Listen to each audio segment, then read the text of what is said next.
here. You see the Oklahoma Standard in numerous ways and never more than this week. These are our people. What a great day it is, and welcome everyone to the 26th annual Oklahoma City Memorial Marathon Run to Remember. It is a race where we celebrate the resilience of our city and just how far we have come. We are so glad you're with us. I'm News 9's Amanda Taylor. And I'm Carl Torp. Folks, we are pumped to be here. We are just 30 minutes away from the start of the 26th Memorial Marathon.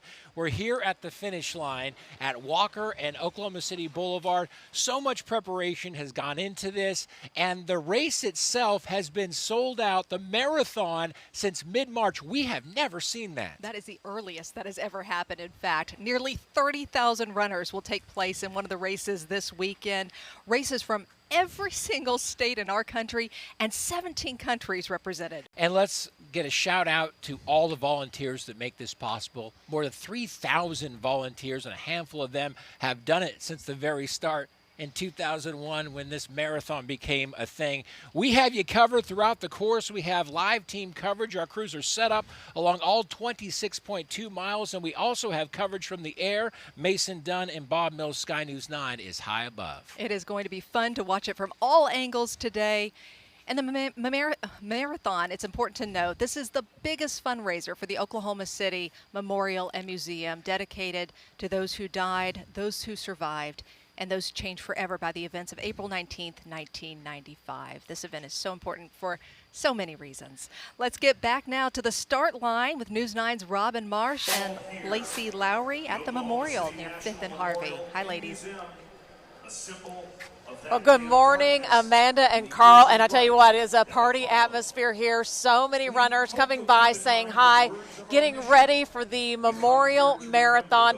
I think it's so interesting. It's the 26th Run to Remember. Yes. It's April 26, 2026, and the marathon runners will run 26 miles. It's incredible. 30,000 people, the most they've ever had. You know, they started this thing the first year with 5,000, and now we're at 30,000 runners here at the start line. People are excited. They're running by, waving. They're getting ready. They've got all their groups. They know who they're running for and what they're running for, and it's just an excitement out here. We have so many events happening behind us before things even kick off, so we're going to guide you through those, but it's a busy schedule of events this morning. One thing we do want to remember, here's the event schedule for you right now. The wheelchair marathon will start at 6:25 this morning. The full marathon, the half, and the quarter marathon will all start at 6:30 this morning. Then there's the big finish line festival at Scissortail Park, celebrating everyone's big accomplishment.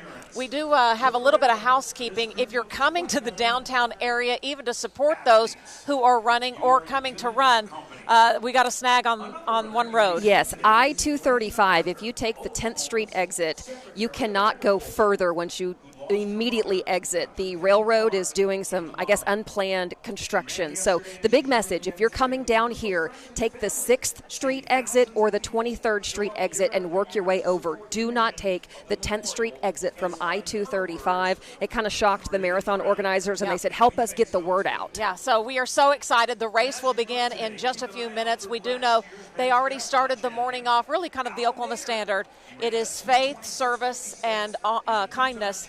And they started this morning with the prayer. Absolutely. It's all about that greater meaning. As we get closer to the start of the marathon, we want to talk about the greater meaning, why we run behind this event that makes it so much more than just a race. It's really an identity for this city. And everyone has a reason why they run out here. And it's just amazing when you see all the runners come by. We've been able to talk to so many people this morning about why they run, who they're running for. Maybe it's a group, maybe it's someone who lost their lives so many years ago.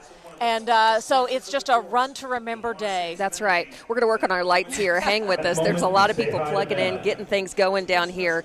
Let's get over to Haley Hetrick. She's standing by near the start line with us. Haley, you have a special guest. Go ahead.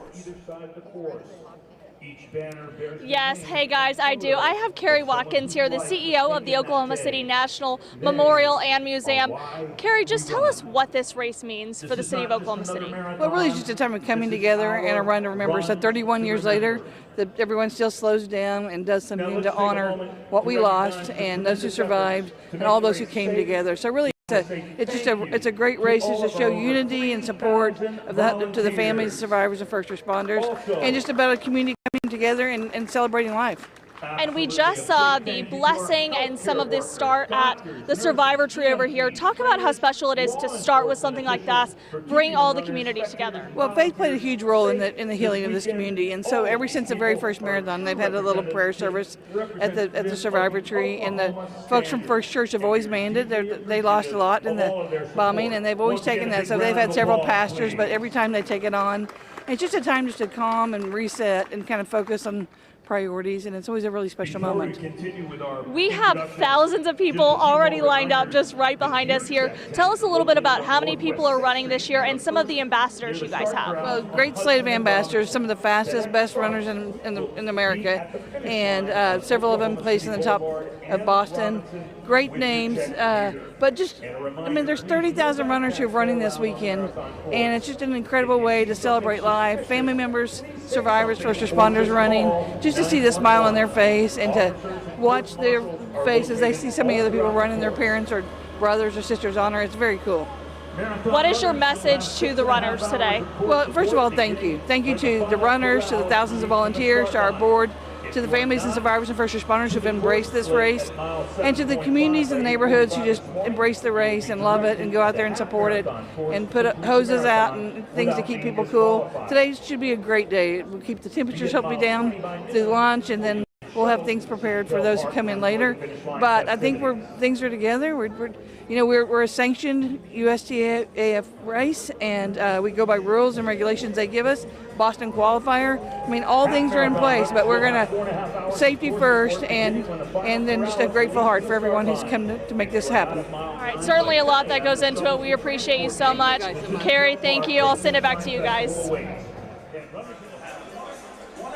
Carrie Watkins does such a great job as the president and CEO of the Oklahoma City Memorial Marathon. You know, we just had the remembrance ceremony 1 week ago, and the turnaround for marathon time. We have the best people who put it together, but I mean, they have been working around the clock. There are none better, and they can do it in record time. Oh, man, I tell you, the runners are excited. They have studied the course. The marathon course actually winds through Oklahoma City, really bringing Oklahoma City together with the quarter marathon going right through Automobile Alley. Here's a look as you see the course going all the way through the metro up to the northwest side. And then for the full course starts here at 5th and Harvey in downtown Oklahoma City and includes Bricktown, then winds through the Capitol Complex, over to Nichols Hills, then the Village, goes along Lake Hefner, through the Asian District, and then comes to a final finish in downtown Oklahoma City with a big celebration, an after party at Scissortail Park. I mean, that just hurts my stomach almost thinking about like the training these people have been doing. It's just so impressive. We're cheering for everyone. And you can too by downloading the new Memorial Marathon app. You can watch these runners. There's the QR code. Scan that. That's a live map tracking to follow your runner, the leaderboard, and then a live web tracker to see times and pace of runners crossing each split. It is so exciting. We do want to mention we also have a camera mounted at the finish line right at Scissortail Park, so you can see your runner as they cross. There it is. It's down there where Carl and Amanda are. That's the finish line.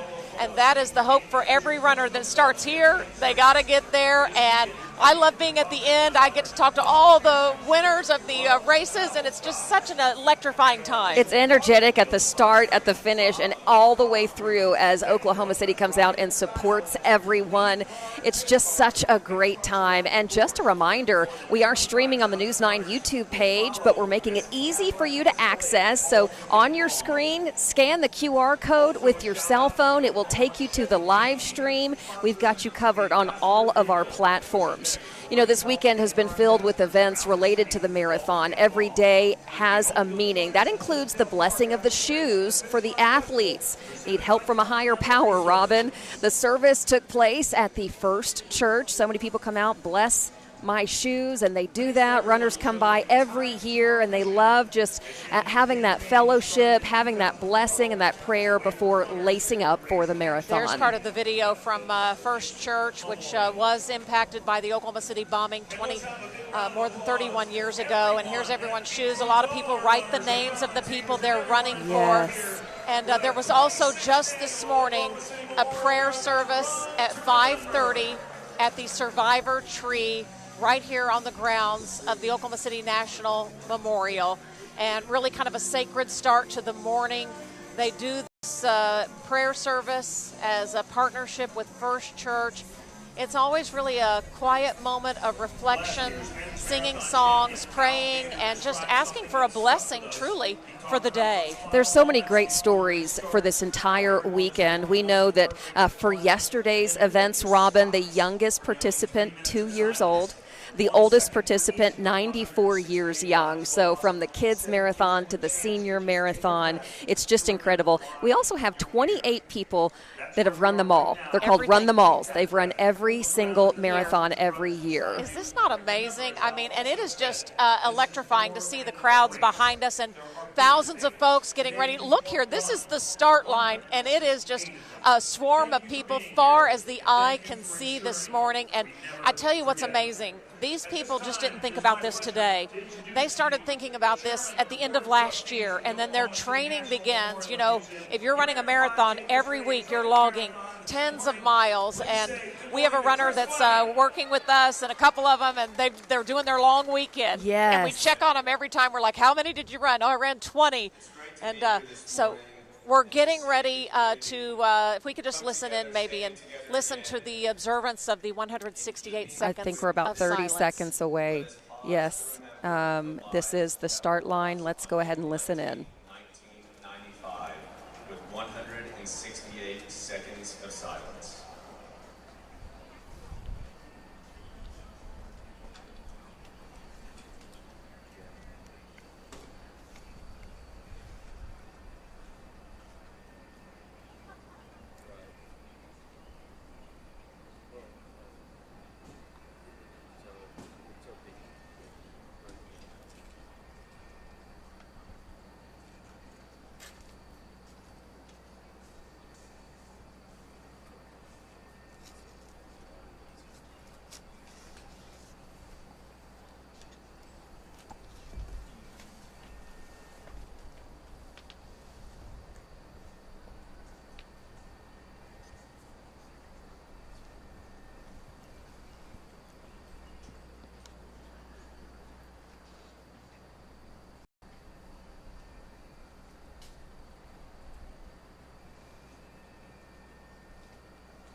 And that was the 168 seconds of silence in honor of the victims of April 19th, 1995. Robin, now it's time for the national anthem. And it is going to be performed by Cole and Carly Grubbs from Crossings Christian Church. Let's listen in.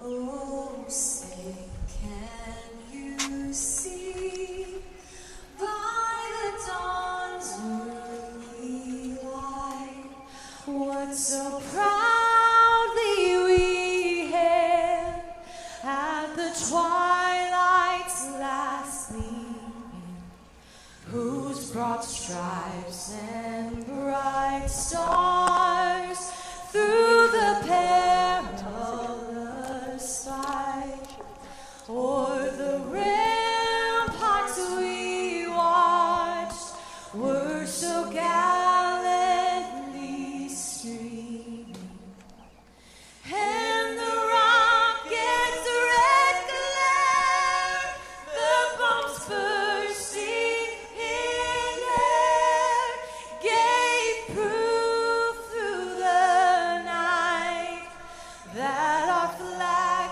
was still there. Oh, say does that star-spangled banner yet wave o'er the land of the free and the home of the brave? All right, a beautiful rendition there performed by Cole and Carly Grubbs. We are just moments away from the start of this thing, and I just love how everyone just participates in every single portion of this, and the crowd is ready. Ready to go. I love seeing the We Remember down the Regency Tower, and just everyone so excited about today. And we are getting ready to start. That will be right at 6:25. We'll have the very first wheelchair race, then the marathon at 6:30. It's such an electrifying moment out here. Just looking at the whole It's crowd. so cool. You know, all of the buildings downtown are lit up in that bright green as well. It just looks like this is the hub for all of the action. You mentioned earlier, you know, how do they train? How do they do all that? Oh my gosh, my sides are cramping. They do have 75,000 gallons of pickle juice all along the course ready for that, and 8,500 cartons of chocolate milk ready to replenish folks. At the finish line, and we'll be covering it all for you right here live on News 9 as you're looking live, getting ready for the beginning of the race, and just seeing that camera shot. I don't know if we can show it again of the start line here for the 26th annual Run to Remember in Oklahoma City. Look at the runners here. They line up as their performance would be for running the marathon. Yes. The fastest, of course, would be here at the front. And then we're looking here at the hand crank riders and the wheelchair participants. I love that they're all in pink. They must all be going together right there, just celebrating each other. Yeah, so the wheelchair and hand crank, and then we'll run through each corral right there. I love how News 9 has cameras all over the race track today, and you will see it as we take a live look from the Oklahoma City National Memorial Grounds. Beautiful this morning. It is a beautiful spring morning. It's about 65 degrees out there, a light breeze, and it should be a good day for a Run to Remember. Now let's get back out to Carl Torp and Amanda Taylor. Guys, the excitement is here. Back to you.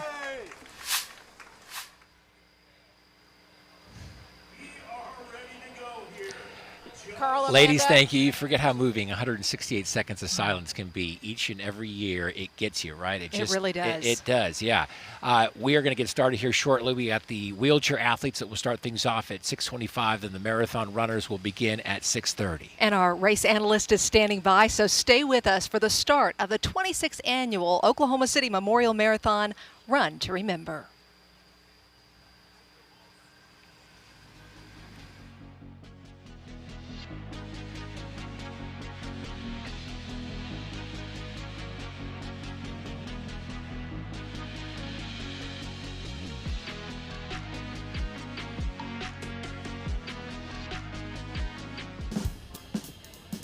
Hey, vacation next week, Lisa. 5 days, nice. Big win for your alma mater. Thanks, congrats, bud. How old you? Go State! Ted, a little behind on mandatory training. Let's get it done, pal. How does he know everything? I want. How long has Pat Brown worked here? Pat! 7 years next month. Thanks for the hard work. I want Paycom's command-driven AI. Looking for a job is lonely. Endless searching, phone calls that go nowhere, applications that vanish into thin air. What if you could link with dozens of local companies who are hiring right now with just one connection? That's Express Employment Professionals. One call, one application, and no fees ever for job seekers. One connection, endless opportunities. Express Employment Professionals. Hi, I'm Raul Figueroa, Manager of Data Center Operations for Google here in Oklahoma. As proud Oklahomans, we are honored to support the Oklahoma City Memorial Marathon. This race is a powerful testament to our community's resilience, dedicated to the 168 who were killed and the survivors who inspire us all. It's the Oklahoma Standard in motion. We stand with the participants as they run to remember and race towards a better future.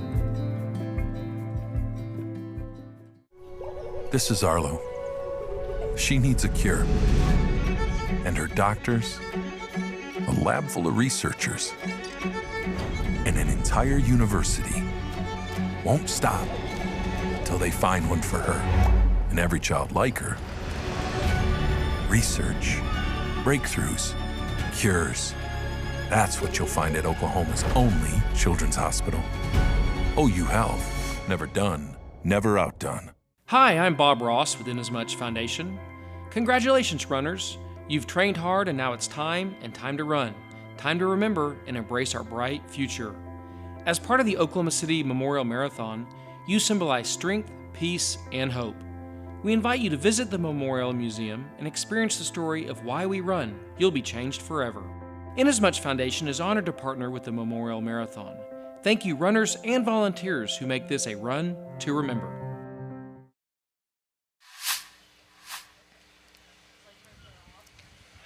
It won't be long now. We'll get things started here in just a few minutes with the wheelchair athletes. Welcome back to the 26th Annual Oklahoma City Memorial Marathon Run to Remember. What an exciting day. That race is just about to get underway. And our race analyst, Mark Bravo, is joining us now. Once again this year, Mark, always great to have you and your expertise here. How do you think the field is lining up today? Thanks. Favorite day of the year. Yeah. It stands to be a stacked full marathon, both men's and women's side. The caveat, a lot of the men doing their first. We'll tell you about the half later. Exactly. Important to note, too, the winners last year are not competing today in the marathon. And so who's going to win? Well, we're going to find out. It feels entirely wide open on the men's side and the women's side. Should be an exciting day of racing, no doubt. Let's get it started. Let's go back to the starting line now with Lacey Lowry and Robin Marsh. Carl, Amanda, Mark, thank you so much. Can't wait to hear part of Mark's analysis. We're getting ready for the big start of the race, the wheelchair race. They'll start at 6:25. 1 minute. We just heard the start cue for that. 1 minute away. Yeah, 50 seconds. Absolutely. This is the first, and then it's wave after wave after that. It's so incredible. 30,000 people. That shot of all of that sea of people is always so impressive here at the start line. So that's the first row of people. That's going to be the wheelchair and hand crank, and then we'll crank through the rest of them right there. 30 seconds to go, Robin. And it takes about 30 minutes for everyone to pass through the start line, and we are getting ready for the 26th annual Run to Remember. Oklahoma City, if you're cheering from home, say a prayer for all these folks who are participating. They've been working extremely hard. They're getting pumped up. And they're getting excited. Here we go. 10 seconds away, Lacey. To start the 26th annual Run to Remember. Let's join the countdown. 2, 1, go! Woo! And they're off. It's a beautiful day, Lacey. It is a beautiful day. We are celebrating life while honoring the victims. The crowd is electrified down here. Robin, it's 64 degrees. It is kind of humid. I'm not a runner, but apparently that's not good for running. But people said, you know what? It's not raining and we can do it. There you go. These folks have trained in every kind of condition from rain and sunshine and heat, so they're ready to go. and the electricity here will push them along the way. Oh, my goodness. The first wave has begun. We're less than 5 minutes as you see the runners lining up at the start line as well. And Lacey, look at the crowd of people here in Oklahoma City. They've come from really all over the country and all over the world. Yes, 30,000 people, all 50 states represented, and then outside of the U.S., another 16 countries represented. The most ever, and Robin, they sold out in record time. All the races sold out in record time this year, which is just incredible. We actually saw the governor walk by just a moment ago. It's always just a huge, huge show of people here on hand as we take a bird's eye view look right there at the Oklahoma City National Memorial, and the marathon right outside the 9:03 gates of time right here on Harvey and 5th. And in fact, we just pulled Governor Stitt into the from the crowd. Stitt joining us live right here. Literally, he was walking by and we're like, Governor. There's no sound. Yeah, we're okay. You can hear us? No. Can't hear us. All right. Well, Governor, hang with us one time real quick here. We're trying to get the sound on. I got it now. Governor, what a beautiful day to start the 26th annual Run to Remember. Oh, man, I'm just pumped to be here. The atmosphere, it's just, you can't explain it unless you're out here at the starting line. So 30,000 people here celebrating and running to remember. It's amazing. What is it like to have the most ever crowd behind you, the largest crowd ever, 30,000 for this marathon? I mean, it's just, I don't know, it's just, and I say it every year, but it's just fun to get out here with your friends, fellow Oklahomans, and run to remember. It's a beautiful day in Oklahoma, overlooking our memorial, and it's just amazing. The feeling here is incredible, and we've got the best state in the country. We really do, and it's an exciting time here. I mean, this is a celebration of how our city responded from so many years ago. I mean, think about how far we've come all these years, the Thunder and the playoffs. I mean, Governor, this is such an exciting time to be right here in the heart of Oklahoma. It really is, and I get to see the Oklahoma Standard on display all the time. I was just in Enid this week, and we saw that tornado, and just seeing the response and people from all over the state coming in to help to clean up, and then nobody was seriously injured. It was amazing. But that all was all born out of the devastation that happened on April 19th, 1995, and I was in college at the time and still remember all that. We all remember that as Oklahomans, and what came out of that is just amazing. Our city, our state, it's just incredible. Did you do any of the runs this year? Training runs, anything? You know, I don't mean to put you on the spot, I feel Governor. so guilty.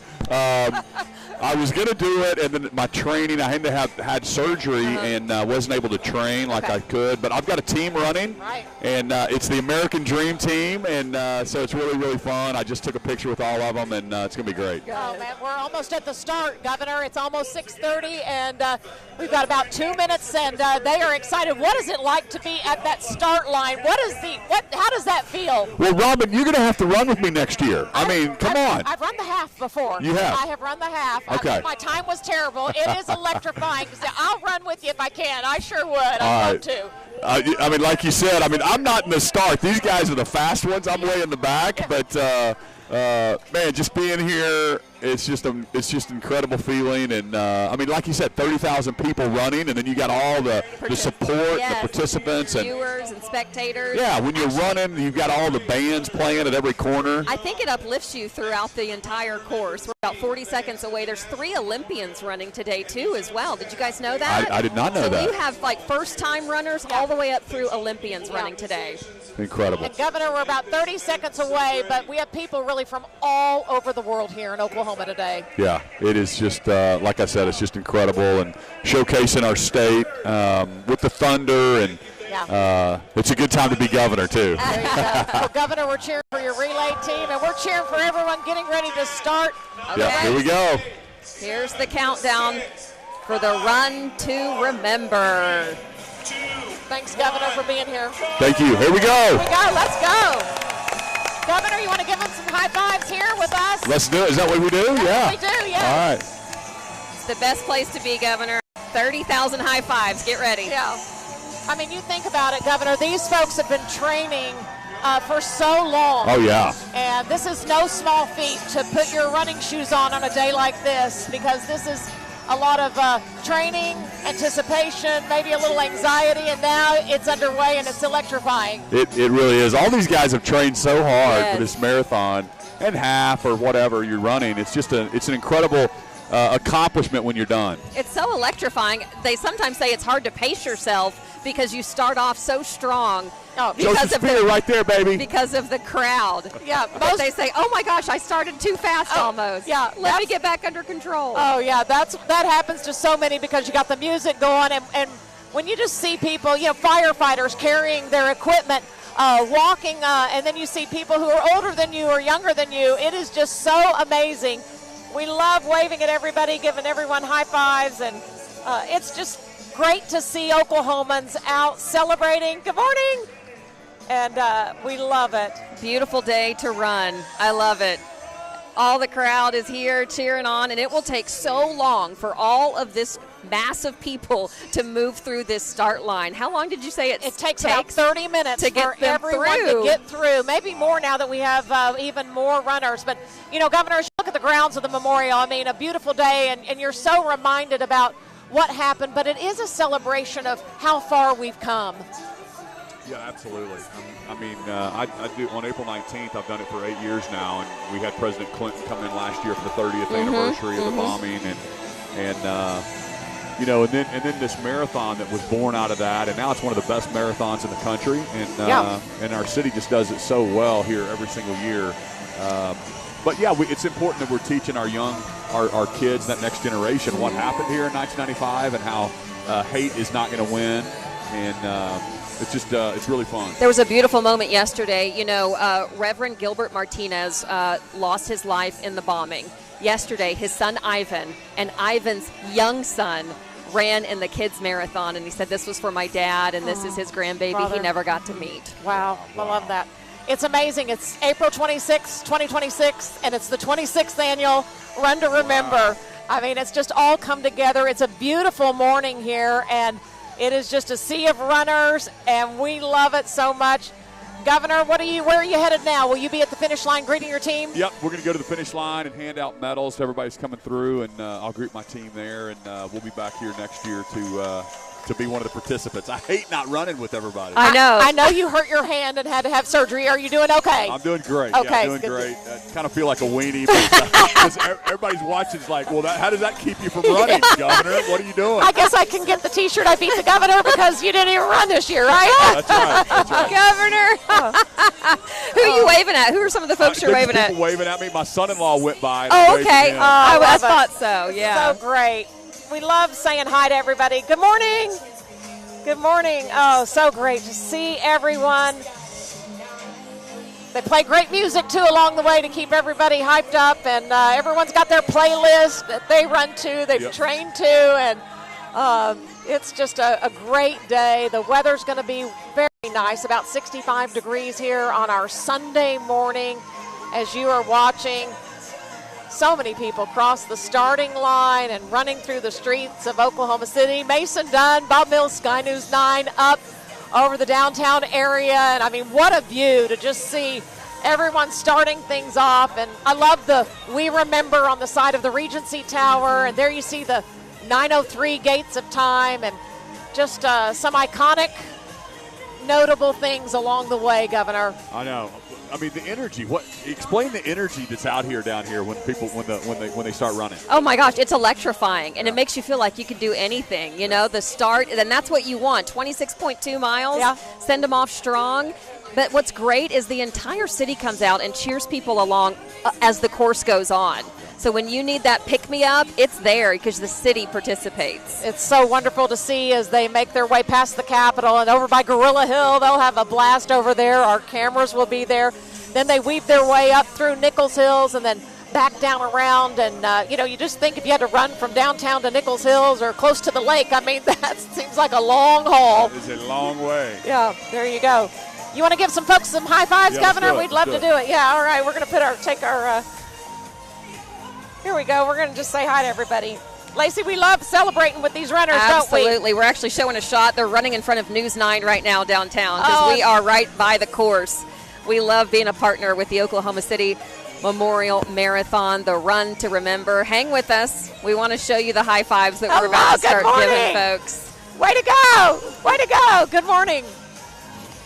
We're cheering for you guys. They have 65 pacing runners in each group that are making sure that they've got their Governor, this is a thrill for a lot of folks. Moving through. Awesome. Good morning.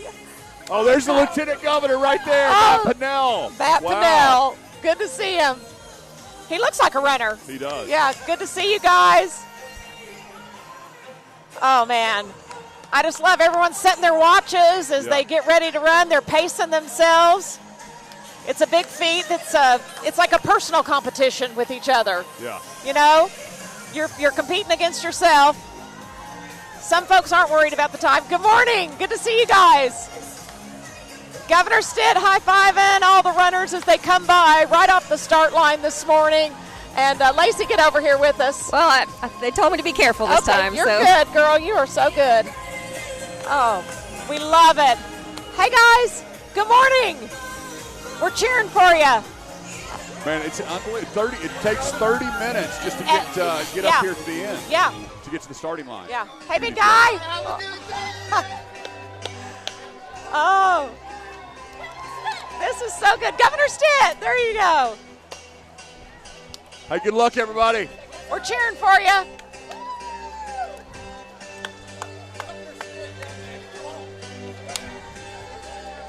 Good to see you guys. Hey, guys, good morning. I love it because I never smile when I run, and everyone's smiling out here. That's the difference. Hey, good morning. Good morning, good morning, good morning. Hey, good morning. We're cheering for you. Do a great job, guys. Hey, guy. It's going to be a great run. Oh, good luck, big guy. Hey, good luck. I think she just realized who you were, Governor. she got starstruck. She said the governor gave me a high five. five. Is cheering everybody on. Good morning. Awesome. There we go. Way to go, guys. Good job. Good luck. Good luck. Good luck. Maybe you'll see some of your guys. Let's go.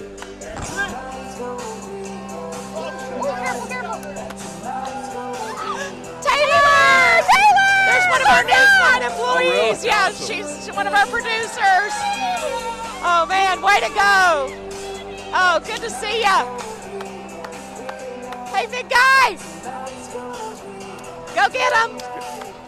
Oh, this is so fun. Look, it's just a... Is it not great? You see every age here. This is awesome. And, man, anybody can get out and move if you can. I mean, it's like something to do. Here we go. Look at this gal in her. Oh, look at this. Man, I There we love go. you. Yeah. Good to, She's taking a selfie with the governor. good to see you. Good luck. Good luck. Oh, I love it. That was awesome. Love you too. Good luck. Good luck. So sweet. So sweet. Hey, guys.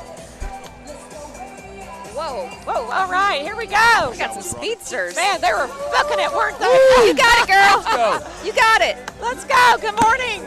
Let's go. We're cheering for ya. Hey, big guy. Oh, we got a hot dog running, Lacey. There's a hot dog running.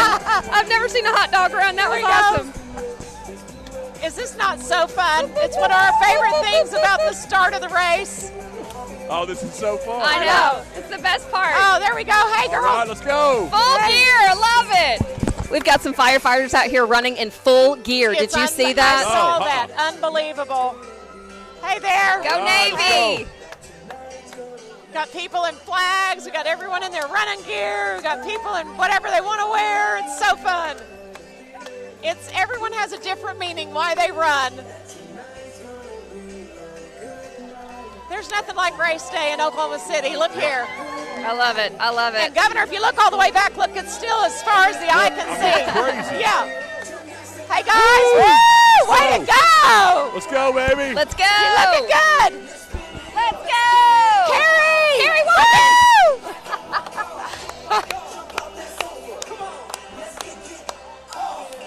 Hey, big guy. You got it. You got it. Let's go. Let's go, baby. Let's go. Everyone loves saying hi to the governor. I know. Hey, way to go. Let's go.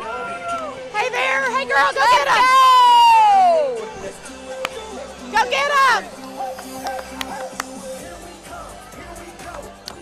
Man, look at that. It's just forever. It is. It's crazy. It takes 30 minutes, Governor, to get everybody through this start gate. 30 minutes of people. Maybe longer, because this year it's the biggest race ever. It's a Boston Marathon qualifier. Yep. It's a must-run race, and you're seeing why. Yeah.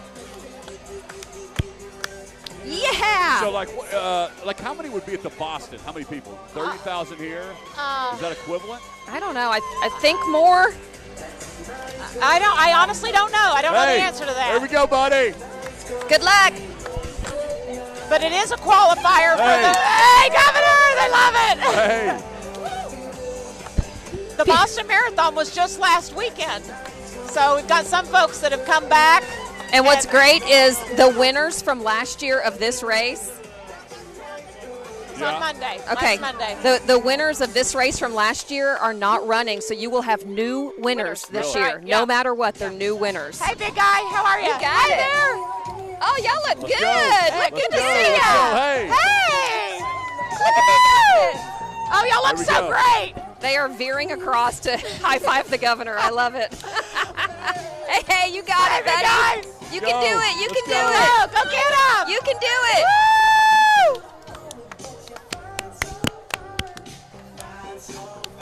This is awesome. Let's go. Let's go. Go!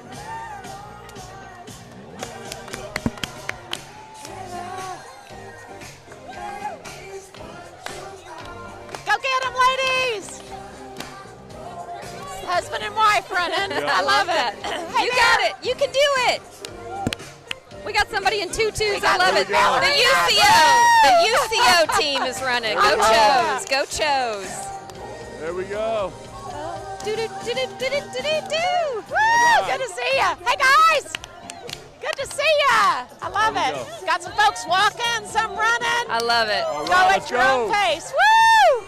Hey there! Hey! Go get him!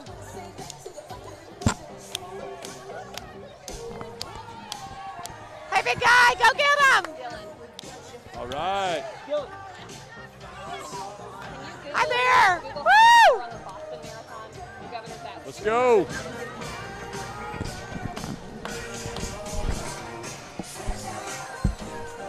That is what All right. Woo! Hey. Good to see ya! Hey, boys. Oh, what a great day in Oklahoma Go Pokes. City. We're 13 minutes into the start, Oh, wow. and we're nowhere near getting everyone through yet. Look here. Crazy. Look at this mass of people. You're seeing a big Governor, overview look at this shot right here. from Look Bob at Mills all the Sky News people. 9. Oh, wow. Still, that's Trying to get to the amazing. start line. Wow. Let's go. Hey there, go get him, girl. Hey, Governor, Guys. Yeah. we looked it up. It's about 30,000 for the Boston Marathon, wow. too. So Okay, so we're equivalent, yeah. Wow. There we go. Hey, say cheese. He had his camera on. Yeah, he has GoPro. I Let's like go. it. Woo! wearing GoPros. I love all the groups running. Hey, big guy, go get him. Go Thunder. Hi there. Oh, it's so fun. Everyone has a smile on their face. Oh, it's so fun. Oh. Let's go. Let's go, baby. Hey. Go get him, girl.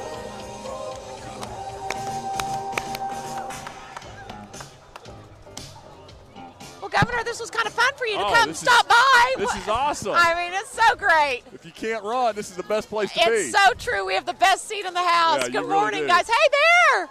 How do y'all get this seat from all the other stations? Hey, we sponsor it. We're News 9. We Okay, are baby. the Memorial Station. I Are love you it. kidding? We're the Marathon Station. I love it. No You got need it. Good luck. Oh, go. Way Public to go. Works. We've got Way to go. Oklahoma City Public Works Public team Works, coming baby. through. Yeah, there we go. Oh, way Hey, to buddy. go, big guy. We love Public Works.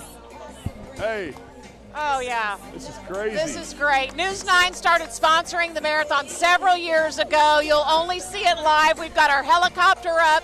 We have cameras go. at every station all along the path of the race. David baby. and Lacey track the runners like they track storms. Yeah. They're going to be all over Yeah. it. They're watching Granny at the casino, making sure she's going to cross the finish line. We got you covered. Oh, yeah, it's going to be go. oh, good to see you guys. Way to go, big guy. Let's go. Let's go. Oh, man. Let's go. Hey, big guy. Oh, man. You got it. You got it. Good you to got see it, you got guys. it. Woo.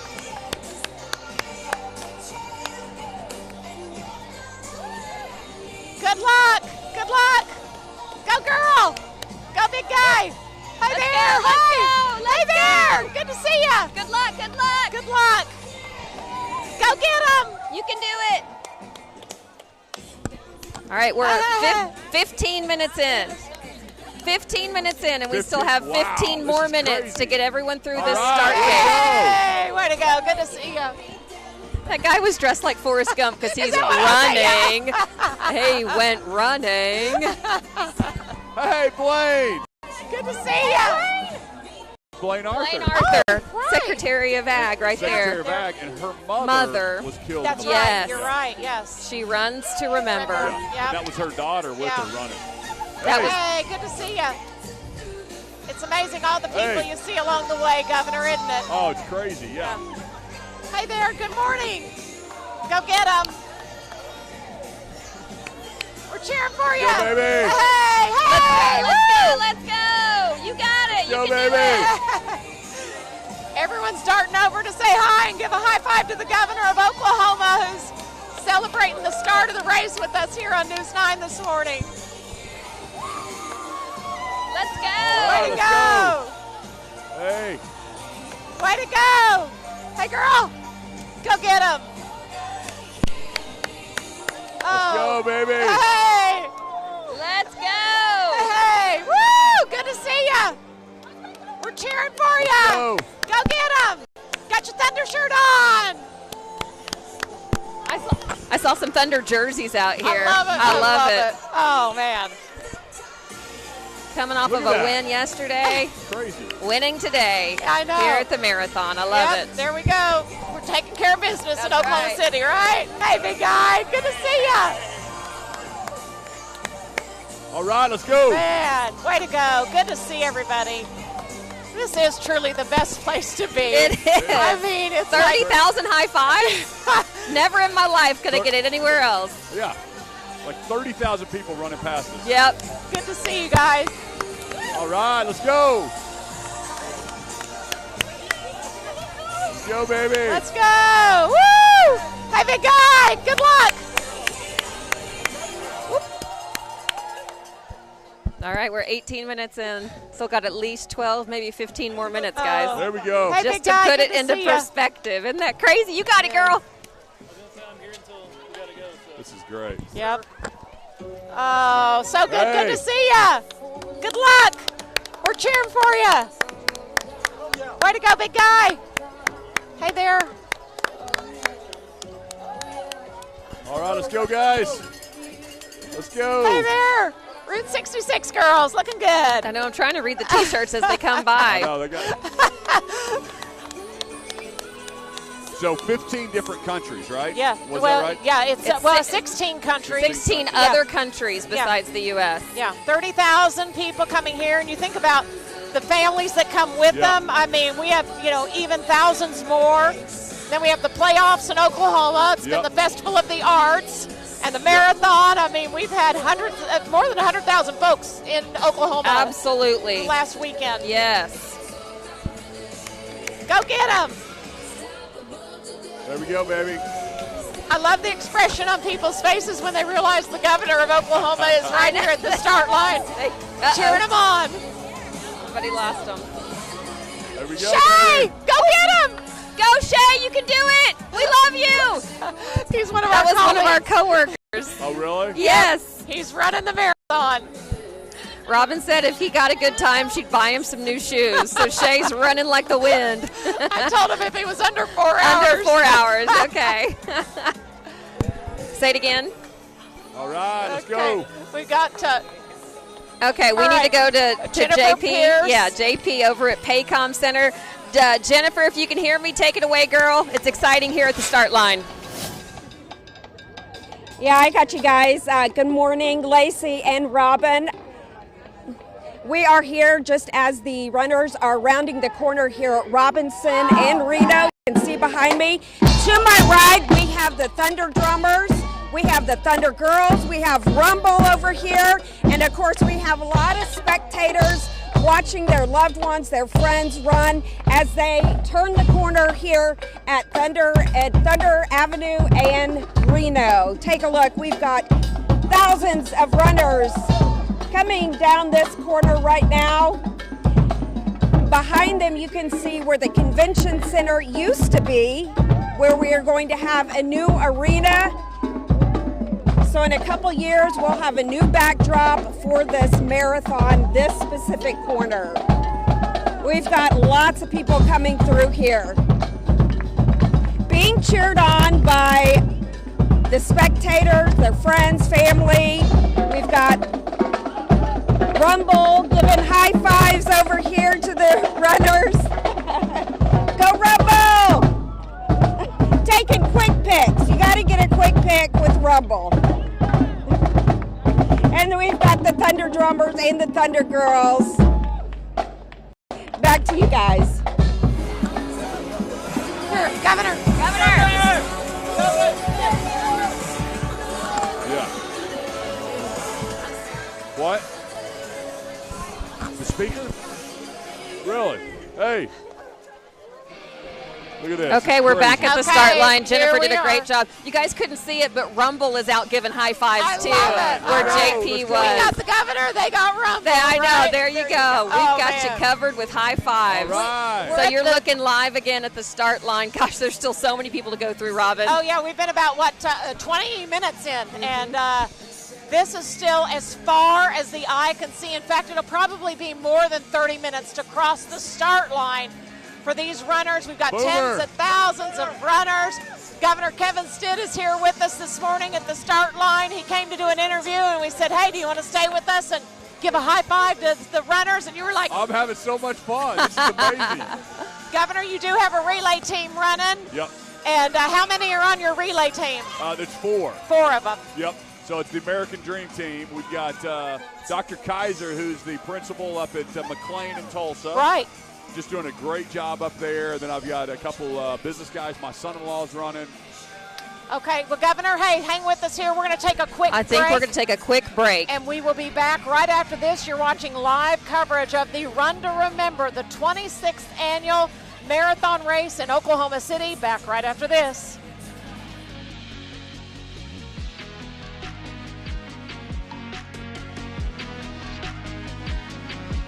Tyler Media, Oklahoma's media company, and 107.7 The Franchise are proud to be a sponsor of the Oklahoma City Memorial Marathon. Today, we celebrate the incredible spirit of the runners and donors who make Oklahoma City a strong symbol of hope and resilience. Covering Oklahoma sports is more than a job to me. It's been a passion for 30 years.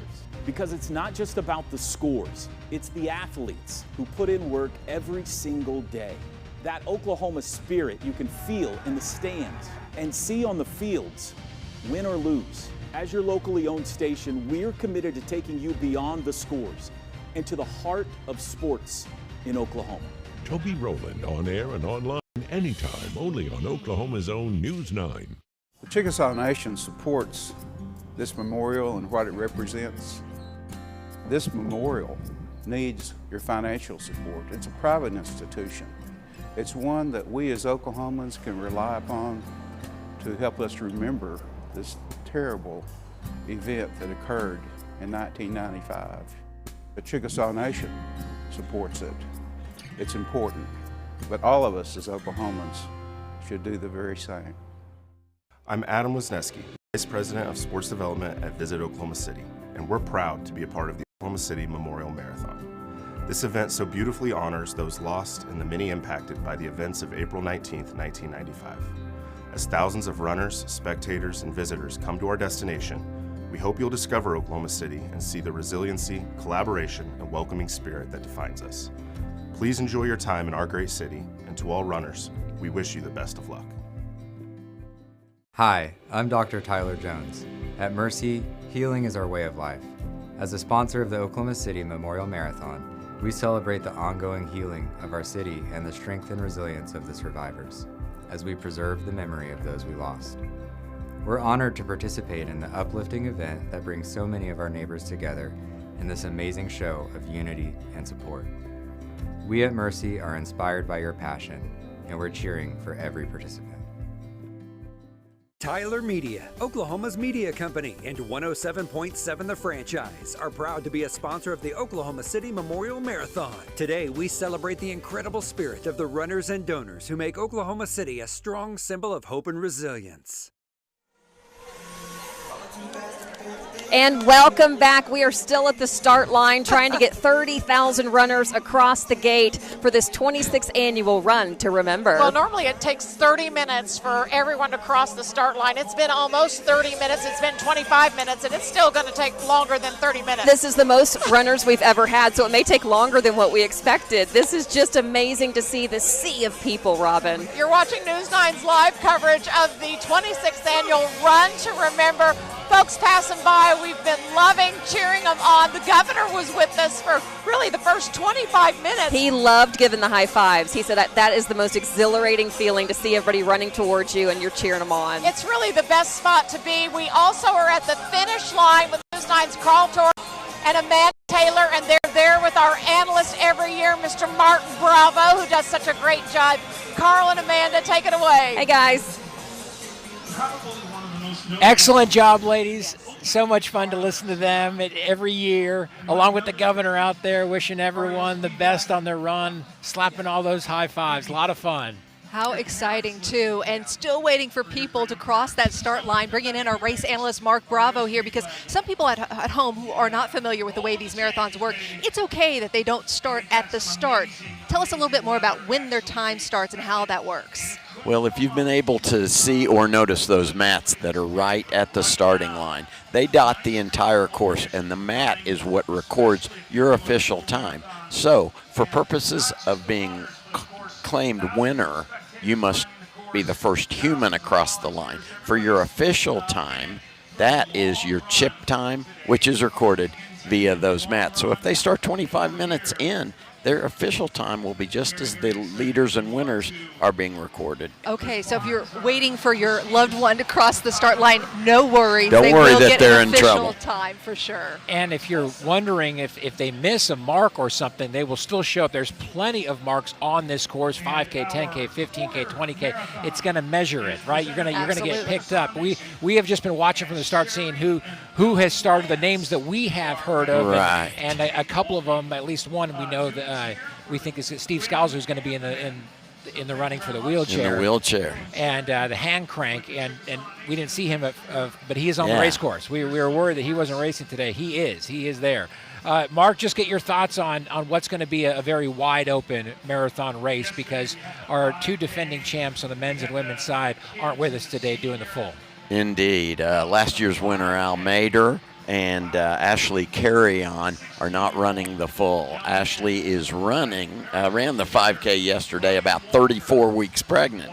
Anyway, on the full, as we talked earlier, wide open. We've got guys who can challenge Connor Holt's race record set in 2004 of 2 hours 22 minutes. They are aiming at 2:20, right in the ballpark. That would be Gabe Simonson, Colin Queso, and Carson Sandvik has been second at 24 and 25 the last two races, and he'll be in the hunt. A different leader at this moment, but of course you're inside of a 10K, and it's all unfolding. Those guys are measuring each other and really running accordingly. Rarely do you see someone break free this early. So we'll be talking throughout our broadcast more on who these racers are. We're going to get great insight from Mark here.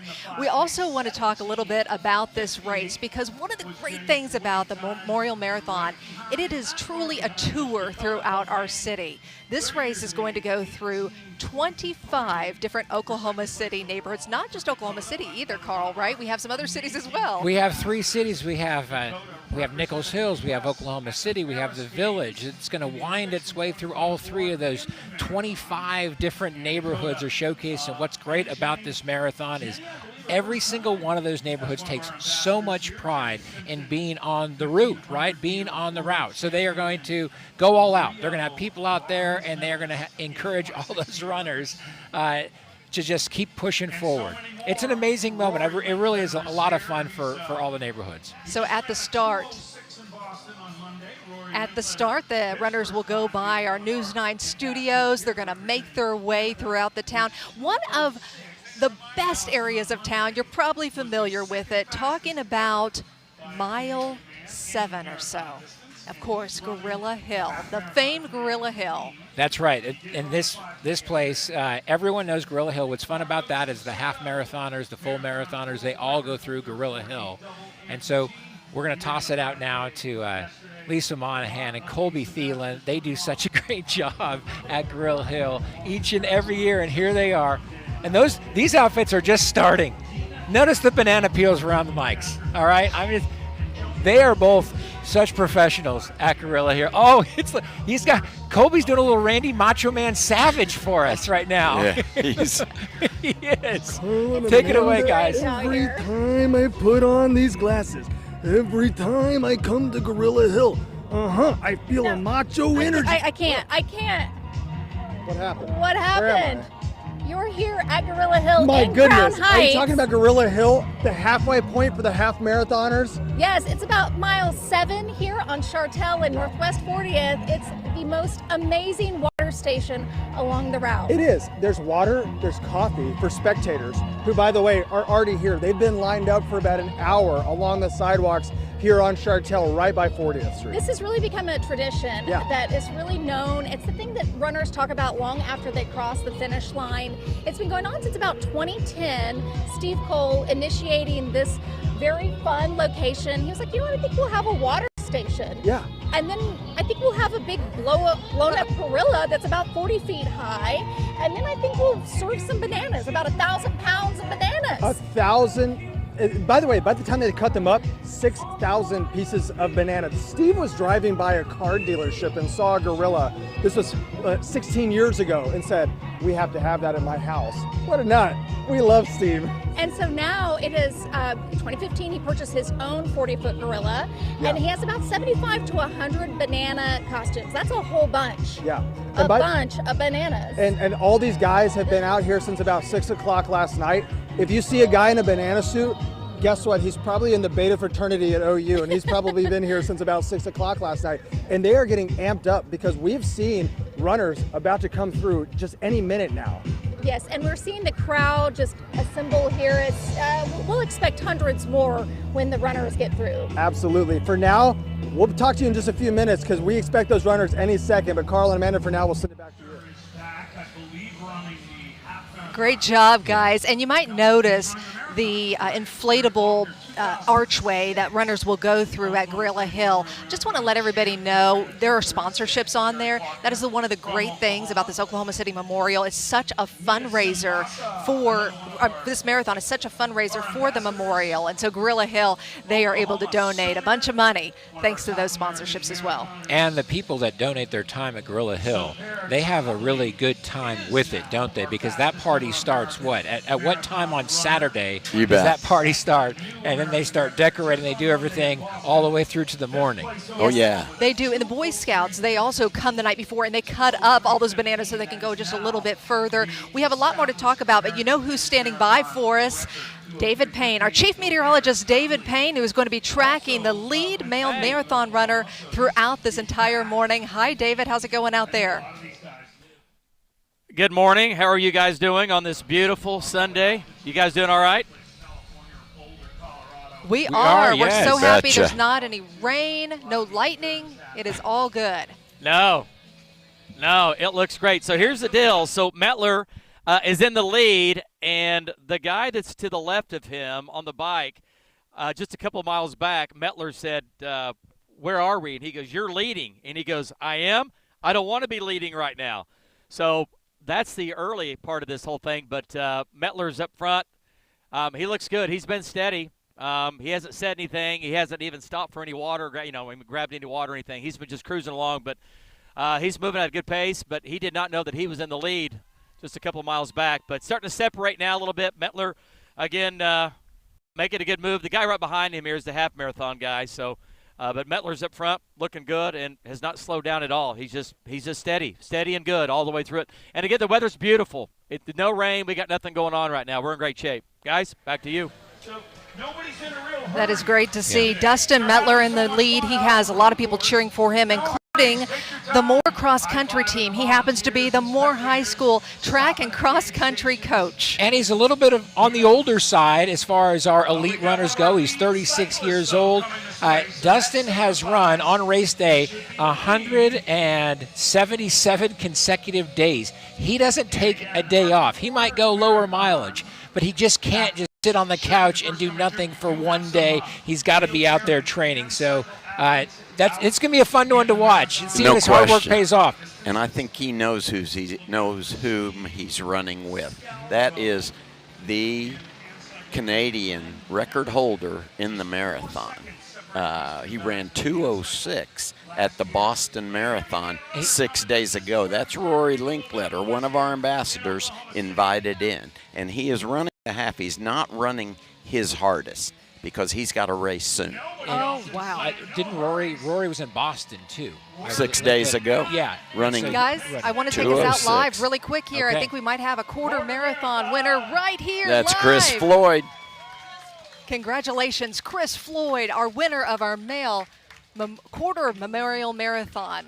That's awesome right there. Mark, what do we know about Chris? Chris won the half last year, and he's been injured lately. But yesterday, he's with his family, and I said, you're going to be enjoying watching, because the last I heard a week ago, he's recovering from an injury. He said, I felt better this week, so I'm going to go after the quarter. He is an elite runner in the armed forces, and Chris has always been a great competitor. He's a wonderful young man, very understated. He said, I'm more about tomorrow cheering for my family, but I guess I'll go out and win the quarter. I guess he did at a 5-minute, 34-second pace as well. Not too shabby at all. Good for him. Wow. Yeah. That's incredible right there. It's amazing how fast these guys go.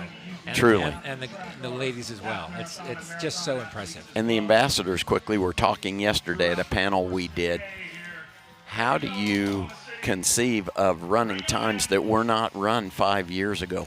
You're going to see most marathons won, marquee marathons, in the 2:01 to 2:04 range, 2:01, 2:03. Those were times almost no humans ran even 5 years ago. What it shows is the more competition you see, and also your vision comes in for better and better performances when you see other humans doing it. You know it can be done, and as the saying goes, if you run with faster people than you are currently, it only raises your game. Well, we are seeing that live happening here at the 26th Annual Oklahoma City Memorial Marathon.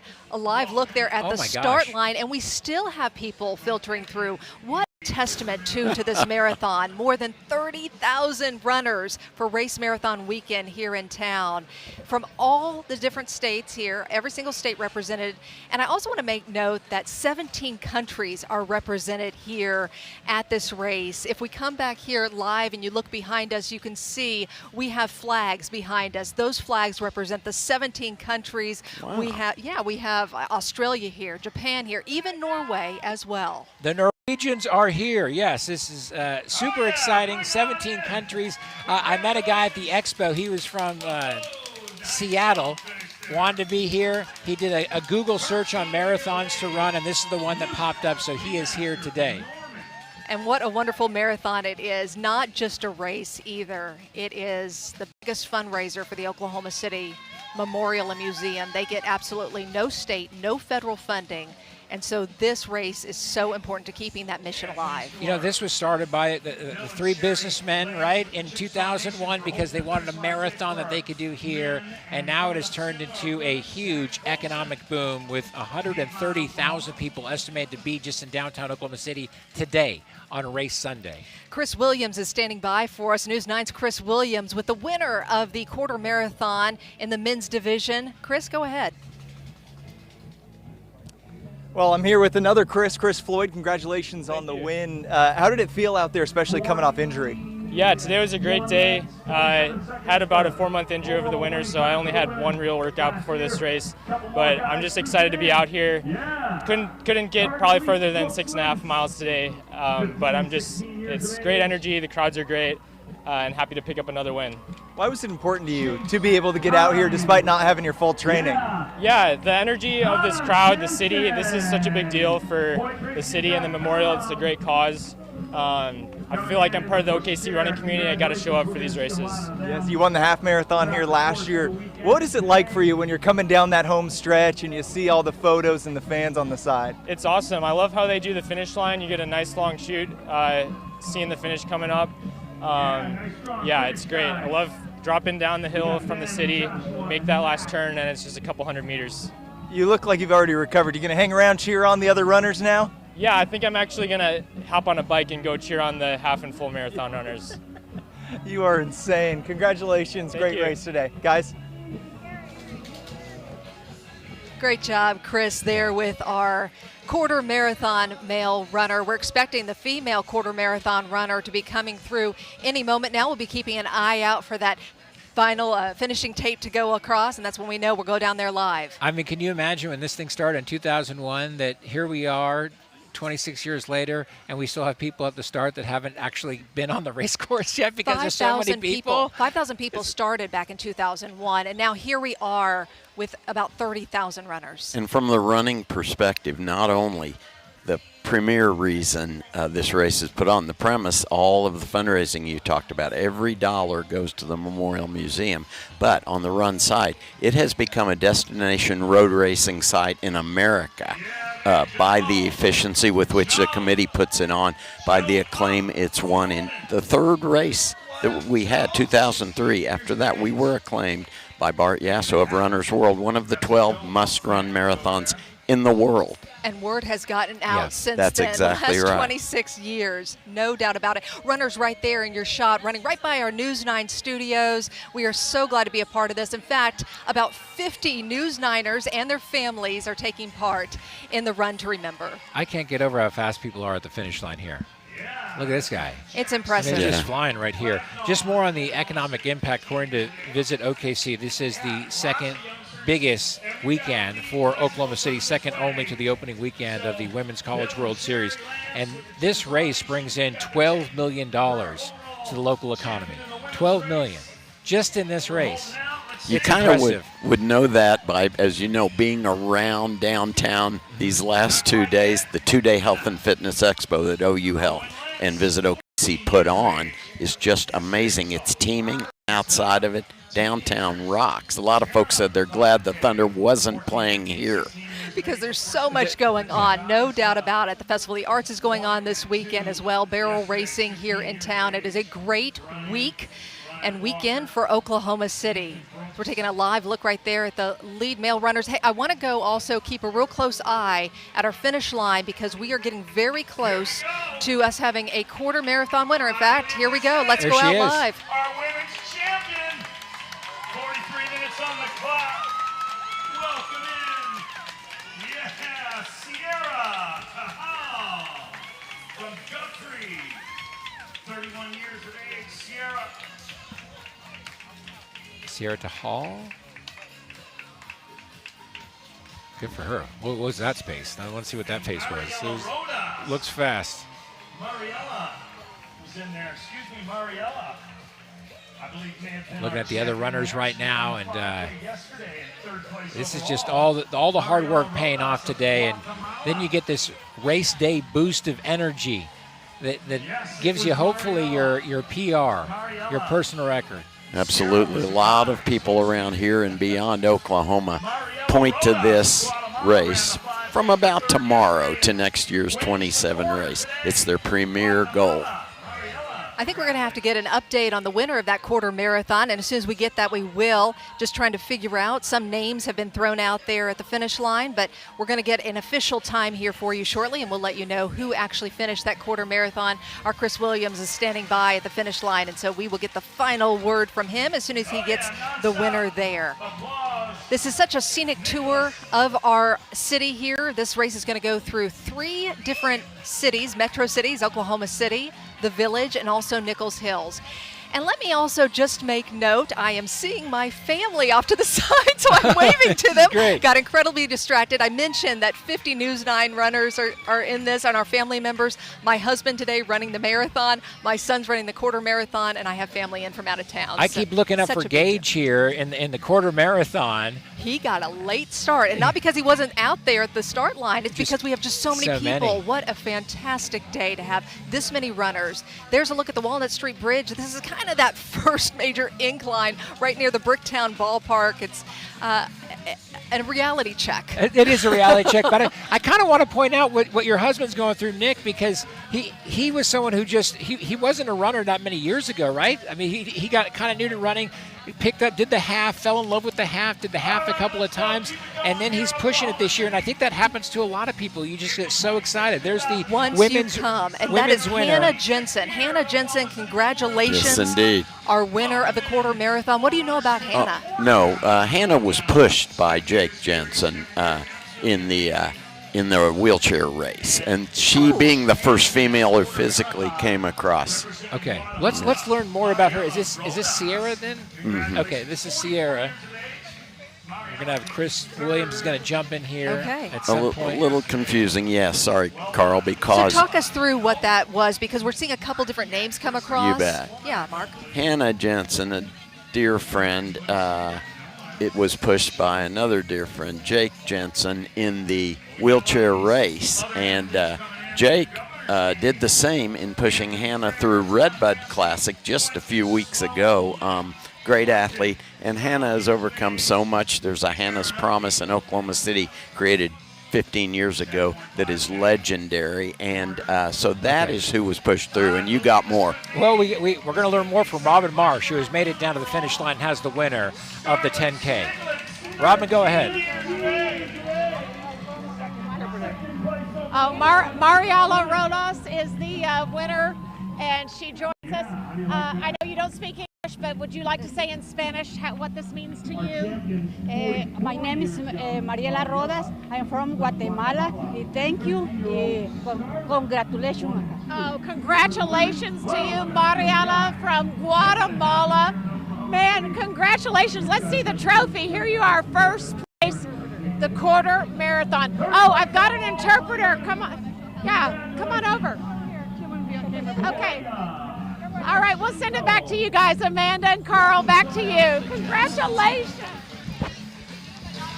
That winner there shows the worldwide influence this race now has. Isn't that the truth? You see the flags behind us right here at the finish line, representing 17 different countries who are all here as a part of today's race. And Mark, you have a little bit more insight for us. Just a quick correction. I know the family so well, but I was calling Mac Jensen Jake, his uncle. That was Mac pushing Hannah, but that's so cool that not only are the countries represented, we got a winner from them. Yeah. Absolutely, absolutely. A big congratulations there, as our quarter marathon finalists have already come through. The winners have come through. Of course, now we have the half marathon and the marathon and all the other runners who are enjoying this race. All right, we want to send out to maybe the most popular place on the race course, and that's Gorilla Hill. Lisa Monahan, Colby Thielen. Let's check in with them as runners start coming through there at Crown Heights neighborhood. Go ahead, guys. Amanda. I can barely hear you out here. It's such a party. I'm listening to Eddie Van Halen shred on the guitar behind us. And these guys that are running through, we have our serious business jackets on. It is serious business right now. They have been training and they are not stopping. Absolutely. The runners that have just come through, they're making incredible. Reagan Ledbetter! That was Reagan Ledbetter from Tulsa. From KTV.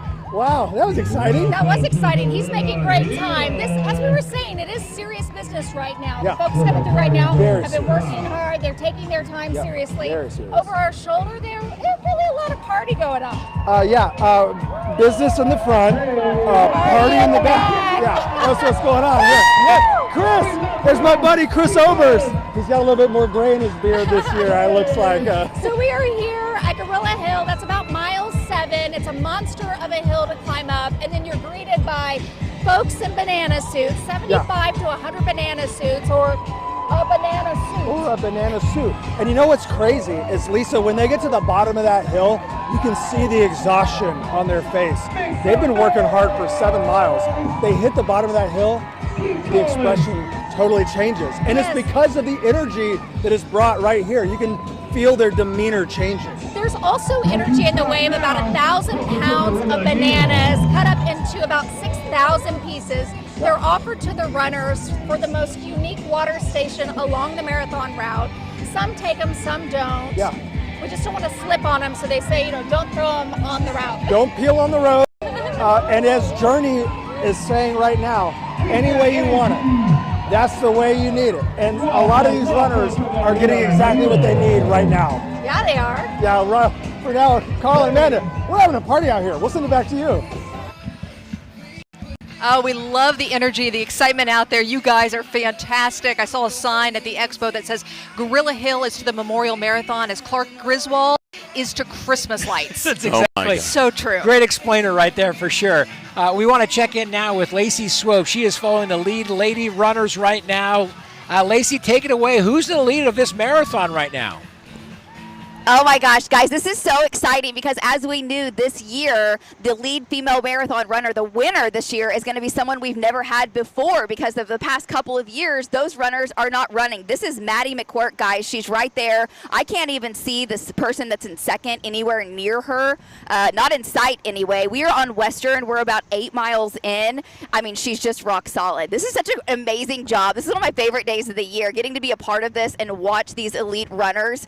8 miles in, and I think she's barely breaking a sweat. I mean, she looks like she's out on a leisurely walk. And like I said, I could see back earlier about 150, 200 yards. I can't even see who's behind her. We just passed mile 8, and look at her. Maddie McQuirk. I was looking her up because I don't know much about these runners based on what we've had over the previous years. I'm sure that you guys know a lot more, but I can see that she's an RN and she loves to run. And man, guys, if she ends up holding it through, we've got a long way to go. There's no one close to her right now. And the weather is perfect. Winds have been picking up a little bit out here, but it's not terrible, honestly. I think it's a beautiful, perfect morning. We're having a blast out here at mile 8. We are on Western. I'll send it back to you. Jenny, is that Jenny? Lacey Swope for us following the lead female runner. Great work out there, Lacey. Just to let you know, you were saying you couldn't see second place. Jenna Woodward still in second place there. Jenna got third in the full marathon recently. And so we are following now also the male runner. Yeah, let's check in with David Payne, and it looks like a crowded field, at least to our monitors here. We're watching the trackers. But David, it looks like a crowded field for the right now, and who's in the lead for the men? Go ahead. What do we know about the leader right now of the marathon? Well, it's still Dustin Mettler, and here's the deal: he is still pretty much in the lead. I mean, he's been way ahead of everybody. The next group, the second place person, male marathon runner, is still way down the hill, and he's moving. He got about 10 feet from us about 2 minutes ago, and I just said, Dustin, how are you doing? And he gave me a thumbs up and said, he's good. His pace is good. It's kind of interesting. Some guys they're stoic. They don't talk to anybody, don't look at anybody. And when we came through, like, by Chesapeake, the old Chesapeake, and through there, and somebody handed him some water and waved, and he waved back. I mean, he's kind of a little more loose, I guess, is what to say. He's all business still, but his pace has not slowed down. I mean, he is clearly on a mission right now. And if you look way back behind him, you see the other group, but that's as close as they are to Mettler right now. So he is cruising. He's moving. He's had, 3 or 4 stops, quickly, obviously grabbing some water. But outside of that, he's good. He'll look over, wave at people. But it's a beautiful morning. It's a great morning. And he's killing it right now. He is running, and we love it. Just an incredible day. We love being out here so much, and just to be a part of this is so exciting. So Dustin lives in Oklahoma City. He coaches in Moore at the high school there, the cross-country coach. He originally grew up in Duncan, and he is faster now than he was 10 years ago. At 36 years old, he's faster now. And what an incredible story he has, too. So he was living near the Wichita area, and he was coaching there. Well, they came back here, they had a baby, and they wanted to come here so that they could be closer to her family. Well, he ended up not being a coach at that point, so he got a job in the oil field, and he tells us he gained 60 pounds, and he didn't have a chance to run. Well, then he found his passion once again. He got hired on as the Moore cross country and track coach. He is their PE teacher there as well. And look at him today. Absolutely incredible. What do you make of his time right now? What I got on Dustin this week is his raw fitness is probably not at his peak, but he wanted to go in, mix it up with the big guys, and his resume speaks for itself, his experience, so he was considered a favorite.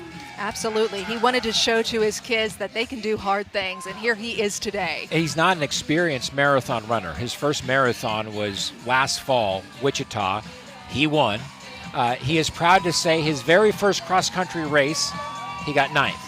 Okay, so this wasn't a guy that just went out there and dusted the field. And what an inspiration then for everybody. And his goal is right around 225, 228, which would put him right near the top, right, Mark? I mean, I would say that's what we're looking at today, about 225. I think we'll go faster than that. We might approach that 222 race record. It's amazing. His pace right now is 5 minutes and 38 seconds. How important is it early in the marathon like this to set the tone and maybe just send a message to the other runners out there that I've come to play? No question. That's a strategy. If you don't just hang in the pack, it can be a big strategy, and sometimes it works to perfection. Right now, as you said, Amanda, they're on roughly 225 pace, but sometimes if you run a negative split, faster second half than first, usually it means good results, and sometimes, again, you measure enough to have more in the tank for the second half when the race really begins. Dustin's up to 70 miles a week. That was his peak training, 70 miles a week. And again, I just want to say again, on race day, he has run 177 consecutive days. He doesn't take a day off, this Dustin Mettler. Well, he's doing something right, I would say. It is such fun watching. You never know how this is going to turn out, too, because we have seen races pass in the years past where that second place winner overtakes the first. Sometimes there are photo finishes. Keep it right here on News 9 for the 26th annual Oklahoma City Memorial Marathon. Run to remember. Back with more in just a moment.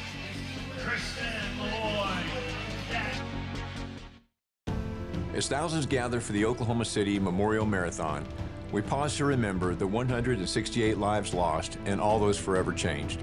At Continental Resources, we are honored to stand alongside this community as a longtime supporter of the marathon, and we remain deeply committed to the mission of the memorial and museum. The Oklahoma standard, service, honor, and kindness, continues to guide us every day. Together we run to remember. From all of us at Continental, good luck. We'll see you at the finish line. We are the overcomers of I'm out of options. The only answer to, what do I do now? When others say too late, we say, let's go. This is a promise to all 77 counties that you have someone on your side.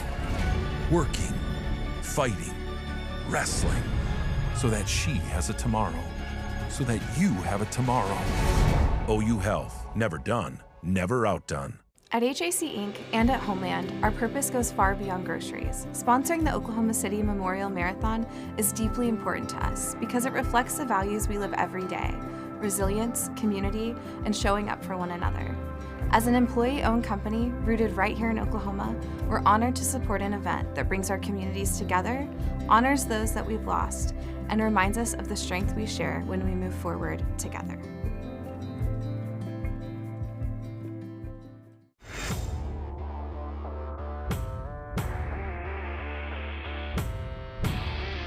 Top off your tank at Love's and save 10 cents on every gallon of gas. And it all starts with the Love's app. Your stop should come with more than just fuel and food. At Love's, it comes with real savings too. Download now to start saving today. Hi, I'm Casey Fisher with Expand Energy. I'm proud to work for a company that invests in Oklahoma City and preserving its history. The marathon is personal to me because my family lost a loved one on April 19th. It's important that we remember those who lost their lives and honor the ones who are still impacted today.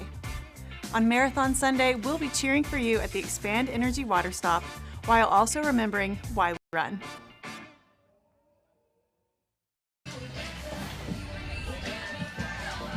And welcome to the Oklahoma City Memorial Marathon Run to Remember. We are so glad you're with us. What a fantastic day we have out here on the race course. It's been unbelievable. Mark, how's this for running weather? I mean, can you ask for much better?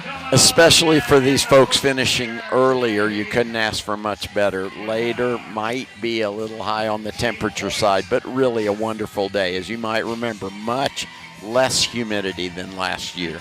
We thought it was going to be kind of a muggy mess out here, and it is not. So it's so far so good for the weather. You can live with about anything else. Humidity is kind of the silent destroyer because you don't know it's coming necessarily. You're right. We have so many different aid stations around the course too, just in case that is necessary. Hopefully it will not be for anyone. Hopefully everybody has a fantastic run. Something new this year is something called Meb's Mile. Meb's Mile, Meb Keflezighi, world-class runner, won Boston, won New York City. Before he was doing marathons, he was doing 15Ks, the Gate River Runs, the National 15K in Jacksonville, Florida. And I think he won that. I think you need both hands to count how many consecutive victories he had in the Gate River Run. I think it was good. 6. The guy's amazing. He ran the 5K. He is a race ambassador for us this year, and we are so thrilled that he is with us. Meb Keflezighi, everyone knows this guy, and it was fun because during the 5K, I saw him on the race course. I was like, shoot, Meb Keflezighi's running the 5K? This is amazing. And then you talk to people, they're like, I saw Meb on the court. How cool is that? He's got Meb's Mile going. That's on Classen. So Meb's Northwest Mile, 18th and Classen. he picked the spot. He said, I want to be somewhere where I can encourage the runners, like, go to Classen. Go to Classen. We want to check in now with Deanne Stein. She is on Meb's Mile there. Deanne, how's it going? It's going great. The half marathoners are making their way through it, and as you can see, Meb is here. He's ready to cheer them on as they make this final stretch, and this is a great spot to be in because they are coming in off of Classen, and they're going to make that final stretch into Scissortail Park. So joining me here is Meb now. Good to see you. Good to see you. What do you think? We're going to cheer these on. It's awesome to be able to be here to give them a high five. There we go. You know, to be able to just encourage them to keep finishing strong, and they're excited to get to the finish line and just give them a little bit of spark of energy here. So why did you pick this spot? Why did you want to be, toward the end? Carrie kind of chose this spot because this is where the tough patch is for the half marathons, 10 miles, 3 miles to go, 5K to go, and then for the marathon also is going to be mile 23, so they need a little bit of encouragement, and kind of when they make the turn, they can see me and give them a little push. Now you've been through this before. Kind of talk about what's going through these runners' minds as they're getting this close to the finish line. Well, getting to the finish line is very tough, challenging, mile 10, double digits, like can I make it, can I not make it, is that kind of doubts are kind of creeping to your head. But here they can get a little bit of encouragement to just say, I got this. And then to hear me or give them a high five, we're going to give them a little bit of power. All right, that sounds good. So we're going to be here with our high fives, ready to cheer on these marathoners as they make their way to the finish line. Back to you guys. Always the toughest part of the course right there. On Giving Classen. some encouragement for sure. That is one of, as you mentioned, a really tough course because you don't really tell when you're driving. You can't really tell when you're driving, but it is slightly uphill, and those marathoners will definitely be feeling it. No question. And I think it will be the single biggest moment of a lot of these runners' day. They know Meb, and to get to high-five him on the course. And is it not a great sport where you can actually be on the same course with the best who have ever done it? When you play basketball, you can't play with LeBron. When you play tennis, you can't play with Djokovic. This sport offers that, and Meb is the consummate ambassador. He stole America's heart when he won the 2014 Boston. You might recall that's 1 year after the finish line bombing at the Boston Marathon, and so they come back. Meb said, I want to do something to lift the spirits here in Boston, and he won it. He won a medal in the Olympics in the marathon, and he's got all the acclaims. I say the person, is the best part of Meb Keflezighi. Yeah. Such an encourager, no doubt about it. I thought it was impressive that ran the 5K yesterday with a chip. And I mean, I know that running, with these professional runners, there's for sure some ego involved in it. You know, they don't want to like go out and put a slow time, even if they're years and years past their peak performing times, right? But he goes out there with his chip on. He ran a little bit. I heard he kind of walked a little bit. He was running with someone. And I thought that was great because the first thing that people do when they find out that Matt McCluskey ran the 5K is they want to see how they compared to him, their time compared to him. So I know that's what I did. It was just kind of thrilling to see him out there. And I think that says a lot about him, that he's just going to go out there. And his time wasn't anything used to a Matt McCluskey time, right? No. He was enjoying it. He was taking enjoying in the moment, Yeah. as we all are as well. One of the great things about this race is that every single winner will get a medal. I'm just going to show these to you because they are a little bit different this year. So we have right here the marathon medal and the half marathon medal. MTM recognitions, they have made these medals since the marathon started back in 2001. And what makes this a little bit different this year is that this one has the downtown landscape, the downtown Oklahoma City landscape on it, as well as the 903 gates, of course, symbolizing the moment of healing. The one thing I'll say is my son Wes ran the kids marathon yesterday, and he got the medal with the 903 gate, and the 903 gate. So then when we were walking back to where we parked, we went through the memorial, and he got a chance to go inside the memorial and got his medal up, and he could see the 903 gate looking at it. I just thought that was how special. I thought that was so cool because usually they put the survivor tree, which is so special, right? I mean that's amazing, and this year they put the 903 gate. Yeah. And yeah, it was a moment, and a moment of it's very teaching special. too. Yeah. Big part of this whole process. That is exactly right. It's about bringing the mission of the memorial, the understanding of what this is all about out here to the town, to the city. And this race goes through so many different parts of the city, 25 different neighborhoods. And one of the newer cheer spots, new as of last year, happens to be in the Mesta Park area. And we've got some superheroes in the Mesta Park area. We do. This is going to be Rainbow Road, and that is where we find our Matt McCabe and Addie Crawford. Let's see what they're wearing this year, guys. Amanda and Carl, it's me, Addie Crawford, not Princess Peach.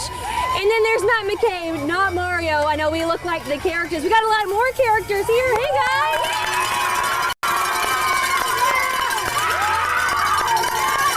These are all the neighborhood kids right here in Mesta Park. You can see that all of them are dressed up as various Mario characters. Again, this is the second year for Mesta Park that they've done this. Yes. And these guys, we've got some homemade signs in the front too. Yeah, to cheer show on us the the runners. sign. Look at that. Yeah. So take a look at that. We also got these little cheering on bells for when the runners go by. You'll see them running by right here. As soon as they run by, guys, what do we do when they run by?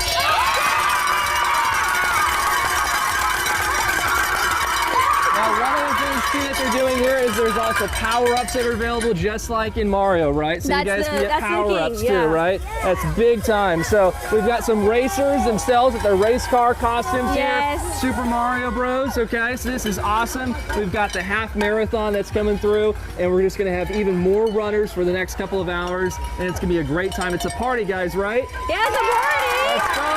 It's hard to believe it's only 7:38 in the morning, and these guys have all this energy. We're going to keep it up, right, Matt? It's early, and it's going to be all morning long. We love it. We love it. So we'll be here, and we'll be ready to share some more excitement from the course. For now, back to you guys. The half men's, how much time do we have for that? I think Rory may take it or let the other guy win at probably about 60. We have about 2 minutes. No. Okay, we are just talking about here on our desk that we have about 2 minutes left before we think. You don't think we will start wanting to fix our eyes down the finish line road, Oklahoma City Boulevard. Probably the winner may come, and Rory Linkletter will be in that hunt. Maybe around. Yes, indeed. If we could we just check in with David really quick? minutes. Just really quick, David, give us an idea of how Dustin's doing. Looks like he has extended his lead in the men's full marathon. Yeah, and also, guys, the pace now is his pace is 5.25. That's what I'm showing. So he is still cruising. He's by himself. Looks good. We just went through Nichols Hills, and again, he looks good. He's waving at a few people and drinking water, steady as he goes. Really, I've not seen him slow down or anything. I mean, he's just, like I said, it looks to me like he's maybe getting a little bit faster. Now, again, as we get to Classen, that's the grind, heading back in. But we're just about the 13-mile mark right now, so he's about halfway through. And man, he looks good. Now he's picking up speed right here. He's going downhill again. But, yeah, he looks great. He looks great. Right now he's in it to win it. And, man, it's a lot of fun watching him. He's just cruising. He's a machine right now. He's a machine. It is so much fun to watch him. In fact, Dustin Mettler told me that he gets some of his inspiration, in fact, quite a bit of it, his inspiration from his wife, who happened to run the 5K yesterday. He also saying that he lives in Oklahoma City. He does training runs. He goes past the memorial. He says he feels the emotions just in those practice runs. So this would be an amazing story if Dustin wins. Yes, this is a indeed. name given to us, and he has a pretty unique story.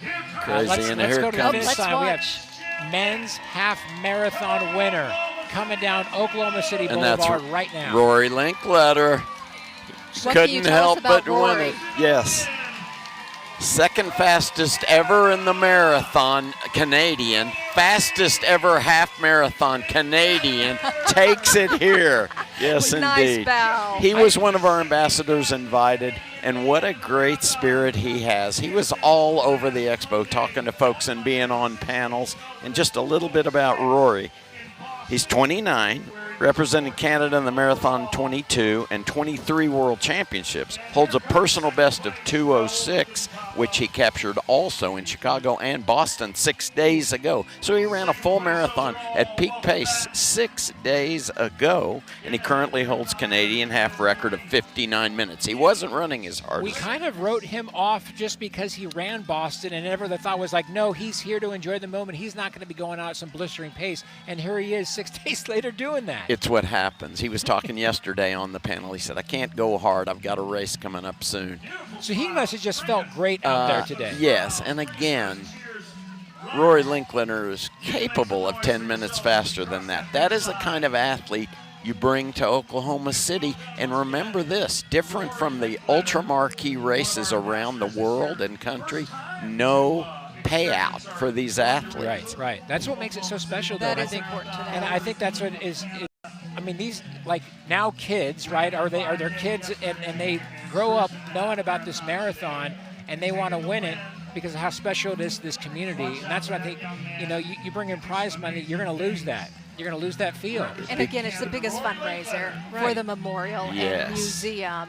You saw, too, when they were running down here that we had all of the flags, the banners lining that last eighth of a mile. That is so special, and that ends up being one of the runners' favorite times as they come around, and it just grounds you as you're coming toward the finish line, remembering what this race is about, remembering those 168 lives lost. Those pictures are on those banners. Those banners are so close together. They have to space them together because there's so many people, and that, I mean, you get a sense that you're running. It's like both sides are covered with these banners that are just a few feet from each other. Incredibly moving. We're going to be seeing it's a more of special that as experience. people come toward the finish line. Right now, though, we want to get a check of our lead female runner for the marathon. Let's check in with Lacey Swope. Lacey?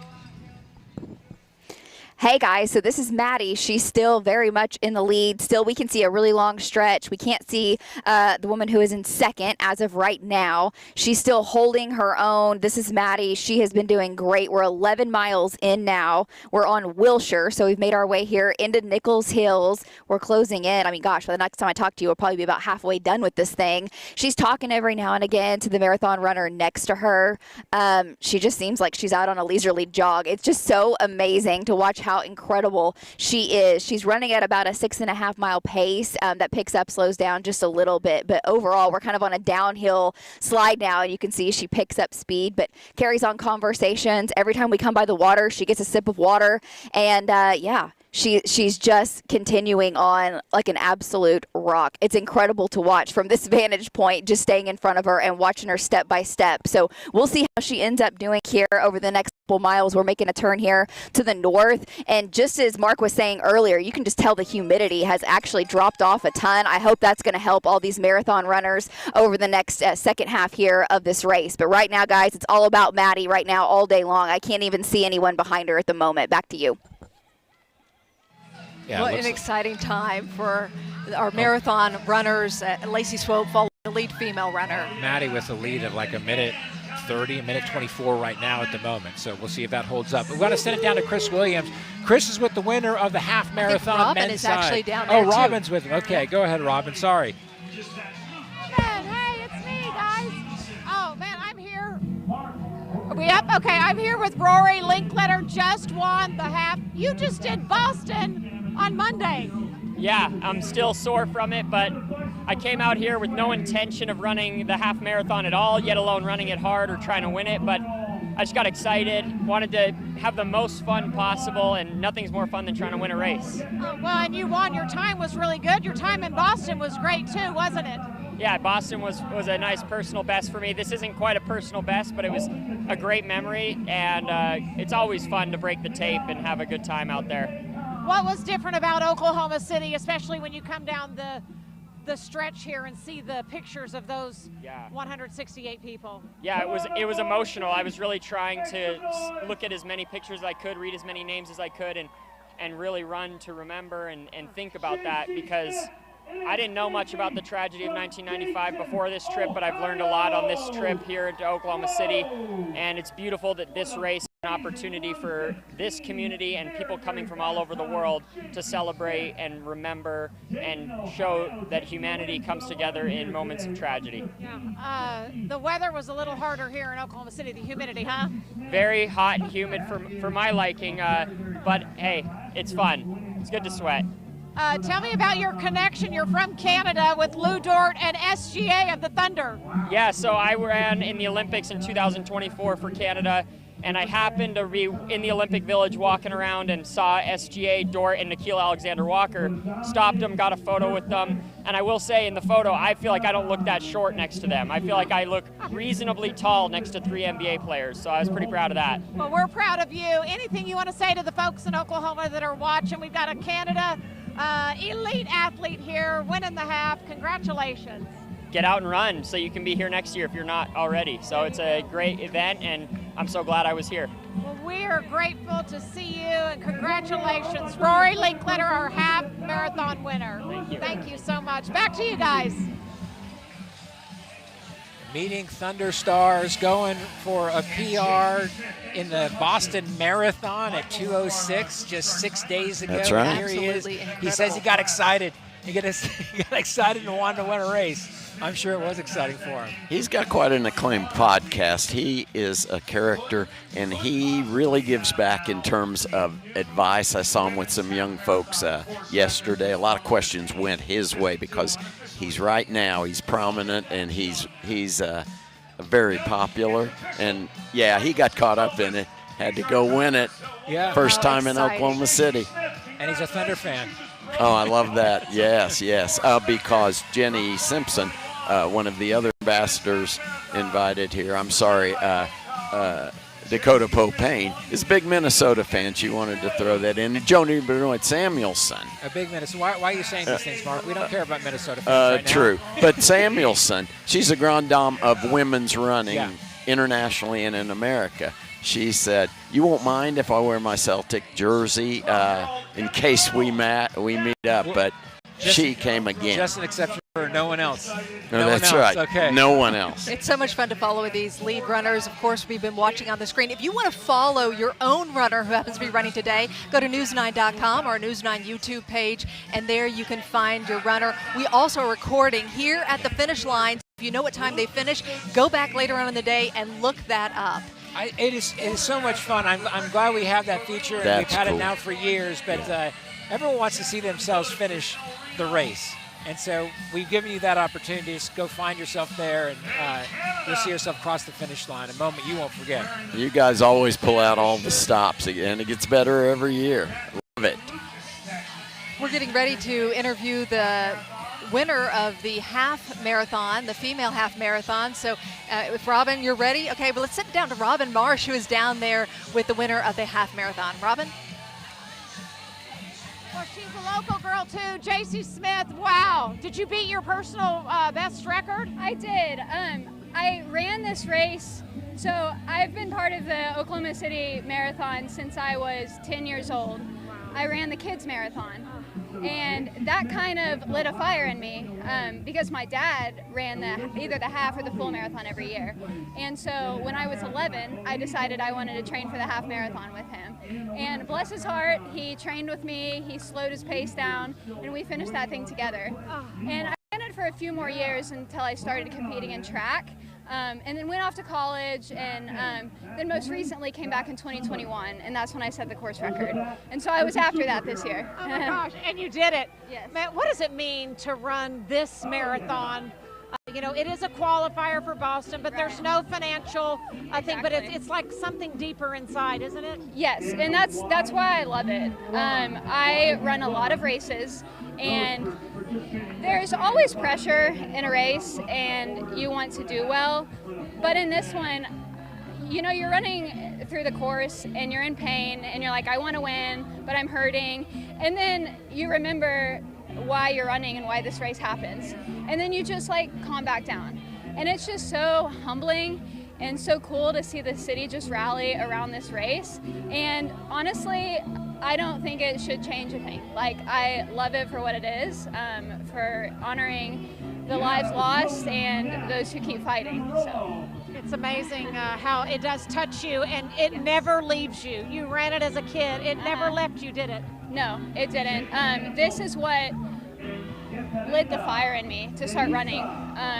Changed your life. It changed my life. Now running is part of my identity. I do it professionally. I get up every morning and run, and that all started here in the streets of Oklahoma City, honoring the memorial. Well, congratulations, JC. Thank you. Pride of Edmond, Oklahoma, right here. Absolutely. Hey, and Coach Evans, Stephen Evans, was my high school coach. Well, there you go. All right, there's some bragging rights there. Yes. Congratulations again. Thank you. Thank you. All right, there you go. Amanda and Carl, back to you. That's inspirational, right? To hear someone that first ran the kids marathon here and just always wanted to run in the big event on Sunday, and here she is winning it twice. Sticks with you too. Yeah. I mean, once you come out to the event, if you happen to be watching us at home, we are so glad, and hopefully this will inspire you to come out in one way or another. You know what? It's inspired my family. I got my son's big head here, and I apologize if you heard me screaming during Robin's interview. That's because he just crossed the finish line in the quarter marathon. Gage, come on over here, buddy. I just got to say congratulations. That's well awesome. Done. How was it? It was good. Yeah, what was the best part? Yeah. It always is the finish line. I do want to make a quick note. Do you mind turning around? I'm just going to show everybody your bib. So the runners have their front bibs on, but on their back, a lot of them are running in honor of. And Gage chose Trudy Rigney. And Gage, can you turn back around? So she was one of the 168 who died. Why was it important for you just to run in honor of somebody like her? Just to remember all the lives that were lost in the bombing. Yeah, he had a chance to go through the memorial grounds not too long ago in the museum. What a special time and an eye-opening time, and a reminder of what it is all about. I'm so proud of you. Go enjoy your good time. You beat last year's time by about 10 minutes. Such a family affair. We have about 50 News Niners here taking part. I don't know if there's any scientific proof to this, but I think if you have that bib running in memory of with someone on your back, you run faster. It must. You run faster. I'll buy for that. Sure. It must. Let's check in now with David Payne with the lead full marathon on the men's side. David, how are we looking? Well, he has competition, and they've now caught him. There are three. We're trying to see who they are here. It looks like it's going to be possibly Jesse Nix is coming up, 1664. And just trying to get our numbers figured out here. So he is now in a pack of 4.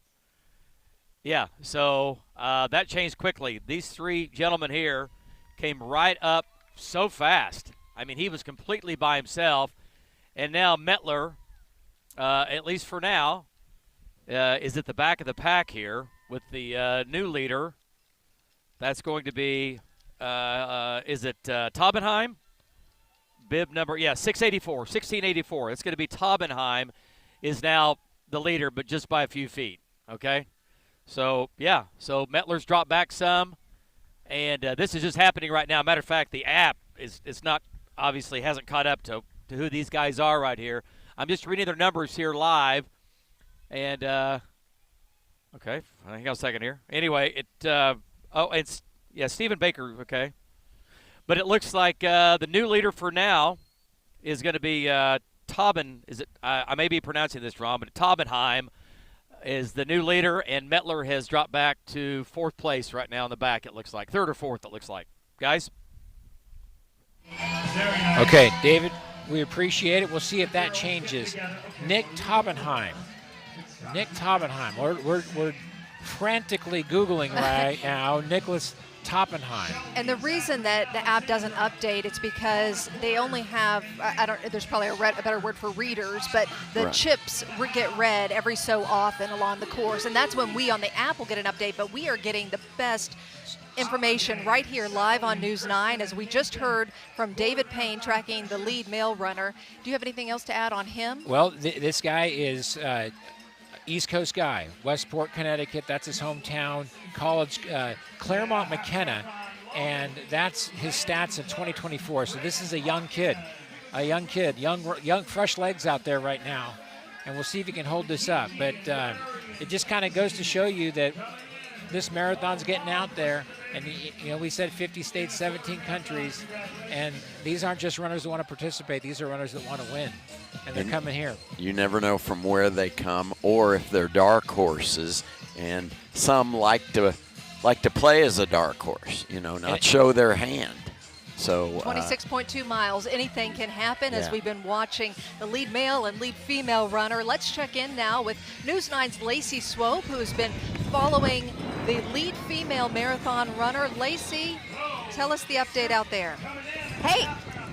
Okay, so far it's still all Maddie all the time. We still can't even see the women in 2nd and 3rd, not from our vantage point. So she still has a pretty substantial lead. I know the men's marathon race is really starting to get tight. So far, that is not the case, guys. We're 13 miles in here. We are on Britain. We're coming into the village right now. It's so cool watching all just the folks from Oklahoma City line the streets here to cheer on these runners. And every time we come by, they know this is the top female runner. She may potentially win this whole thing. We're about halfway through now. We don't know, but people get so excited when they see her. They're getting their cameras out, taking pictures, taking video, because they all want a chance to have that, to capture that moment. It's just amazing. She's downhill right now. So every time we go downhill, she picks up the pace slightly. And just for people that are watching this morning, if you're like me and you're not at all a runner and you're like, wow, this is incredible.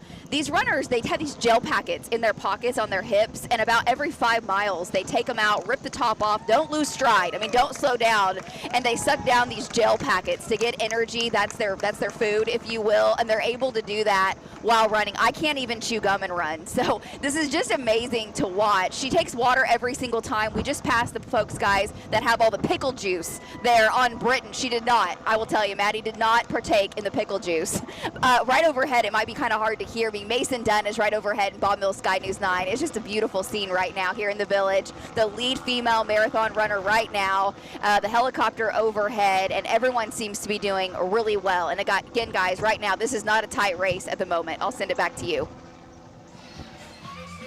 You mentioned the pickle juice, Lacey. That is just one of several things that all runners can find at one of the 26 hydration stations around the course. In fact, they have 75 gallons of pickle juice available for runners today. I hear so much about gels now, and everyone's running with the gels. And is this a race where you can take a gel, like someone can't give it to you, but are there gels at these at the water stations and stuff, with the bananas and all that? I don't know, because I've talked to some competitors that they're going to be handed gels during the race, and they're saying, and then another person said, I don't think I'm allowed to do that in this race, so I run with them. Run with them. The idea is the more gels you take, the lighter you get as a runner. So that's the benefit there. Yeah, whether you carry them or not. Later in the race will be providing such things as gel, as mentioned, pickle juice, various other things, everything down to bites of bananas. runners have their own approach usually, and if it's different than what they know will be on the course, they tend to bring it along. Old school, you didn't have all of these options. I found by mistake Jolly Rancher worked for me on a course. I didn't take much in marathons. The Nerds Clusters is another one that's gotten big with the runners. That's as the well. big thing, yeah. Jolly Rancher would be my deal if that was still my game, I think. But yeah, everything changes. Pickle juice is good. The key theme here, you stick to your plan. Don't take advice yesterday on a whole new change. Don't try something you have never tried today. Well, like coffee, for example, there's some runners that are like, I don't touch coffee. I don't. Or they just drink just black coffee in the morning. Yeah, and then some like I can't go running without my coffee. Others won't have the mentality to hit the line if they don't get some coffee. One thing we're going to be watching for here in the next minute or so is going to be our one of our disabled athletes. The hand crank winner should be coming down the stretch. In fact, right now we are going to witness this live here on News 9. There you go. The hand cycle coming this way, and we know exactly who this is. So Steve Scalzo. This is old hat to Steve Scalzo. He has crossed this finish line how many times? He did last year in an hour 32. He has 34. won 7 times. Won this marathon 7 times at 71 years old from Hera. He has the most marathon titles of any athlete out any here. athlete here at OKC. Yeah. He's won 3 back-to-back of the last few years. Just absolutely incredible. A little bit about his backstory. So he was in a motocross accident back in 2002, and he broke his neck. And he thought at first that might stop him from doing anything, but luckily he had a neighbor at the time who was disabled and basically showed him you could do anything you put your mind to, and so he started doing this. He's a veteran too, and those veteran organizations got him into competing as an athlete with the hand crank bike, and he trains in his garage. And Toby Rowland did a story with him here, and we're thinking that he's going to be in his garage like rocking out to music that's going to keep him going. He doesn't do that. He prays. Sometimes he'll listen to Christian music, but most of the times it's him praying as he's just cranking for hours in his garage. It's really, it's remarkable, and he is he's been a tremendous champion here for the marathon for so many years. The power of the human will and spirit. It's never over. That shows it much as anything. Well, we have some changes. We knew this was going to happen during this Memorial Marathon. We were following a lead of the males marathon race early on. Looks like some things have changed. We are sending it out to David Payne. David Payne. Okay, David. Who's the leader right now? What do we know? Well, you know what? Every time we turn a corner, there's somebody new. We now have Stephen Baker is now in the lead. He's run a 5.22, and he's cruising. And he came up with a pack of 3 other guys. That was Taubenheim and Jesse Nix. These 3 guys came up together, past Mettler. Mettler's dropped off. I cannot see him anymore. And as a matter of fact, Taubenheim, he's just now coming around the corner with Jesse Nix. So they're second and third place. That'll be Jesse Nix and Taubenheim. But the new leader now is Stephen Baker at 5.22. And this guy is cruising. He is cruising. I mean, he looks like me going to the kitchen. You know what I mean? It's just like no big deal. He's running it. He looks good. He has not changed. He doesn't look tired. He's not showing any signs of any stress at all right now. And, and Mettler, what was weird is Mettler was and then suddenly Mettler just dropped. And when he did, these guys made a move. I mean, he just kind of just had a little bit of a pullback. And these guys, but you can see the number 2, the number 3 back there. They're about a half a block back. And then, like I said, Baker right here, he is cruising. He is our new leader right now. That's going to be Stephen Baker at 5.22. He's running hard, running fast. Guys, back to you. Yeah, Stephen Baker, this is not really a surprise to us. We learned about Stephen Baker. This guy is not just a marathoner, but he's a winner. He's won in Tulsa and record time, right, Amanda? In fact, he holds the course record for the Route 66, not only the marathon, he also holds the course record for the half marathon and the 5K. And just to add to that, he won the 5K and the half marathon with record time last year in the same weekend. Is that not incredible, Mark? It really is. We knew he was going to be one of the favorites, and while this race, for all practical purposes, hasn't begun yet, to see him probably seize upon the fact he could see Mettler kind of fading, that can kick you in. I think the runners at the top on the men's side, they know Stephen Baker. Oh, they do. And they know that if he's in the lead, this is going to be a tough one to track down and pass him before 26.2 miles. He runs 75 miles a week as his training. He finished second in last year's Boston Marathon. He was not happy with his time at 2:34. This is not a college runner, by the way.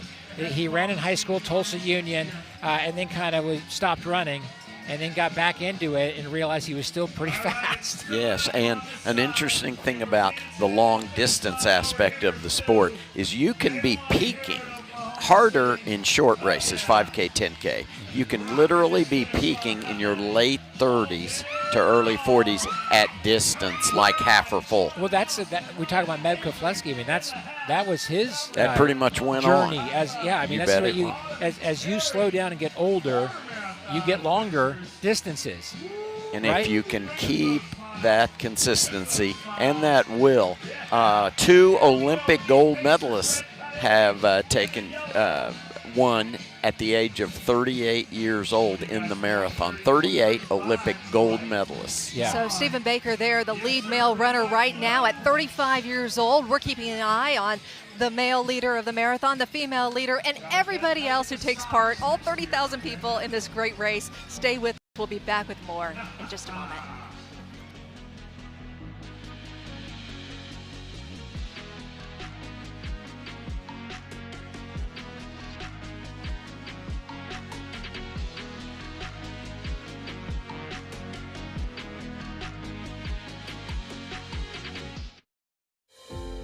Hello, my name is Mark Green, and on behalf of Hobby Lobby, we are honored to be a part of the Oklahoma City Memorial Marathon. Our Oklahoma roots run deep in this great state, and we know firsthand that through tragedy comes our greatest strength, hope for tomorrow. It's because of that hope we are stronger together than apart, and that is why we are honored to support this great community we call home. Hobby Lobby celebrates with all Oklahomans today. You did it! We're running in Oklahoma City! This land is your land. We made it. Okay, cruiser. But have you really seen it? Look at all these cactuses. Maybe it's time to slow down and enjoy the ride. You don't want to get in? You never know where the road may lead you, but at least you'll be traveling it together. It hasn't happened in so long. There's a trip like this. America is calling. Explore it with Omni. I'm Tiffany McGowan, and on behalf of Paycom, we're honored to support this year's Oklahoma City Memorial Marathon. This event is a celebration of life and represents the determination, resilience, and decency that is at the heart of every Oklahoman. As a company with Oklahoma roots, we're inspired by your dedication. It's because of you that this is a run to remember. Best of luck to everyone.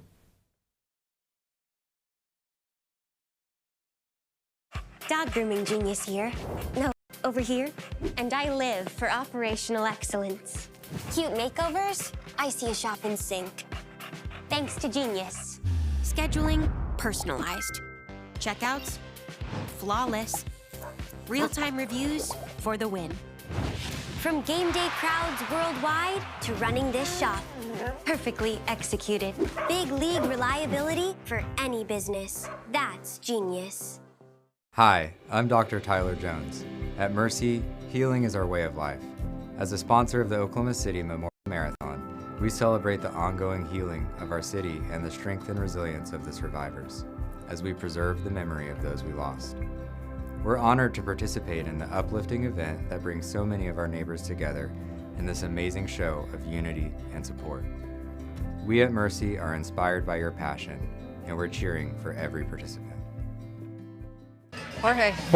Two-shot. Two-shot, and then we're going to toss to Robin. And welcome back to the 26th Annual Oklahoma City Memorial Marathon. You probably saw just for a second ago, we have last year's marathon winner, Al Mader, here. We're going to talk to him in just a moment just to get his thoughts on the race. But first, we got to talk to a winner. We got Robin Marsh standing by now with Steve Scalzo. Take it away, Robin. Oh my gosh, Steve Scalzo is getting his trophy and pictures made, and here he is, 71 years old, and again wins the marathon, and we're going to sneak in here and talk to him. Man, way to go. Steve, we're on live TV. We meet again, huh? Yes, ma'am. Thank you. You're 71 years old, and you keep showing up. That's what it's about, right? Yeah, it is. I had the interviews, and then I felt, I better try it again, and I don't want to lose it. And now I'm worried about what happened to Glenn, because I know he was back there, but I don't know if he crossed. But it took a lot to stay ahead of him, and then finally he disappeared. So I'm happy. You put it in high gear, huh? I put it in high gear, yeah, but I didn't get a record. That's okay. You finished first. And that interview you did with Toby Rowland, oh my gosh. I love the story, and folks can see it on our website, but you know, your story is about resilience, and I mean, this is why we're here. That's why we're here. I love doing it. I love seeing this finish line, especially. It's difficult when you're out there, but with all the people out there, the fans that are just going wild as you go across the course, it just spurs you on. And then training during the year with a few people, it's good to do that. You train in your garage. In my garage, yeah. How many miles do you go at a time? I usually do 20 to 32. So about 120, 130 a week. Will you be back next year? I'm hoping so. Me too. Congratulations. What do you want to say to the people of Oklahoma? You're so loved. I just want to say I love Oklahoma, and I love this race. And I love what it stands for, the remembrance of the bombing. I just love that. Yeah, those banners on that last little bit, it means so much. It does. It's great. Steve Scalzo, buddy, we love you. Thank you. Man, congratulations. Thank you. All right. Congratulations to Steven Scalzo, our marathon winner this year, and the hand crank. And he's been married for 51 years. He has 5 grandchildren as well. Don't you know that his whole family is cheering him on? Incredibly inspiring story, and now he's here with 8 titles, more than anyone here. Yeah. Even more than Al Mader. And Al, we're going to talk to you in just a second, too. Yeah, we're going to check in first. We do want to go out to Gorilla Hill, because I think we have a wardrobe change with Lisa Monahan and Colby Thielen. Let's check in with them. How you guys doing out there? Oh, guys, is there any better place to be in all of Oklahoma City than right here at Gorilla Hill? You know why? We got a 50-foot gorilla. I said we got an arch. I said we got runners. Watchers. I said spectators. People standing by every second of this hill. We got bananas. I said bananas. I said 1,000 different bananas. And somewhere in there is Lisa Monahan. She said, "Buy this." Lisa, come here. Lisa. Oh, I'm sorry. I was trying to blend in with the Lisa, crowd. is this the place that you're what? I don't want to bruise our reputation, so I've been trying to blend in. Isn't that why we do all of this? Oh my goodness. And it's been so much fun, hasn't it? Yes, there is quite a bunch of bananas here. People cheering every part of the way, and these runners getting that little extra burst right here at mile 7. We've watched as the runners have been coming up to mile 7, feeling a bit fatigued, and they see the bananas, and they hear the hype, and they hear the music, they see the 40-foot gorilla, and it lifts their spirits. And then you can almost see them start feeling re-energized. It turns the corner, and by the way, speaking of turning a corner, these guys have been up since about 5 o'clock last night. They haven't stopped. As you can tell, they had they're feeling good. Large arch. Yeah. That happened last night. Yeah. They put it all up. They've been out here partying, getting everybody ready, getting the crowd hyped, getting the spectators hyped. They're ready to go. We got Captain America. Woo! We got Ted with us. Ted, how you feeling? Great! Whoa, we got some bananas! Woo! It is bananas out here. It's always a party every single year. This is the most appealing water station on on the marathon route. I love it, Lisa. We're going to peel out. We'll send it back to you. All right, that started back in 2010, just as a way to give back to the city, Gorilla Hill, and look at it now. And now you can buy merch at the expo. I mean, it's a big deal. No, I got a hat yesterday. I mean, everyone looks forward to it, right? Like Yes. running through that arch for sure. It is All right. such a great time there. We're joined now by running royalty here. Oh. Two-time full marathon winner, two-time half marathon winner. We got Al Mader, the great Al Mader, joining us now. Always good to see you guys. No, definitely appreciate you guys letting me come on. Just great day to be out here running.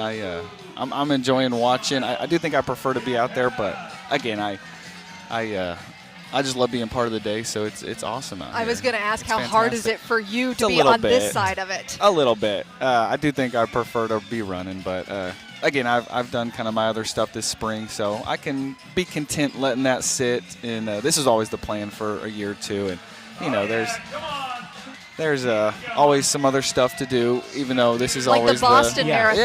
Yeah, no, that's fun. Which is So why I you're just- not running Yeah, I today. just wanted to kind of experience a different, fantastic in another great way, race, history, competition. It was a lot. It was fun. I had a blast, but just fun to be racing this time of year. So, I mean, yeah, I definitely don't think I could be not racing at all, but I got my race done, thankfully, before this, so now I can just watch, and enjoy. So you're watching the leaderboard, I'm sure, in the men's I've been trying to full. see when the next split, just like you guys up here. So you run the marathon and compete in the marathon so much that there's obviously a strategy that you follow. Yeah. Is it kind of too early to start trying to think who's going to win this? It is still relatively early, but looking at the splits and knowing that Stephen Baker is a absolute great runner, strong runner, has marathon before, I would be surprised if he really starts to struggle. I mean, you still have a long way. It's a little bit of running into the wind right now.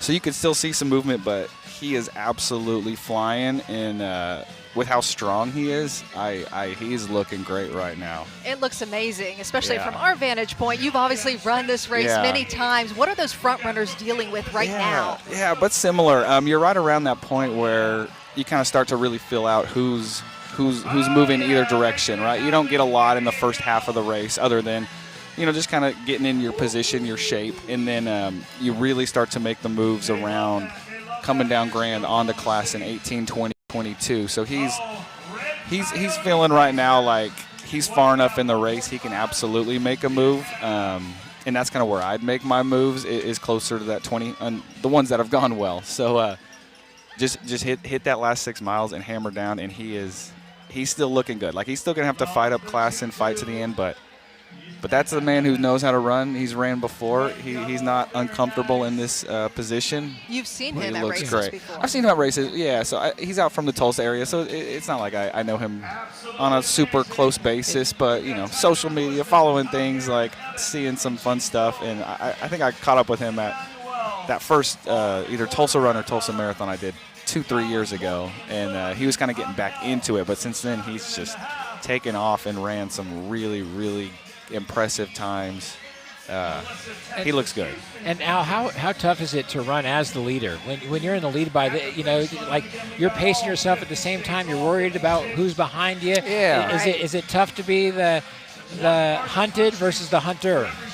Yeah, I mean, I definitely preferred when I wasn't in the lead from very early on. And it sounds like he kind of sat back, not for crazy long, but long enough to then make a move. So you still have to kind of feel out who's behind you, but it looks good to make a move later in the race like he's done with about 6-8 miles to go.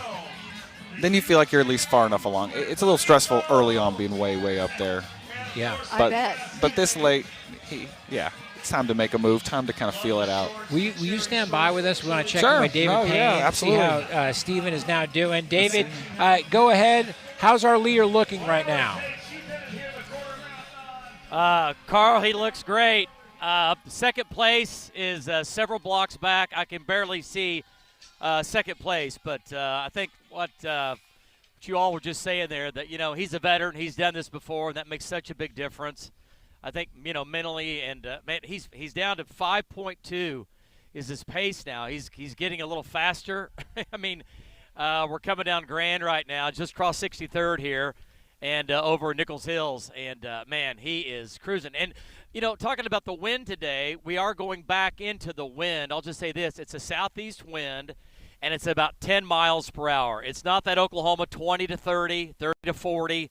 So that makes a huge difference. So it is a wind in his face coming back, obviously headed southbound, but not out of control. And it's not going to get crazy strong. It's going to stay about where it is all the way to the finish line. So unless he does something weird or somebody way, way back comes up, man, I don't know. He's going to be, like you guys were saying, he's going to be hard to beat, but he is cruising. I mean, he's getting faster. He's up to 5.2, so he looks great. He's not struggling, no grabbing of the side or anything like that. He's no interaction with the crowd. He's very stoic, and he is all business right now. Coming down the last stretch here, we're just coming up on mile 20. Hard to believe. I've been in the back of this pickup for 20 miles, and he's been running for 20. See the problem? It's incredible. Back to you guys. So, Al, when you watch that, do you wish that you were here reeling him in? Like I said, I think it makes it a little bit easier, the fact that I've truly, I think, put as much in the last few years as I could, so like I do want to be out there in some capacity, but I'm very kind of content with what I've done here. Getting one win is the biggest, and then last year to kind of, in a tougher year for me, add on and find a way to win another. If I never win another one, I'll be perfectly fine, because I've gotten my races in. But yeah, I mean, it just looks like a blast out there, and I'm just pretty impressed with how he looks right now. If he finishes like this on, again, not a perfect weather day, it's a little warm, a little windy, he looks like an absolute class out there. He looks like he's done this a bunch. So yeah, it's hard not to be out there, but I like just supporting a lot of these guys for sure as well. Yeah. And what a great run to be a part of. Yeah. So amazing. Absolutely. Fantastic. I look forward to kind of watching the finish and seeing how you guys call it in. Okay, we'll get your thoughts on the flip side. So we appreciate it, Al. Yeah. Thank you. Our last year's Memorial Appreciate Marathon you guys letting me out here. We hope you being here today makes you closer to being here next year as a competitor. Then our job is done. There's some really good competition out here. We'll see what the future holds. Yeah. All right. Yes, we will indeed. Al Mader. Thank you. Congrats. We're also been following the lead female runner of the marathon. Let's check in with Lacey Swope, who is tracking that. Hi, Lacey.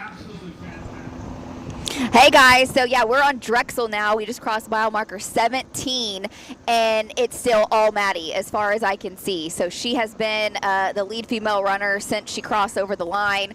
And in the years that I've done this is my 4th year to be in a truck following the lead female runner. This is the first time that the entire time she's been by herself. I feel like there's usually a group. They kind of have their group that they train with or run with, or a partner that's pacing them.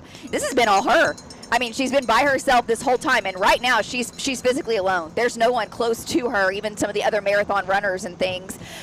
So she's just, powering through. It's so incredible, the mental toughness that has to go on. I'd want a group around me, screaming my name the whole time. It's the only way I could put one foot in front of the other. Oh no, she's a rock star, and you can tell. I've been looking for the second place. Nicole Laughlin is in second place. I've yet to lay eyes on the second place female runner. So I don't know how far exactly Maddie's lead is, but she's definitely got a lead by at least a substantial amount right now. And I know this race still has a long way to go, but 17 miles in, guys, and she is just absolutely going strong. I'll see if she'll give me a thumbs up. She looks down the whole time. I haven't yet really gotten to get her. Are you doing good, Maddie? Yeah, she's doing good. She's focused, guys. She's very, very focused. All is well. So we'll keep you updated. Right now, no major lead changes or nothing imminent at the moment. Wow. Well, it is exciting to watch. Absolutely no doubt about that. Maddie's lead right now is tremendous. We're looking at 3 minutes. Now, do I have that right? Am I looking at the math right? It's a 3-minute lead. I think so. That's crazy. I think so. fast No right one now. in sight right now. Wow, good Still for a her. lot of race left, but Yeah, for sure. really impressive to this point. Very impressive. And another thing that's impressive about this race in particular is how many people volunteer for it. We have more than 3,000 volunteers a part of this Oklahoma City Memorial Marathon race. And one of those volunteers we know very well, and that is Chris Williams. Let's go down to him. We are putting him to work. Chris?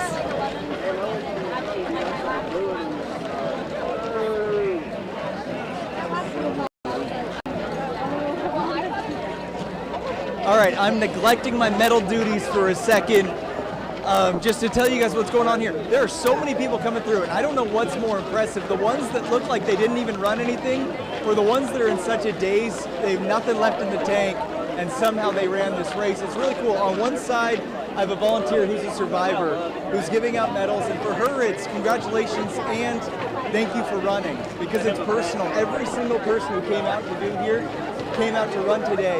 It's personal to her. On the other side, a Vietnam veteran who the runners keep thanking for his service. If that's not Oklahoma, I don't know what is. It's great here handing out medals. For a rough stretch, Governor Stitt was over there, and so we kind of lost a lot of people. They went over to his line, but he's gone now. They're coming back to us. And man, it's just so fun being here where everyone has accomplished something great for such a special, special occasion. Guys, I'll send it back to you. Hey, Chris, you got some medals in your hand. You want to Here's show the medal those for to us? Are Stillami. you I going don't to know be if you handing went those back out? to the desk or not. So this is for the quarter mile. Yeah. And it's a silver. Hey, coin flip it for us on if you this can, side. Chris. The backside, run to remember, and it has the 9:03 gate on it. And then as the race gets bigger, so the half marathon and the marathon, the medal gets bigger and bigger too. So my 5K medal from yesterday is about this big. The marathon ones are pretty big, but these are cool. I keep accidentally catching people's ponytails and buns, trying to put it. It's harder than it looks. My arm is kind of weighed down, but it's just so cool to be a part of this in any way, and it's just so impressive how many people have chosen to come out here and run, because running is zero fun, and they're coming out here and doing it for a special cause, guys. It's awesome. I got to get back to my duties. I feel bad. The volunteers around me are carrying all the weight, so I'll send it back to you guys. We absolutely love our volunteers. 20 volunteers are volunteered them all. You've heard about Run Them All? Well, 20 volunteers have come back from that very first race. 3,000 volunteers total. And this kind of for volunteers is really the marquee place to be, right? Handing out the medals. It's emotional for them. A lot of times it's family members who may have lost someone on April 19th, 1995. This is where they want to be to be part of that moment, to see that person's accomplishment and to hand them a medal. It's a special time, no doubt, for sure. We want to send it out to one of our reporters on the course. We have Shelby Love, who is also volunteering. She's at a water station helping to cheer on runners and get them to the finish line. Shelby, how's it going? Tell us where you are. Carl, this is so awesome. We're out at SSM Health on 9th and Chartel, and this is one of my favorite signs that we've been able to hold. It says, tap here to power up. So runners have been tapping this as they've been going by. They're also powering up with some Powerade. We have water. We also have some pretzels down at the very end. So people are doing what they can to keep going. And I just continue to think about how resilient Oklahomans are. We saw this week the damage that happened in Eden and the devastation. Okay, Shelby, hey, great work. We're going to put you back to work. I think we're going to maybe fix some audio issues, but we'll go right back to you. No worries about it. Shelby, at one of the water stops, I just want to add, too, so many churches. There are 26 churches along the route, and they are all getting involved as well. In fact, one of them is a water stop that happens to be the Westminster Presbyterian Church, and they say they're just past Gorilla Hill, and that is where they're going to offer up water and also prayer for anyone who may need it. And what's great, too, is they got another nonprofit, Hope is Alive, to come there, and they really help out people in our community, and they are volunteering 70 people coming there to help volunteer to give out water there as well. Those water stops stops are so needed along the way. The other thing that they do is they have Sunday services that outside, so you can be a part of the race. You can cheer, you can worship, you can do it all right there in one Nichols place Hills, on they have a Sunday. tent revival, and so they will be singing. And the preacher in the past has said, the crowd will start to cheer, and he's like, "Thank you," and he realized it's not for him. No, it is for the runners. and I think it's great that the churches embraced this, because when this marathon got started, Sunday was the day they picked, because for traffic reasons, so many reasons, Right. it's just the easiest day to have a marathon was on a Sunday. But then you have all the churches. I know that we went to church yesterday, and there was a pretty big crowd because people were thinking they couldn't get to their church on Sunday. And So those who can often volunteer. yes, No so doubt about that. You may have seen some of the racers in a push rim wheelchairs. You also may have seen throughout the race course them pushing pink wheelchairs, and those are so special. Those are Ainsley's Angels, and Chris Brinkley, who has really spearheaded that effort here, says it's a way to have able-bodied runners run with people who otherwise might not be able to participate in this. And this was impressive, guys. For Chris personally, this is his 117th race pushing an athlete. It's amazing. And remember, the volunteering you talked about, that is the heart of this race. That's why it has ascended. And we see a lot of leaders and winners, and that's super. But the race day is really just getting started for so many. And that's why those volunteers who are out there for 4 and 6 hour shifts, and the runners, they count on it. We think about who wins these things, but this race is much more. It's the people's race, I consider it. That's what they call the Marine Corps Marathon, and I ran that race quite a few times. And I have always felt here was, I used to call it the mini people's race, not many anymore. Well, how many people do you think come to like the Runners Expo and just want to be part of it for the next year, and just say they kind of set that's their goal for next? I'm going to be here. I don't know what race I'm going to do, but I'm going to train. I'm going to be on the starting line. You hear it all. You hear it a lot in the running store, and when I coached more the next day, and via this medium, they might call me and say, "I want to do that marathon you were on yesterday." I ask them first, have you ever done a 5K? Are you a runner at all? Because you want to urge them. You want it to be a victory, and maybe run or walk for life, move for life. So it's many victories along the way, and some forgot about that. But the 5K is a marathon for so many of us. Yeah. No. Absolutely amazing. And Yeah. 30,000 runners for record. race weekend right here A in record number. Oklahoma City. And we love the elites, pardon me, Amanda, but the stories are in the back of the pack. I've heard you say that, and that is Very the good, truth. yeah. We're going to get to some of those stories here throughout the morning. We're going to take a quick break, and we'll be back with more of this Oklahoma City Memorial Marathon. Run to remember.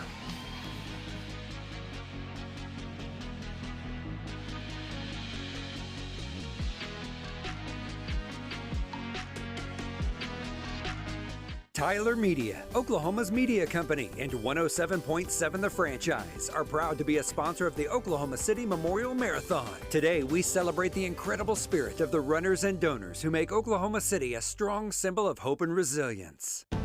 As thousands gather for the Oklahoma City Memorial Marathon, we pause to remember the 168 lives lost and all those forever changed. At Continental Resources, we are honored to stand alongside this community as a longtime supporter of the marathon, and we remain deeply committed to the mission of the memorial and museum.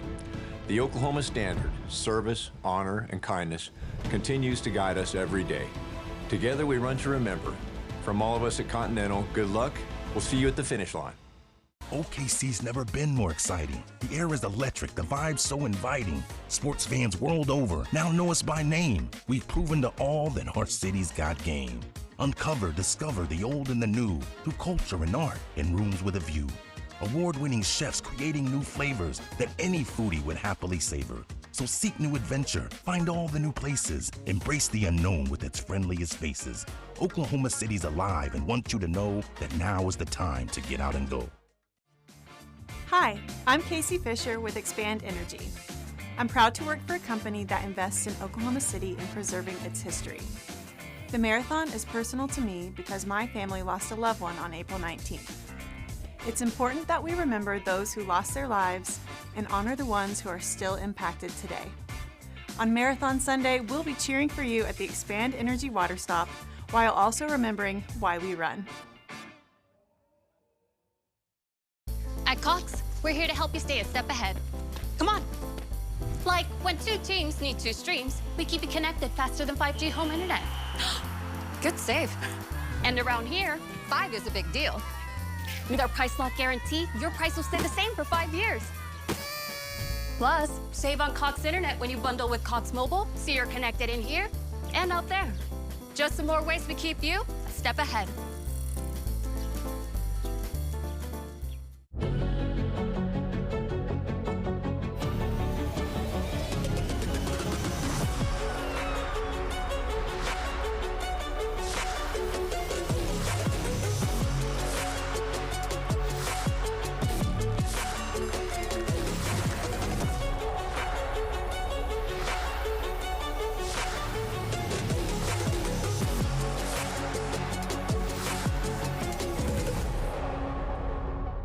Tyler Media, Oklahoma's media company, and 107.7 The Franchise are proud to be a sponsor of the Oklahoma City Memorial Marathon. Today, we celebrate the incredible spirit of the runners and donors who make Oklahoma City a strong symbol of hope and resilience.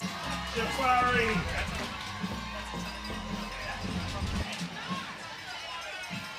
Welcome back to the Oklahoma City Memorial Marathon Run to Remember. Great to be live with you this morning as we are tracking not only the lead male and female runners, but also the storylines that are happening out here. And it is a party out here. It is a party, and it hasn't always been a party, the finish line of the Memorial Marathon, but in the last few years they have turned it into a major party at Scissortail Park. The race course changed. We're finishing down here on Oklahoma City Boulevard, and all those people are filing in to Scissortail Park, and that's where we have Mike Glover, who is now there in the party there as it just keeps getting bigger and bigger this morning. He's at Finish Line Festival. Mike, go ahead. Yeah, guys, this is the Finish Line Festival, the big celebrations where runners meet back up with their families. Lots of pictures out here, lots of music, and the runners are grabbing food and hydration of different types, of course. But we're out here, we've got Chandler. Chandler is 12 years old. Chandler, now she just ran her first quarter marathon, right? So tell us a little about it. How tough was it? How fun? It was really fun, but at the last mile, I really started pushing it. You started pushing it. Now, you told me you did 5Ks before, yes, but this is your first quarter. Yes. Will you do this again? Yes. Tell me why you ran. Why was it important to run this? For the bombing that happened. Yeah. So did that inspire you all the way through? Yes. All righty, so Chandler's here. She's ready. She's going to do it again next year. We're at the festival. We're having fun, the big party. We're going to go back to you guys. Wait. She's got her own big head, guys. This is great. So back to you guys. We're going to go have some more fun, maybe grab some food. We love seeing the big head. We love seeing everybody's signs out there. And what a party it is at Scissortail Park. One of the special things out there is they have a personal record bell. So anybody who goes out there and gets their own personal record, they can ring it. That bell has significance as well. That bell came off of one of the very first fire trucks that responded to the 1995 Murrah building bombing. And then there's also a piece of granite on the personal record bell, and that came from the Murrah building itself. So just really special out there at Scissortail Park. So many people taking pictures as they ring that bell. I mean, it really is a milestone for them to hit a PR for this. And Amanda, you were telling me earlier about how many beers they have at Finish Line Festival. Because it's not just one. You said 3 different beers. Yeah, 3 different beers. One is non-alcoholic as well, but that is something that many runners above age. I knew you'd know. Yeah. I know my stats. Let's get that straight. You know what? We have 3,000 volunteers out and about, and many of them are handing out water today. Let's go back out to Shelby Love now once again, and we've kind of cleaned up her shot. Shelby, go ahead. I'm sure the energy is just so impressive where you are. Oh, yeah.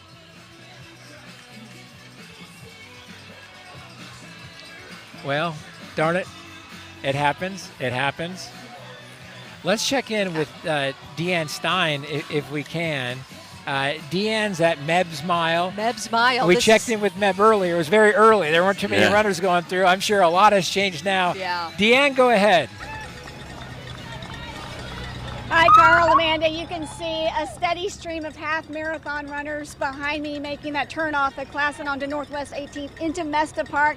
Behind me also you see Meb, and let me tell you, he is in the zone. I'm going to let him stay there doing his thing. He was high-fiving, and now he's moving. It looks like he's moving across to welcome possibly, there he is, the leader of the marathon. This is the marathon track. So he's been high-fiving and fist-bumping all these runners. And like you had mentioned earlier, this guy's world-class. He's a 4-time Olympian, winner of the Boston Marathon and New York City Marathon. He's an ambassador for us this year, and you can see why. I mean, people know him. They are coming up to him. They're taking selfies with him. One guy actually said, "I'm listening to your book right now." So he is really a welcome face here on there. It looks like he's taking a quick break. I'm going to get him. Hey, Meb, how's it going? You've been like really busy. I mean, you've had a lot of half marathon runners coming in. How's it been for you so far? It's been awesome here to be able to just cheer them on, and some people are running hard and then they see you, they kind of, oh, it's Meb, and then so give a little bit of a spark of energy. It's great to be here in the middle of the road, giving them high five, and then it's just enthusiastic people just like that, you know, just be able to they're excited to be running at the Oklahoma Memorial Marathon. I think they're excited to see you too. One guy I mentioned that was listening to your book, getting selfies. I mean, is it great to see these people and give them that extra boost? I mean, I didn't mean to slow them down, but a lot of people have came, take a selfie, but yeah, they talk about the book or the inspiration or thank you for the win for the Boston, all those sort of things that they'll be able to encourage them, and I feel blessed to be here. Okay, well, I'll let you get back at it. So there's definitely a good burst of energy for these runners as they make that final stretch to the finish line. Carl Mann. Here in Oklahoma City. Deanne, thank you. Bringing in our race analyst, Mark Bravo. Mark, what does this do for every runner when you not only see Meb out there, but you see such a crowd cheering everybody on? Oh, again, they've pointed to this virtually all year, and this Oklahoma City Memorial Marathon now probably, say 2 decades ago, it was easy to see. It created literally, and maybe wasn't created for that reason, a wellness initiative in Oklahoma. We hear from people all over who would not be out doing this daily without this premise, and that may be the seminal impact that this race has had. Health and wellness. We get a bad rap in Oklahoma, and we've got a lot of work to do. But, you know, I get to a lot of starting lines, and always want to acknowledge the parents and teachers, mentors who bring kids, because whether they're running or not, they're planting a seed, and it means there's a much better chance of doing some form of this called motion. Isn't that the truth? There is a teacher that I recently spoke to, and he is with Oklahoma City Public Schools, Phi Madney. He is a PE teacher at Wheeler Middle School, used to do elementary school, and he has started a running club, and this is really what sparked it all. In fact, he told me that he has out here today 3 students running the half marathon, and then also another one doing the quarter marathon. So speaking of that wellness initiative, it gets so many people at a very young age moving as well. The kids marathon yesterday, if you're in that corral, there were so many different colors. I mean, and it went back and back. I think it started with kids that weren't associated with the school. They were up front. The ones associated with, I mean, that went on forever, like 8 different colors as they packed into that corral and went. I mean, it's a lot of fun. They do it with each other. It's a goal of theirs. Obviously, the kids marathon is that you get out there and you do 25 miles on your own, and then you do the last 1.2 on race day, which is yesterday. But it is amazing how many people they have, those waves for the kids marathon. And I mean, I'm not saying that thing started small, but it's not the numbers it has now, and all of it's because of these schools getting involved and making this a priority and having a team, and that team being so proud to be here and competing. By the way, I just want to say that if anyone else is going out in the middle and trying to high-five the leader, only Meb Keflezighi could get away with that. I think if you try to do that, any other person probably gets arrested. Yeah. Meb can get away with it. Yeah. If we could check in with David Payne, our chief meteorologist, who happens to be following the lead male runner right now, I'd love to. David, I know you've been tracking Stephen Baker. Tell us what the latest is from your vantage point. Well, I think this is going to be my easiest forecast I've had all week, really. It's unless something, happens that's going to be so strange, it's a 100% chance at this point that he's going to be the finisher here and the winner of the 2026 Oklahoma City Memorial Marathon. He is running. He slowed down a little bit coming down Classen. They all do. He's got a little bit of a headwind as he came down Classen. Also, it's so crazy. It is such a party. Look at our shot. Look at all the runners that he is running next to. And everyone's cheering him on. It's really, really cool. It's kind of emotional watching everybody because they're just really, really, cheering for him. And lots of yells, lots of screams going on. But just watching everybody next to him, just a sea of people moving is so amazing. It's so cool. But, guys, he looks great. He slowed down a little bit. I think he's down to like 5.23 on his pace. But look at this lady right here. Look, she's losing her mind. I mean, it's really, really cool. Speed up a little bit. And anyway, he's right here behind us. Steven, you doing all right? He said yes. I got a yes out of him. So, yeah, he looks great, guys. Now we're going downhill. He's picking up a little more speed here, but he looks good. He looks great. And he has not shown any signs of anything, any weakness at all. He doesn't look tired. I mean, he looks like he did when he took the lead. About 10 miles back? So, I think you're looking at the male winner here coming up. We'll find out shortly, but it's exciting. The crowd's fired up, and wow, just incredible day. The neighborhoods have been great. The crowds have been great, and we love doing this. We love doing this. Guys, back to you. David, since we have you on, what's the situation in the back of the truck? We always joke that chair you're on is never quite secure, and you're kind of sloshing around back there. How is it this year for you? I hope you're not getting sick. No, it's good. It's good. It's been 25 miles on this chair. I got to tell you, my buns are numb. My buns are numb. But outside of that, no, it's been good. It's been good. The police truck that we're in, it's been great. No. It's been a great ride. It's been a blast. It's been a blast. Can't wait to do it again next year. We are grateful that you're there for us. David Payne tracking the lead male runner, Stephen Baker, right now. A little bit about Stephen. So he ran in high school, but his main sport was actually soccer. So he loved to play soccer. He only got back into running because he felt like he was out of shape. And so he started running again, and he did his first half marathon at age 30. Here he is today at 35 years old. Yeah, he said he was in soccer shape, right? And he said, I was in soccer shape, so I was okay shape, but not in running shape. And he holds the record for Route 66 Marathon in Tulsa. He is up right now by almost 2 minutes. I mean, he's got a 2-minute lead, which seems ginormous right now. And Mark, you're tracking his pace right now. You think we could see a record broken here, maybe? It looks to be real close, but he is in the hunt. He's basically at 40K. 42K marks the marathon finish. Each K is 0.6. You're talking 1.2 miles to home right now. Unbelievable. So let's talk about the marathon and the record. The record was set back in 2004 by Connor Holt. Yeah. 2:22:54. Do we have a new number on since they changed the race? Now, I would say that almost like the old record seems more impressive because they're going around Hefner with the wind and all that, which they don't do anymore. But since the race has changed, I know we've seen some pretty impressive times. I'm wondering if like the fastest one since they made the change in 2019. Yes, it looks to me like this is going to be the second fastest time ever on the course. And they used to do a few miles at the lake, and at times that wind could stand you up. But they're facing it here on Classen. They get their measure of it. A lot of folks.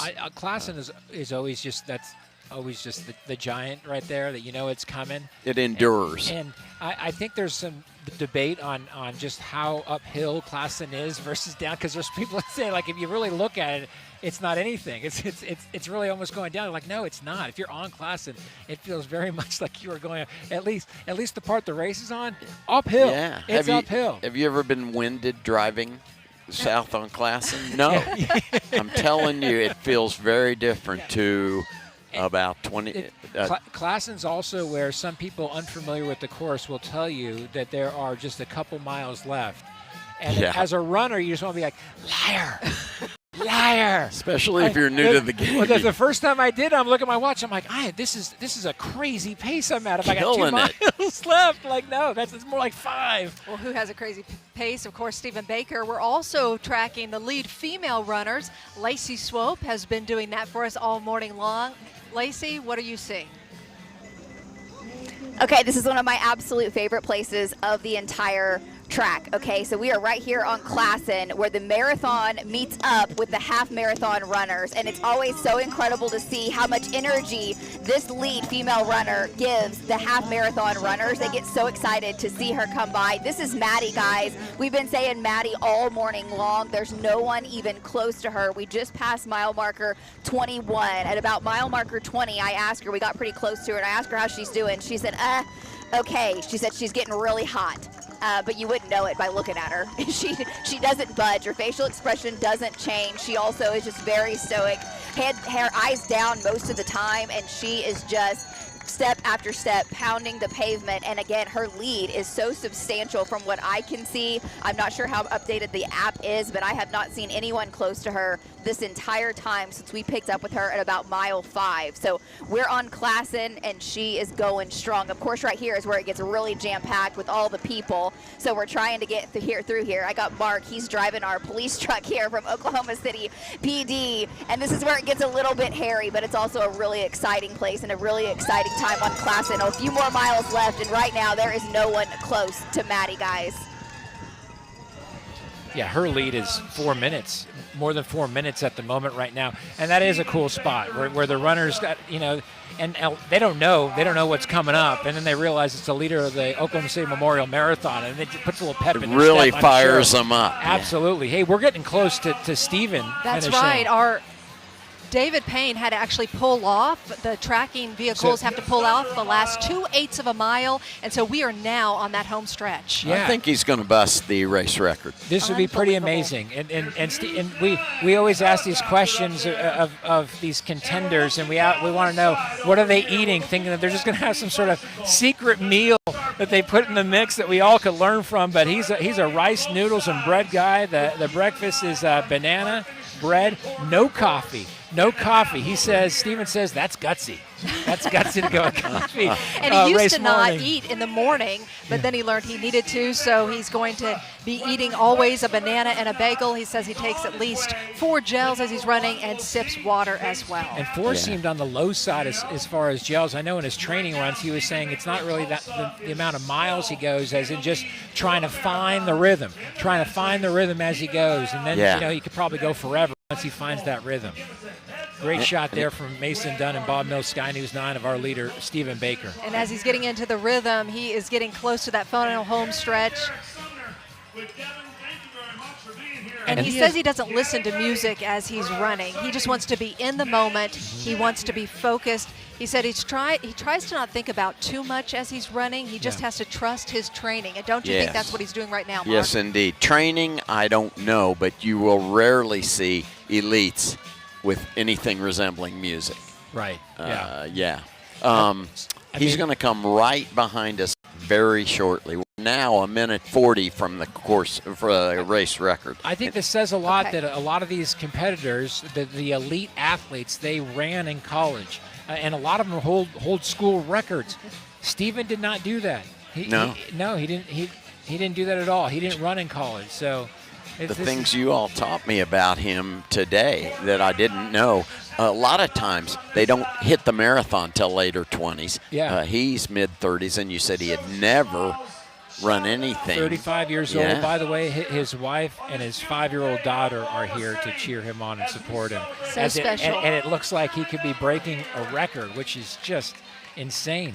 He says this race just seemed right for him, and he loves spectators. That's what he found. He loves the crowd as he's running, and boy, you get the crowd here. We have so many visitors to downtown Oklahoma City, and quite a few of them are here right now cheering on these runners. I also love hearing the stories of it. You know, running is a grind. A lot of people told us it's not fun, but it's part of the routine. It keeps them active, it keeps them physically fit, but it's a grind, and you have some of these people that have been doing it at an elite level. They'll quit running. He's one that quit running and fell in love with it again, and here he is about to break the tape. Now, I will say he was Gatorade Player of the Year when he was a runner at Union High School. Yes, so, when he was you know, he had some speed when he was younger, but then he put that on the back burner, did some soccer when he went to Rogers State. And he was a known runner in high school. He ran for Tulsa Union, and other high schoolers about that same time, like Dustin Mettler, he knew this kid.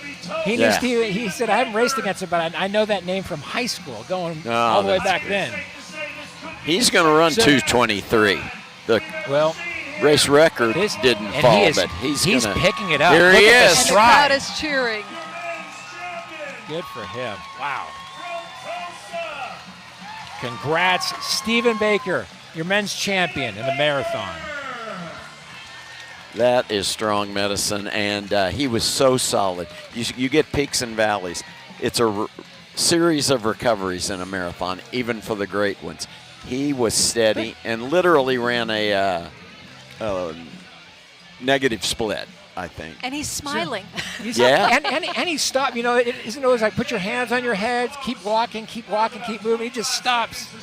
It's right there. Well done. That was impressive. He did tell me that he did this race. He wants to dedicate it to his friend and encourager who runs a nonprofit called Arise and Build. Yeah. They're a nonprofit dedicated to empowering formerly incarcerated men. And so that's kind of what motivated him to run today. Yeah, and his friend is very proud right now of Stephen Baker. That's impressive right there. We can say that Stephen Baker finished second at the Storm in Norman this fall in Norman, the half marathon. So, and that is kind of a gauge. A lot of people look at that half marathon in Norman and say, okay, who's going to be the front runner? The person who got first is not here today, but you're right. Yeah, well, Stephen, he showed up today. But so Stephen Baker will he holds the record in the Route 66, the marathon, the half marathon, the 5K. The 5K. The 5K. Holds and the course record. The course record. Yeah. He might have the course record here. He was about. Well, I'm gonna say course this record course, for this indeed. course record. Indeed. I'm calling these two different things. Yes. Maybe I shouldn't do No, that. that's good. A lot of runners will bring up, I was on a different course. So you're exactly right. Race record different than course record if you want to get really technical. I think next year I'm hoping to see the Al Mader Stephen Baker showdown. Okay. There you go. Maybe your son steps up to the marathon.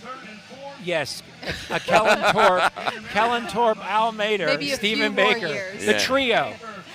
So congratulations to the men's marathon winner, Stephen Baker. We are still tracking the lead female runner, and Lacey Swope has been doing that for us all morning long. Lacey, where are we in the race right now with the women? Okay, so we are here about 22 and a half miles in, and you can see almost a mile to the north, not a single female marathon runner in sight right now. So this is Maddie. She's still very much in the lead by quite a distance. You can see all the half marathon runners over on the right-hand side of your screen, and she is powering through. She slowed down a little bit, and then we came up to what I believe was some of her family members or close friends, and they were absolutely losing their minds, cheering her on. It was really the first time that we've seen that, where they were just really there for Maddie and Maddie alone. And it honestly just made me a little bit emotional to watch. They were so proud of her. They are tracking her. They know how big of a lead she has. And she just kind of gave them a quick smile, a quick wave, and then she's right back to it. So she's inspiring. I mean, tens of thousands of people to her left, and she has no idea. I mean, she is solid. She's in it, guys. There's no one close to her at the moment as far as I can tell. So as of right now, it is not a close race, and we're getting up a little bit closer. We're in the next mile and a half. We'll be at Meb's Mile, and I'm really excited to see how that shakes out. I know that's a very inspirational mile. I'm just excited to be here in the back of the pickup truck and get to experience all of it. And while she's doing this, I'm watching all these half marathon runners, and they are powering through. They're getting so very close. I'm so proud of them. You can see so many of them. They're in it for the pain right now. Oh yeah. They're doing great, and every time they see Maddie, they're like, oh, she's a marathon runner, and look at her, she's lapped. This is amazing. It gives them that extra little shove. So this is my favorite part, guys, and it is exciting here, getting close to the finish. She is most definitely a marathon runner. Lacey Swope tracking the lead female runner for us, just to give you a lay of the land, because something that makes this marathon so great, it really is a tour of the city and a couple of the other metro cities surrounding that. So after they make their way down Classen, then they're going to go through the Asian district and get a feel of that, where the Asian district, everybody there is going to be cheering on the runners. And then, of course, we have Meb's Mile. That's a fun one. Meb's Mile, and I think that the race in general has done a good job of concentrating and putting fans where they can be along the marathon route itself, because a lot of people will go where they see the half marathon and such, but some of these places where the marathon goes by, you know, they're, I don't want to say forgotten about, because all those people who live around there, they come out, but it's really that's the push, right? That people Bringing need. people in. Those full marathon people need to hear some clapping, get some high fives. And they've done a great job with it. They're kind of filling in. Truly. And then neighborhoods and folks have just done it on their own with this. The crowd every year swells. You've heard the term maybe, or of the movie, The Loneliness of the Long Distance Runner. You said it perfectly. The halfers, that's tremendous accomplishment. It was all of them yesterday and in the quarter. But the full marathon is a different game. It is. It's a different beast, no doubt about it. We want to go down to our Robin Marsh with Stephen Baker, the men's marathon winner. Robin? Oh, Stephen Baker just crossed the finish line. Stephen, congratulations. Thank you so much. It was an amazing feeling. The last turn, oh, I couldn't believe it. I had to speed up, though, at the end. I can't talk right now. I'm getting emotional, because that's a big PR for me. Well, congratulations. Thank you. When you hear all those people, and they're with you in it, I mean, how does that make you feel? Oh, the last 5 miles was so loud, so it kept me going. And the humidity hit me around mile 18, which was pretty difficult, but the crowd, they helped me a lot. That was a personal record for you. Yes. I think they said you were 25 seconds or so off beating the marathon record. No, I don't pay attention to course records. I just run as hard as I can. And when I look up at the clock and I'm like, oh, it's a good run. You're from Tulsa. You know the story about Oklahoma City, but how does this affect you as a runner, knowing the emotional tie to the race here? Oh, you can just feel it here. From the start, when you wake up, you can feel the atmosphere. So that's a good thing. That's what people need today. And it's fun. You are from Tulsa. You're an Oklahoma boy, and yes. Do you live in Tulsa now? Yeah, I was born and raised, and this is the first time I did this marathon. I missed out the last 2 years, but I think today's a good year. What's special about Oklahoma City and just kind of the thing with the Thunder and the marathon? I mean, it's like a full circle moment almost. Yeah, kind of related to Boston. It's so huge. A lot of activities and stuff. So I'm with my family, so I'm pretty sure we're going to do something fun after. Is your family here with you today? Yeah, I got to find them somewhere. Got to go find them. Well, listen, congratulations. We're so proud of you, and God bless you. Thank you so much. Thank you so much. Oh, God bless you. All right, back to you guys. The winner, Stephen Baker of the men's marathon.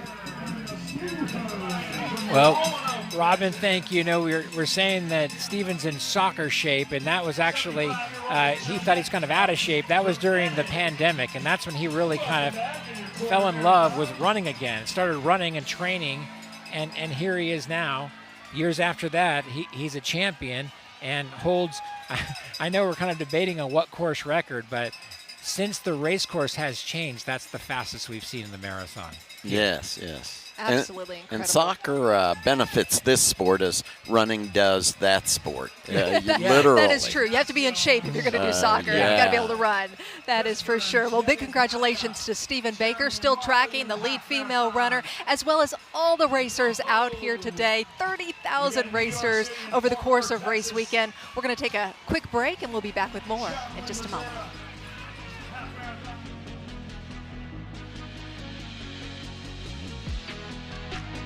At HAC Inc. and at Homeland, our purpose goes far beyond groceries. Sponsoring the Oklahoma City Memorial Marathon is deeply important to us because it reflects the values we live every day: resilience, community, and showing up for one another. As an employee-owned company rooted right here in Oklahoma, we're honored to support an event that brings our communities together, honors those that we've lost, and reminds us of the strength we share when we move forward together.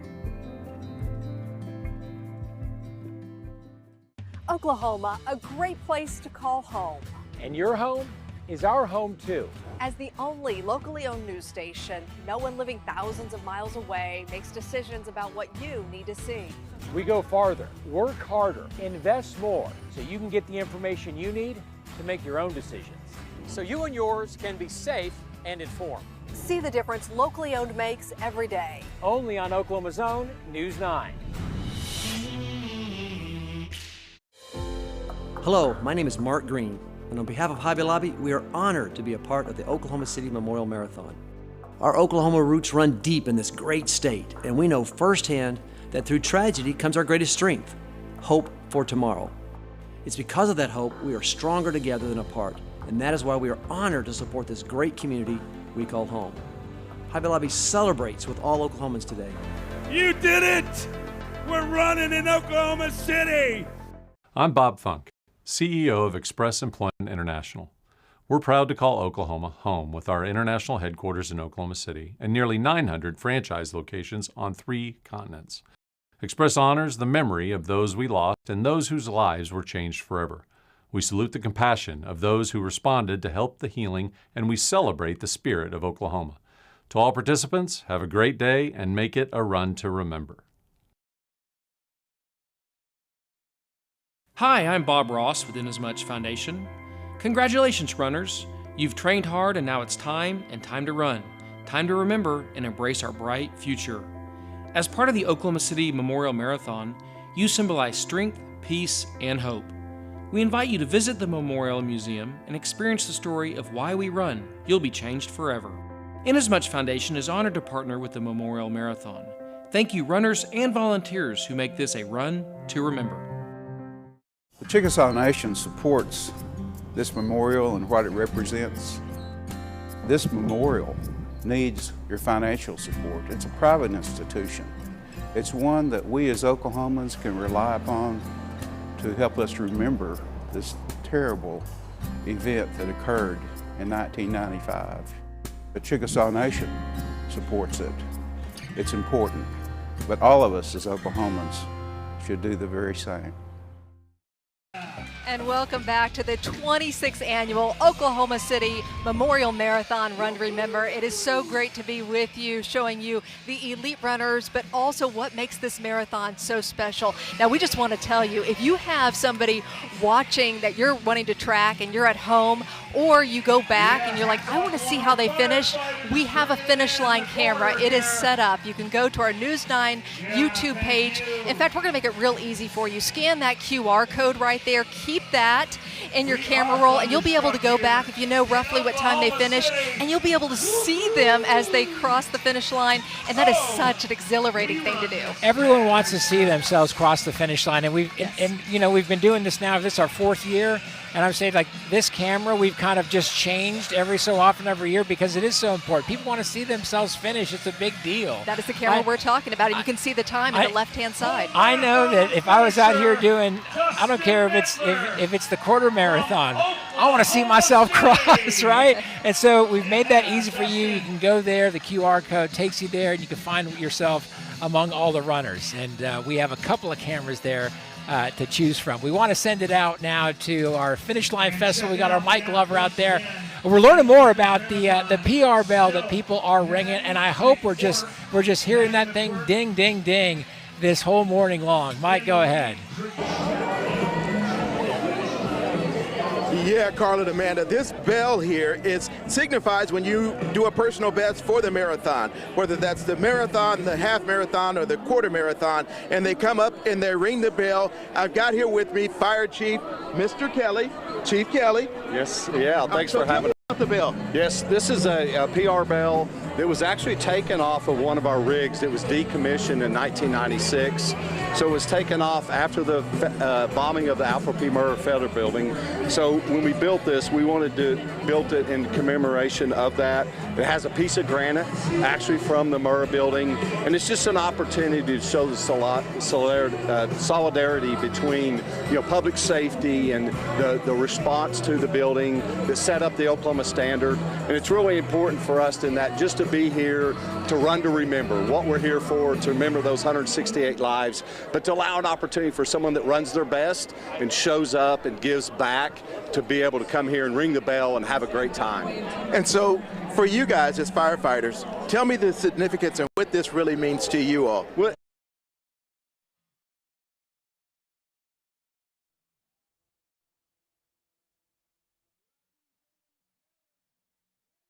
take that piece. When you hear that bell ring, we do it at ceremonies, graduation, we do it at our fallen firefighter ceremony.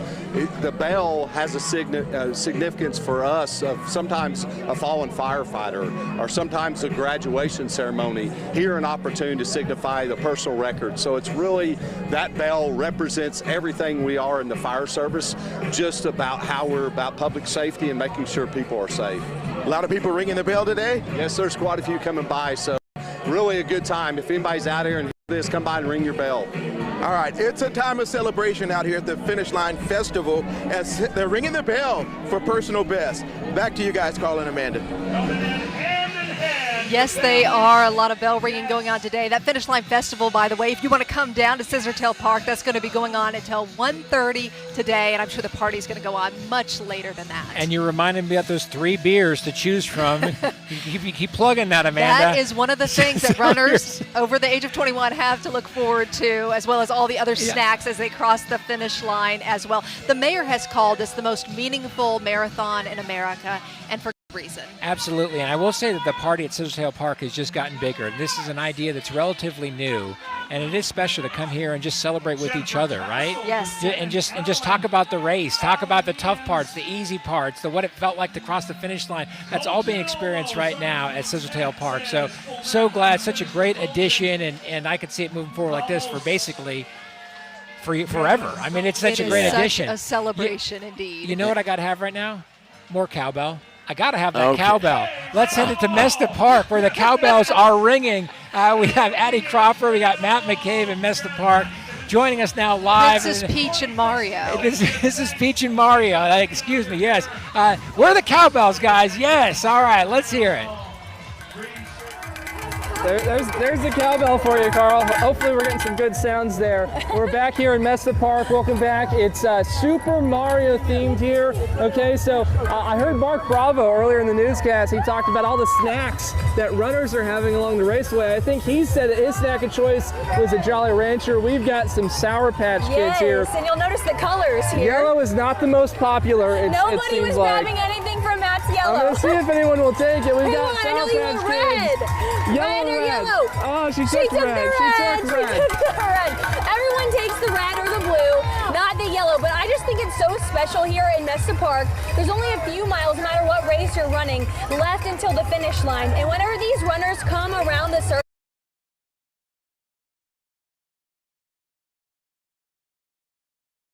you're so close to the end here, and this is one of the big reasons why the neighborhood here in Mesta Park wanted to come together and put this on. And I think one of the most special things about this too is that there's so many kids that are out here. So when we talked about kids learning about the mission of the marathon, getting them engaged, learning early on, that's just something that I think is just so incredible. And it's a celebration today. We're celebrating it all. We see all the kids dressed up with the signs, just having fun with it. I know a lot of people might wonder, why Super Mario? It's actually Rainbow Road themed, which is one of the hardest levels in Mario. So you'll see some of the signs here that that say level up, power up, and that's kind of what the whole idea here is. A lot of fun though.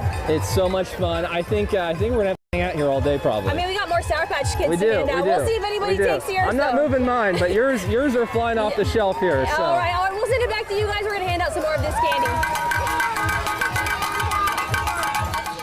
That's great right there. Thank you both. I mean, you just got to keep the energy level up if you're out there, not just as a runner, but as a spectator. That's what it's all about, getting these folks across the finish line. The volunteers as well. Amy Downs would tell you she survived the bombing, and her son played drums for OU. He's out here today at one of the water stops, and he is playing drums to get the runners going as well. Such an exciting time, and that's so encouraging for people. It's the most exciting weekend there is in Oklahoma City right now. There's so much going on. I mean, even if you just took the Thunder of it, Thunder obviously, hopefully another world championship. The playoffs are going on, and they're on the road, thankfully, right? But you just have everyone who just wants to be a part of it, which is why I'm glad they have these shorter races they've added. People want to be a part of it on a race day, doing that quarter marathon. But then you have all the volunteers that just want to be part of the energy. There's so much energy down here, and that's what makes this event so special.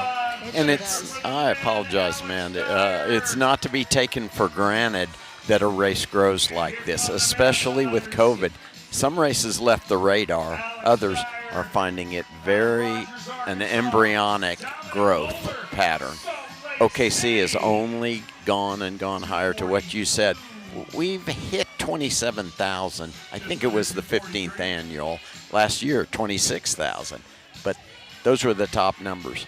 We surpassed 30,000 this year, and it's really something that Oklahoma's identified with. And everybody wants to be a part of it. And if there was like a down year, it would be coming after like the 25th anniversary of the marathon. You thought the 26 may not have the numbers. It blew that number away from a year ago, 26 number. So all these races selling out as early as they did, it just speaks to what this race has become. It's certainly special. And what also speaks to it is even if you are not a runner, you want to be involved in one way or the other. If you have a chance to get on maybe Classen and cheer on the runners, go do that today. But also, we really appreciate all the volunteers. 3,000 volunteers, and so many of them are at the hydration stations, the water stops, including our Shelby Love, who we have put to work today. Shelby, how's it going out there? You can do it. Keep it up. Well, the people putting in the real work are the runners, of course, because I was standing here, I was like, oh man, my arm's getting tired from holding this out. I'm like, well, what do you think the runners are feeling like right now?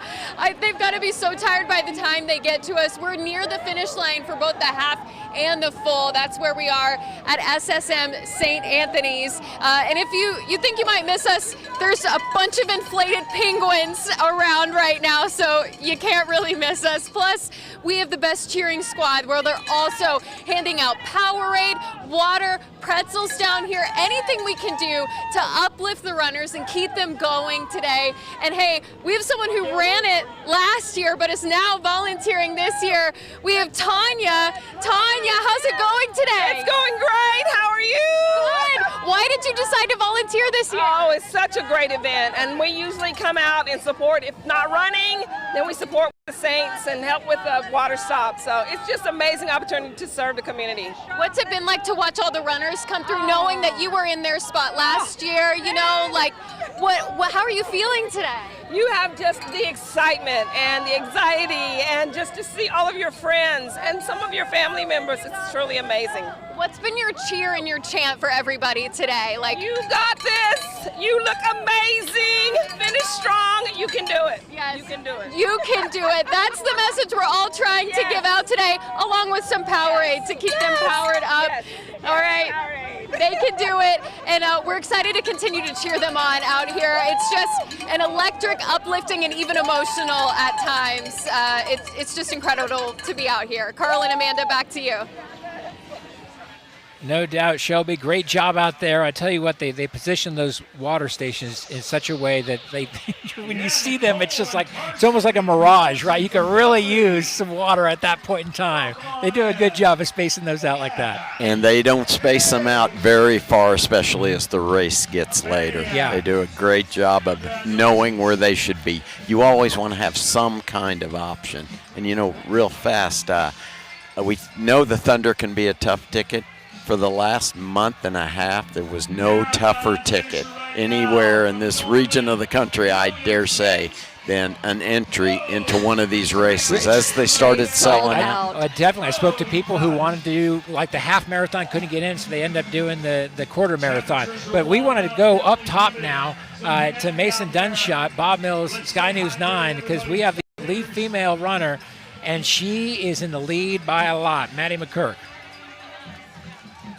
A little bit about Maddie. She is a nurse at Integris, and she has a young child, so she has to be able to find the time to get in all this training, but she is actually no stranger to running. She got 6th just 2 years ago at the Memorial Marathon, and she got 9th in the Boston Marathon last year. So this woman can run. Okay, so this is running elite here. We're talking top 10 at Boston. That is crazy fast right there.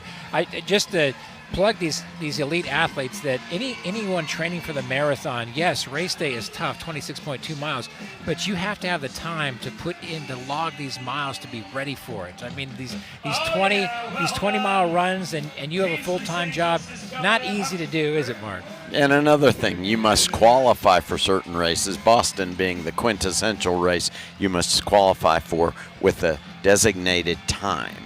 Run in another marathon. Which is also why this is such a popular race, the Boston Qualifier. No question, yeah it's one. And a lot of people were there. All right, we're going to check in now with our Lacey Swope, and there's the lead runner right there. And Lacey, she just keeps on motoring, going strong. She is, guys. There is no one in sight. That is Maddie, and she is going to be the marathon winner for the female as far as we can tell. There is no one in sight. This entire race, she has been by herself. There's not been a single female close to her, even in sight, when we could see a whole mile behind her in the distance. We're having to pull off here very, very shortly, but she looks like she is going to do it. She's making the turn here on to Sheridan, guys. She is coming through.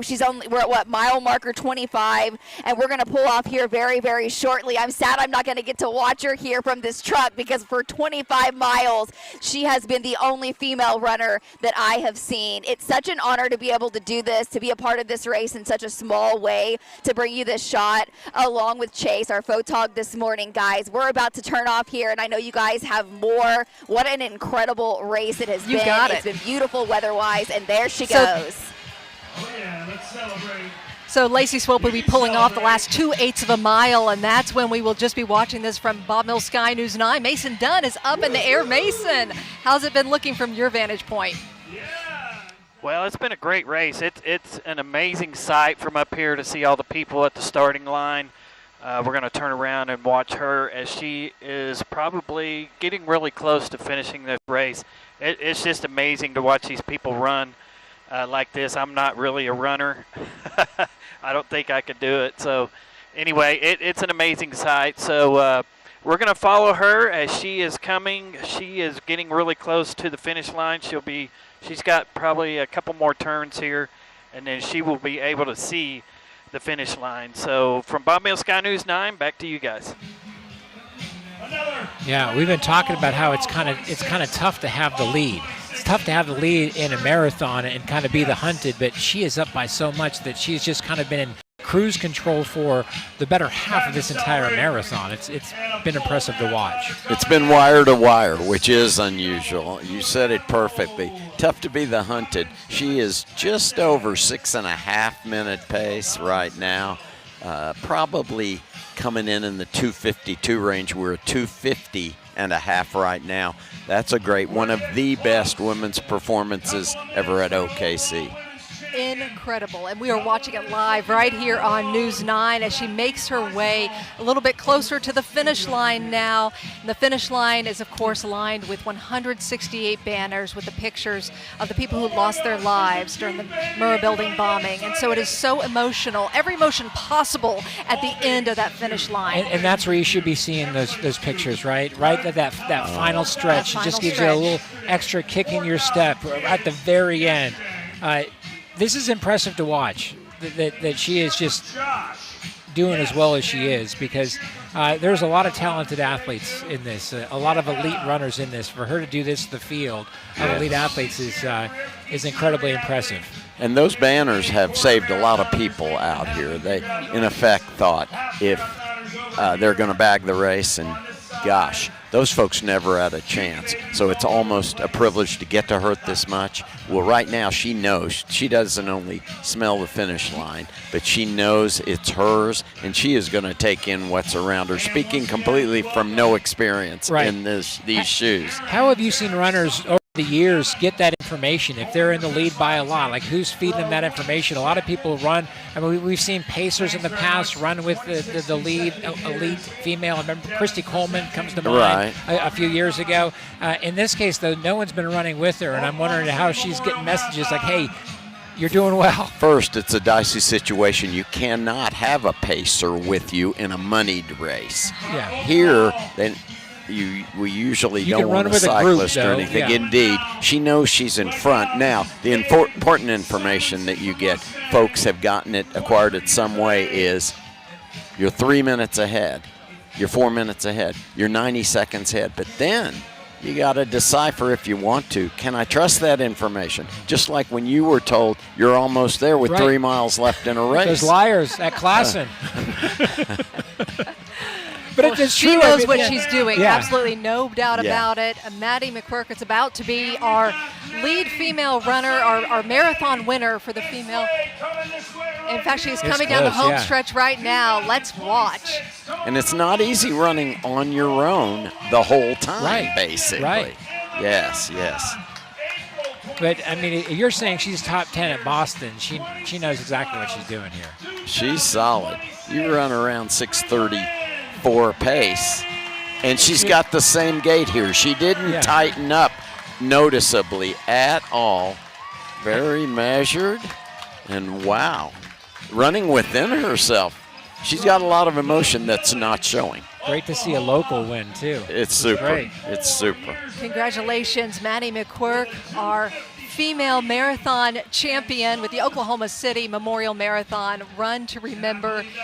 As she cools down, we'll be getting her over to the finish line with Robin Marsh momentarily so we can talk with her and learn a little bit more about her. But she is no stranger to these races, as she's been here before. Yeah, she has been here before. And I will say that going into today, we felt that it was wide open for the men and the women, mainly because Al Mader and Ashley Carrion were not in the race. But there was no drama in these results.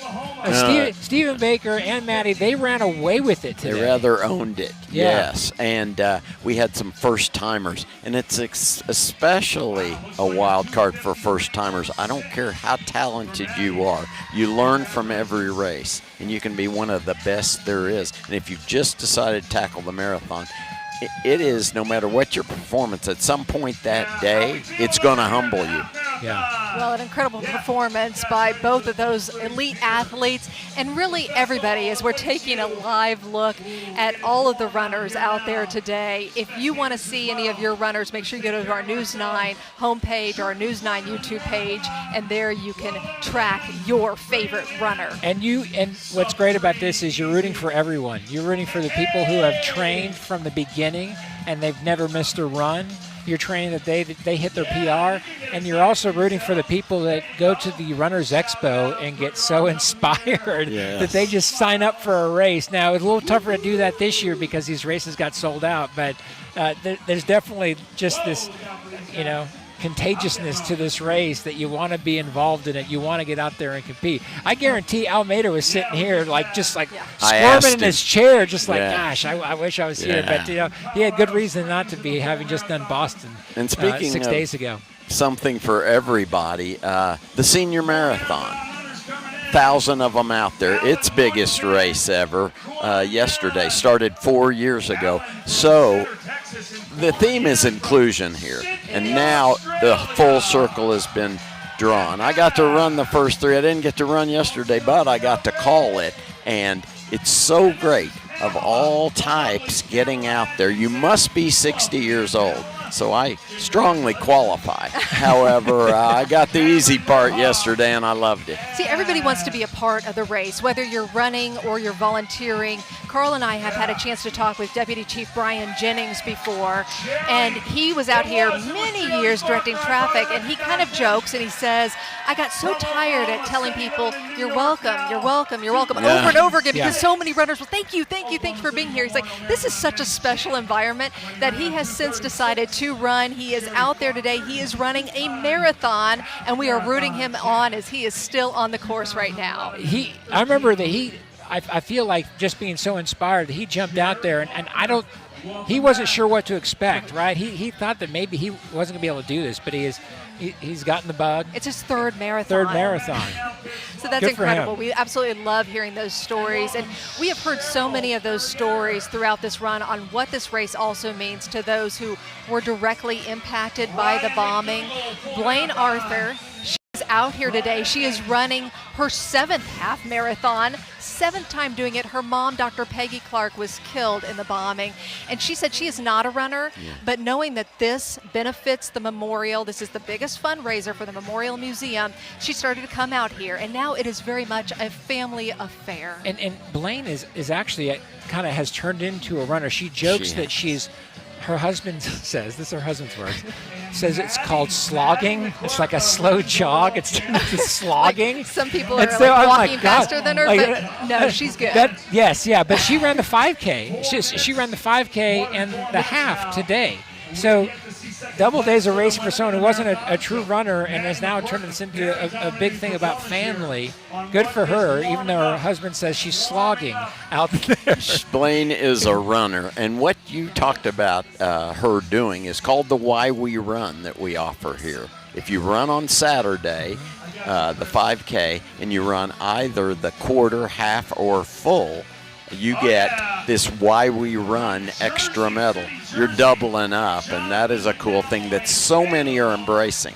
And so many are, and it's an amazing medal that they get too. So we love to see that. Love to hear the stories too. Met 3 people at the expo on Friday: Sharon Edmonds, Rachel Sharpnack, and Holly Sarkarchky, and they have never done a full marathon. They've done the half marathon. They've done it several times, but this is 3 people that said, like, let's go for it this year. Wow. We think we can do it. Actually, we think we don't know we can, but we're going to get out there together. We're going to train together, and we're going to get it done. So I wish them luck. They're doing the full for the very first time today. But that's what this race does to you. It makes you want to push yourself. No question. And we want to go down now to Robin Marsh, who is with our female marathon winner. Robin.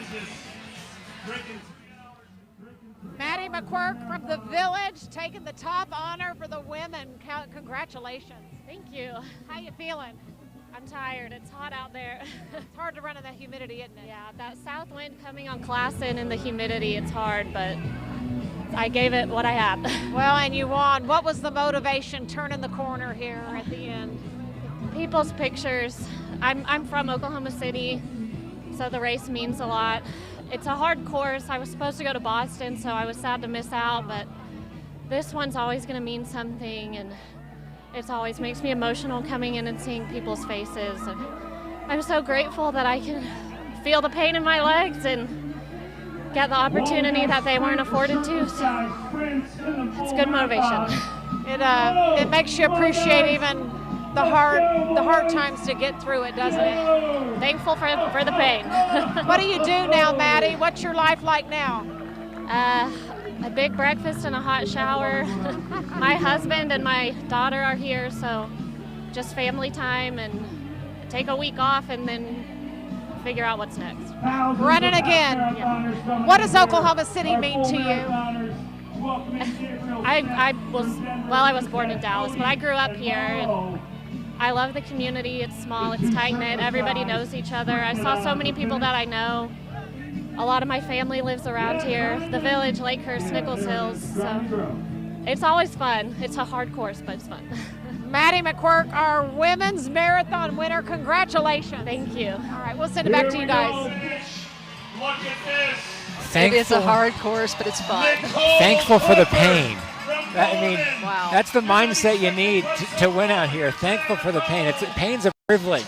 It on is this, indeed, on this course. especially when your backdrop of the race you're running at the moment is the Oklahoma City story. They never had a chance, a lot of those, and you're lucky to get to hurt that much. We are running to remember. We are running to remember, and that's what this does. Starts in the kids' marathon. We already had a winner, the winner of the half. Jason Smith says like this is where it started, and you learn about it. You just want to go longer and faster, and here she is running the half. Same type of thing here with Maddie. Just a huge congratulations to her. We're going to take a really short break and be back with more of your 26th annual Oklahoma City Memorial Marathon Run to Remember.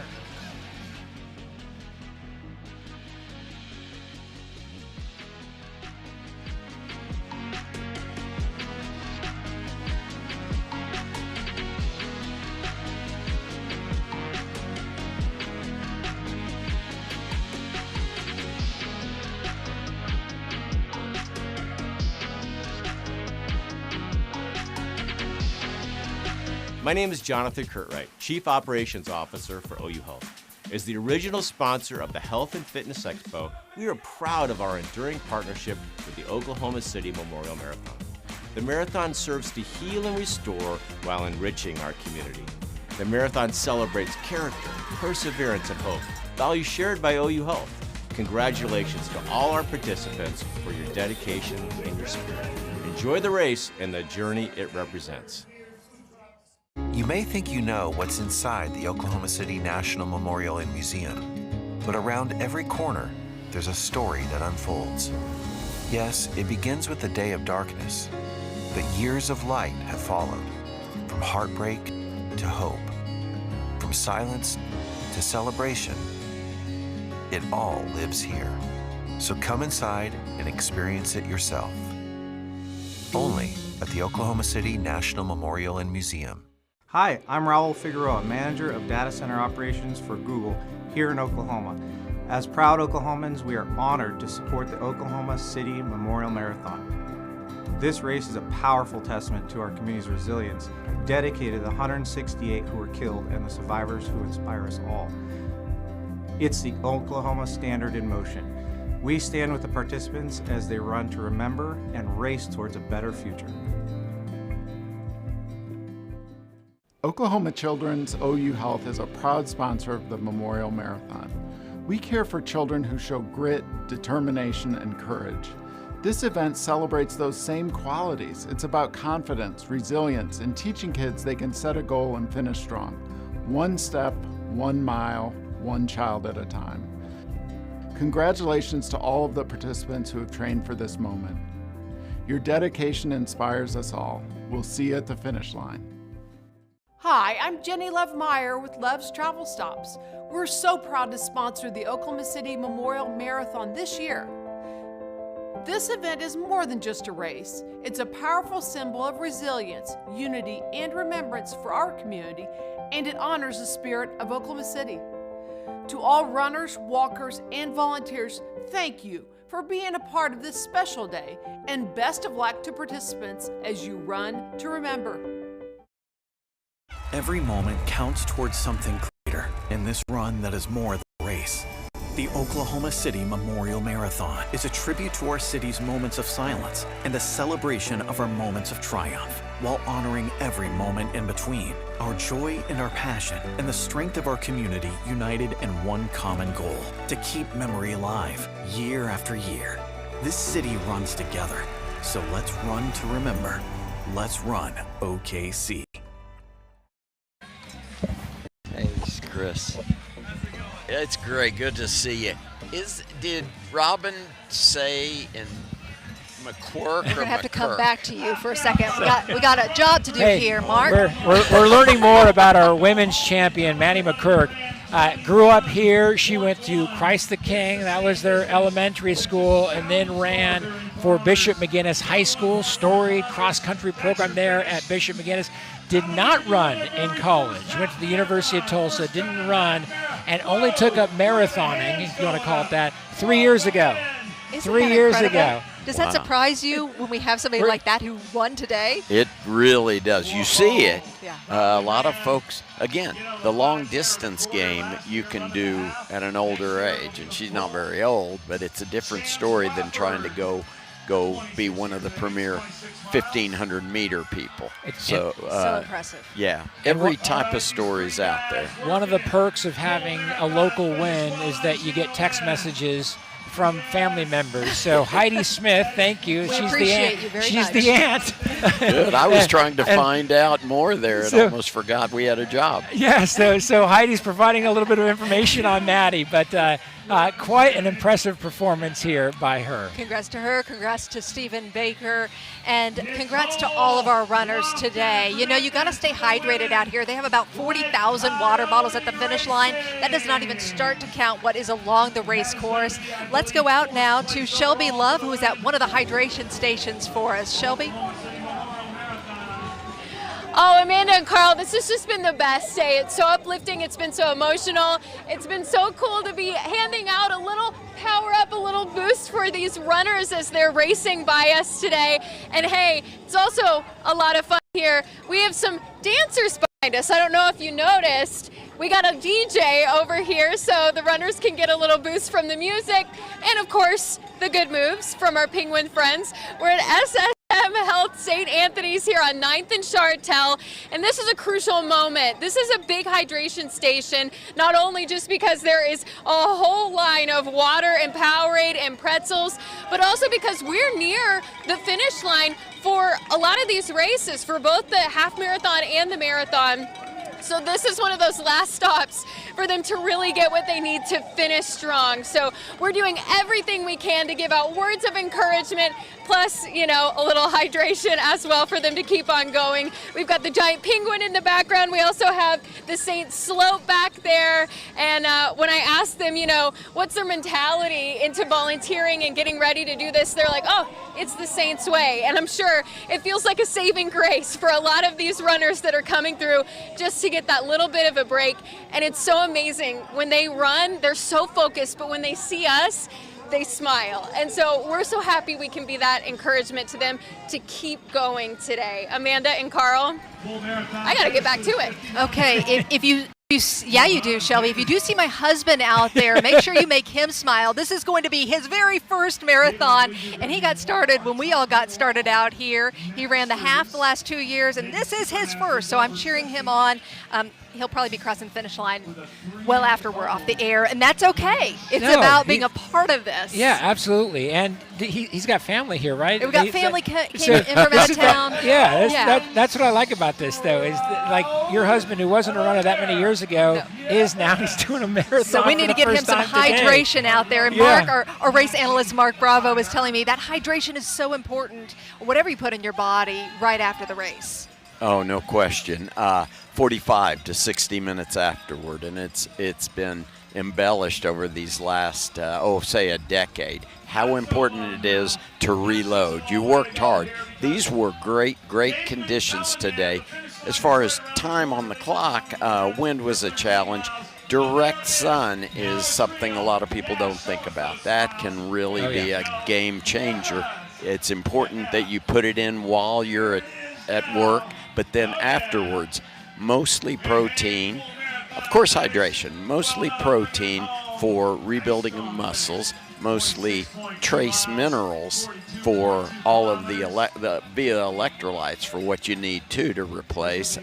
You thought carbohydrates prior to the race. You think protein now. Okay. Good advice. Okay, so we got to make sure we're hydrated. We get our protein. And we also have so many runners out there. We got to continue on the encouragement. The encouragement, that's right. Meb's Mile. Let's go back to Meb's Mile after world-class runner Meb Kefleski there at Class of 19th. That's where our Deanne Stein has been all day. How's it going out there now, Deanne? It's going great, Carl, Amanda. The half marathon runners starting to wind down a little bit. They're walking, but they said they're going to finish. And, you know, Meb's moved over here to the marathon runners because they're starting to make their turn. And come on over here, Meb. You've been a busy guy here. So how many high fives do you think you've given?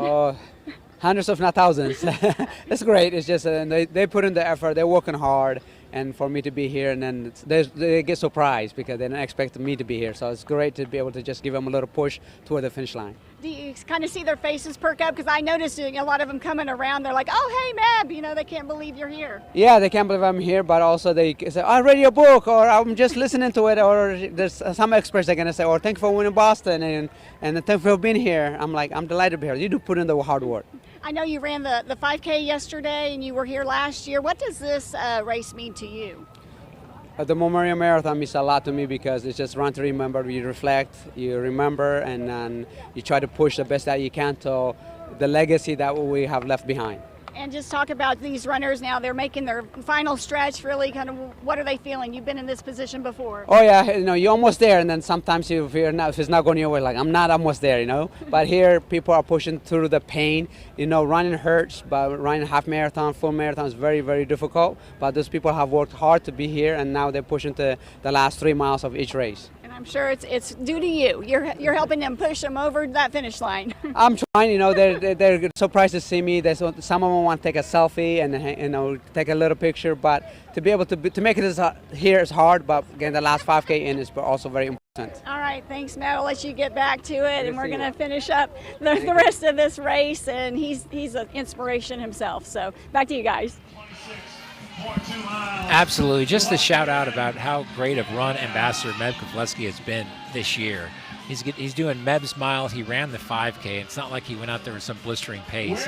He enjoyed the moment. He understands here in Oklahoma City why we run. And he does. It's a special race for him. Very special moment. And he's gotten the whole experience. He enjoyed the Thunder game the other day with Kerry. Yeah. With Kerry Watkins, front row seat, and he was fired up about it afterward. What a great time for our city. Yes. And let me tell you, the party does not stop here at the finish line. In fact, all the runners will end up going into Scissortail Park for the finish line party, and that's where we find News 9's Mike Glover. Hi, Mike. Hey guys, yeah, the party is here at Scissortail. We got a DJ playing, we got live music playing.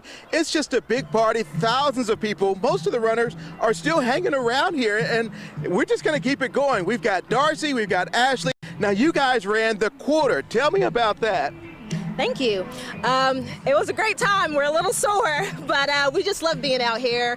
This is my third year to do this. I started with the 5K, ran the quarter last year, ran the quarter this year with my friend. I run for community, I run for friendship, and I run to honor the 168 lives that passed away that day in the Murray Building tragedy. So. Yeah, and so Darcy, tell me about you. How long have you been running? Oh, I've been running for a few years, but the first time I ran in the marathon was the 5K as well, and we both ran it together last year and this year as well. So it was pretty tough, but I'm glad that we, stuck through and we crossed the finish line together, and it's just an important thing to participate in, to honor those that we lost in the bombing back in 1999. And so you guys started training when?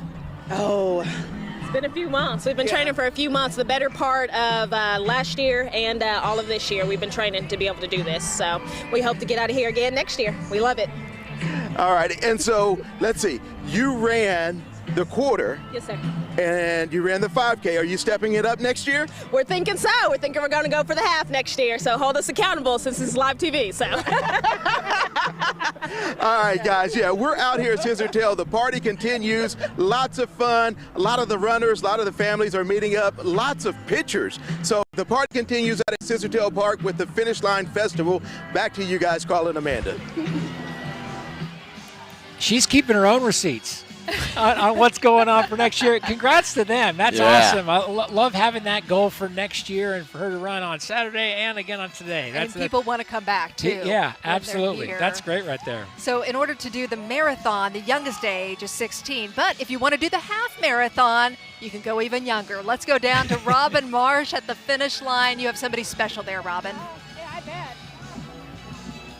Oh my gosh, I was trying to find just someone interesting, and they said, hey, here's a 13-year-old that just crossed the finish line. Marlo Grace from Edmond. Tell me what race you ran, Marlo. I ran the half marathon. How was it? It was pretty rewarding and tiring. Was it hard? Yes. Oh my gosh, why did you start running? How did you get into running? Well, I just love spending time with my dad, and this is something that we love doing together, and I think it's just so rewarding to be able to kind of accomplish these things and events together, And I just love being active and being outside, and I play soccer too, so. I love it. Hey, can you show me what's on your legs? Tell me about that. Fueled by faith, I love Jesus so much, and he's been such a big part in this journey of running in my life, and I just think it's so important to let others know that this is not all me, it's all God, and all glory to him. Okay, what about your other leg? You got a scripture on there? Jeremiah 29:11. What does it say? It says, "For I know the plans I have for you," and it just reminds us all that God has a plan for us no matter what we go through. And that's also what my necklace says, and that God can get us through anything as long as we just have faith in him and just know that he can get us through anything and nothing's impossible with him. I'm proud of you. Thank you. Is your mom watching or is she here? She's watching from home. Okay, well, I hope she's watching News Time because we have Marlo Grace. Dad, get in here real quick. Yeah. Here's her dad. What's your name, buddy? Zeb Grace. Zeb Grace. All right. How are you? Are you so proud of her? So proud. She just started training with me about 3 months ago, and it's something we wanted to do together. And she killed me. She smoked me on the last mile. She could run for days, so it was awesome. Kids have a way to humble you, don't they? They sure do. Yeah, absolutely. Congratulations to the Grace family. God bless you guys. Thank you so much. God bless you. Oh my gosh. Are they not the cutest thing, Amanda? I'm about as tall as you are. No kidding. What an encouraging young lady right there. Wow, that's great. 13 years old, gets out there and just kills the half. That's Such awesome. an encouraging young woman. Of course, on the flip side, we also have out here, we don't know who the oldest is, but 83-year-old Dan Little. He's got to be one of them. So Dan Little has a claim to fame that he did 7 marathons in 7 days on 7 continents. But I mentioned he's 83, and he's out there running the marathon. Did that twice. Twice. Third time, I saw him in a subway somewhere in Medill where he lives after a race. He said, "It's looking like I'm going to have to do the half on that trip." Like it was like he's disappointed. Like he disappointed people. Well, he's running the marathon out here today, and he is going strong. By the way, Medill, big cross-country area right there. Yeah. Medill, Sulphur area, I mean, they love it down there. They know what they're doing. A lot of fast runners, cross-country athletes coming out of that area of Oklahoma. Big race down the block. That was a race in Durant that day called Colton's Run. They do great things, and it's great to see that these races sustain and thrive, not just in the Metroplexes. It is so meaningful for so many different reasons, too. I had a chance to talk to to Cindy Ashwood. Her sister, Susie Farrell, died in the bombing, and they make it a huge celebration every year. They said April 19th, you know, it's a somber anniversary, but this is about the celebration of her life. So last night, they, along with all their family and friends, got together, and they had this huge pasta party just to celebrate it, and they're all taking part in different ways out here. Cindy did the senior marathon yesterday, and then her husband, Albert Ashwood, who happened to be the Oklahoma emergency manager at the time of the bombing, he was out here today doing the quarter marathon. So very much a family affair for them, and it just means so much to the families of those directly impacted by the bombing to see all the support and the memory going on out here. Absolutely. I mean, when you see that out here, and a lot of those folks give out the medals here, and they wouldn't miss that ever, right? I mean, they want to be here time and time again. I mean, you see it everywhere. It just, even after the kids marathon yesterday, because we're making that walk from kids marathon to where we park, and so many people are going through the memorial. And that's what I think is so special about the medals, by the way, showing the 903 gates, which is different. It's different this year. They haven't done that, but so you know, like my son holds it up, and he can holds up the 903 gates. He knows exactly what that is on his kids marathon medal. So it starts the education. It does. The 903, that moment of hope, the moment of rebuilding, and that's what this marathon is really about. It is about bringing the story of the museum, of the memorial, out to the people and to some of the generation that was not born back in 1995. In fact, about 57% of our Oklahoma City population, they were not even alive at the time of the bombing. So that just reiterates how important this race is, and at continuing the story and never forgetting either. And the memorial and museum, very interactive now, reflecting that they want the story to go to the younger ones, and the new construction that everyone can see around it. It is grand, and it's going to be unbelievable. Is all geared not only to every age, but with a big emphasis on the education for the kids. The more they know, the theory being better chance something like this doesn't happen again. And it's not just kids here, right? It's exactly. It's people outside Oklahoma that are learning about this race that want to be part of it. And I mean, the sign up. Our race is closing. It shows you just how popular it was. I met a guy at the expo. He's trying to do a marathon a month, and I said this earlier, but he Google searched marathons to do. This is the one that popped up from Runner's World. Do this marathon. He's here today doing it, and then next month he'll do another one. He's off to Vermont next month, but he didn't want to miss this. What an absolute fun tour of the city everybody gets to do as well. All these runners go through 25 different neighborhoods through Oklahoma City, through Nichols Hills, through the Village, and we have a crew at a very special spot. This spot is getting bigger. It really just kind of kicked off last year. I'm talking about the area of Mesta Park, where we find Addie Crawford and Matt McCabe, a.k.a. Princess Peach and Mario. How's it going out there, guys? Hello, you guys. Yep, I got the full Princess Peach dress on. Now I also got the crown. You'll see a lot of people here are also dressed up. I got my Mesta Park coffee because they have a coffee cart out here. There's also some good latte art going on. A lot of good energy, Matt. They really know how to really live the theme in every single way possible, from the costumes that people are wearing, from some of the yard signs that are out there, from some of the homemade signs that kids here have made themselves. So many kids from the neighborhood have come out to support the runners. And by the way, if you take a look behind me too, at the straight here, you can see that the snacks that they've been passing out today, Sour Patch Kids, have brought a whole new meaning to Rainbow Road, right? So we'll clean that up afterward. Rainbow Road. Yes, it is a Rainbow Road right now. But again, it's been such a fun experience, especially towards the end of the marathon route for these runners. Yes, there's only a couple miles left for these runners, whether it's the half marathon or the marathon. So it's the kind of the last push to level up and get to that finish line. And I think the crowds just continued to grow over the couple of hours that the race has been running. Yeah, we were here last year, and it's a much bigger turnout this year as well. I wanted to show off some of the signs that they have made. This one, it says avoid the banana peels, which is a Mario reference, but there might be some banana peels left over from Gorilla Hill as well. Some snacks potentially. Yeah. So, but it's been a really great time, and we've been so fortunate that they had us back for a second year. Yes. And they have plans to be back here again next year, and they're just adding more and more things each year. So it's really exciting to see how different neighborhoods along the route are really getting involved. So it's been a great time, but we'll send it back to you guys to capture the rest of what the race has to offer. Great job from Rainbow Road, a.k.a. Mesta Park. Let's send it out now to Finish Line Festival. We got our Mike Glover out there with more people that just completed the race. Yeah, Carl, I am out here with John and with Connor. And John, you guys have been, this ain't your first rodeo. You guys have done how many marathons? Connor has done 5 marathons with Ainsley's Angels, and I don't even know how many half marathons he's done. I've done about 10 half marathons with Ainsley's Angels. We do 5Ks and 10Ks as well. Connor's been doing it since 2016, and I've been involved since 2017. Okay, you say Ainsley's Angels. Tell me about that.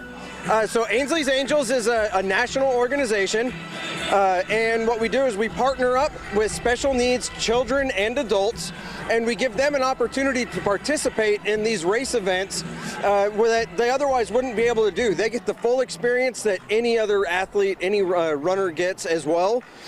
So they get to, everybody cheering them on the whole way through. We get the finishers medals, the t-shirts, everything. And these kids, they just absolutely love it.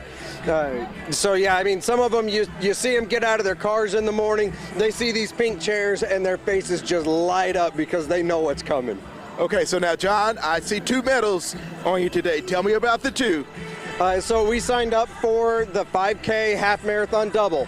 So Connor and I did the 5K yesterday morning, and then we did the half marathon today. Wow, so tell me about training to be able to push Connor through this.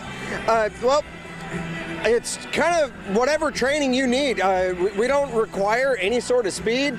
As far as Ainsley's Angels goes, a runner, you can walk the whole thing, you can run it. We have people qualify for Boston, so we have really fast runners, and we also have people that just go out and walk the whole thing. So the training is really everything you want it to be, but we don't focus on the runner. We focus all about the person in the chair.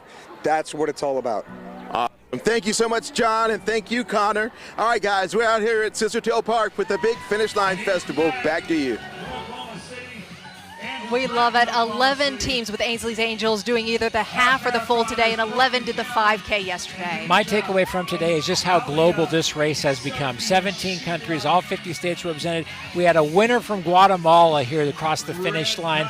Word is getting out. It continues to get out. It is a nationwide race, but now a global event as well. People are taking notice about what's going on here in Oklahoma City. 2 new winners. Best day in Oklahoma City. I'm honored to be a part of it. We are so glad you're a part of this with us, Mark Bravo.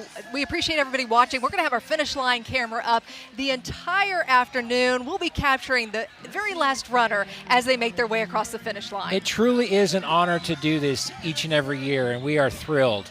Have a great one. What a fantastic Memorial Marathon. Here we go. Let's go. But it is a celebration of Fastest ever half marathon Canadian takes it here. It was emotional. I was really trying to look at as many pictures as I could, read as many names as I could, and really run to remember. The energy of this crowd, the city, this is such a big deal for the city and the memorial. It's a great cause. Congratulations to you, Mariana from Guatemala. A lot on this trip here to Oklahoma City, and it's beautiful. This is what lit the fire in me to start running. The volunteering you talked about, that is the heart of this race. It's been awesome here to be able to just cheer them on, and some people are running hard and then they see you, they kind of, oh, it's Mev, and then so give a little bit of a spark of energy. It's great to be here. This is going to be my easiest forecast I've had all week. It's a 100% chance at this point that he's going to be the finisher here and the winner. There's no one even close to her. She's inspiring, I mean, tens of thousands of people. Congrats, Stephen Baker, your men's champion. From the start, from when you wake up, you can feel the atmosphere, so that's a good thing. That's what people need. Congratulations, Maddie McQuirk, our female marathon champion with the Oklahoma City Memorial Marathon. This one's always going to mean something, and it always makes me emotional.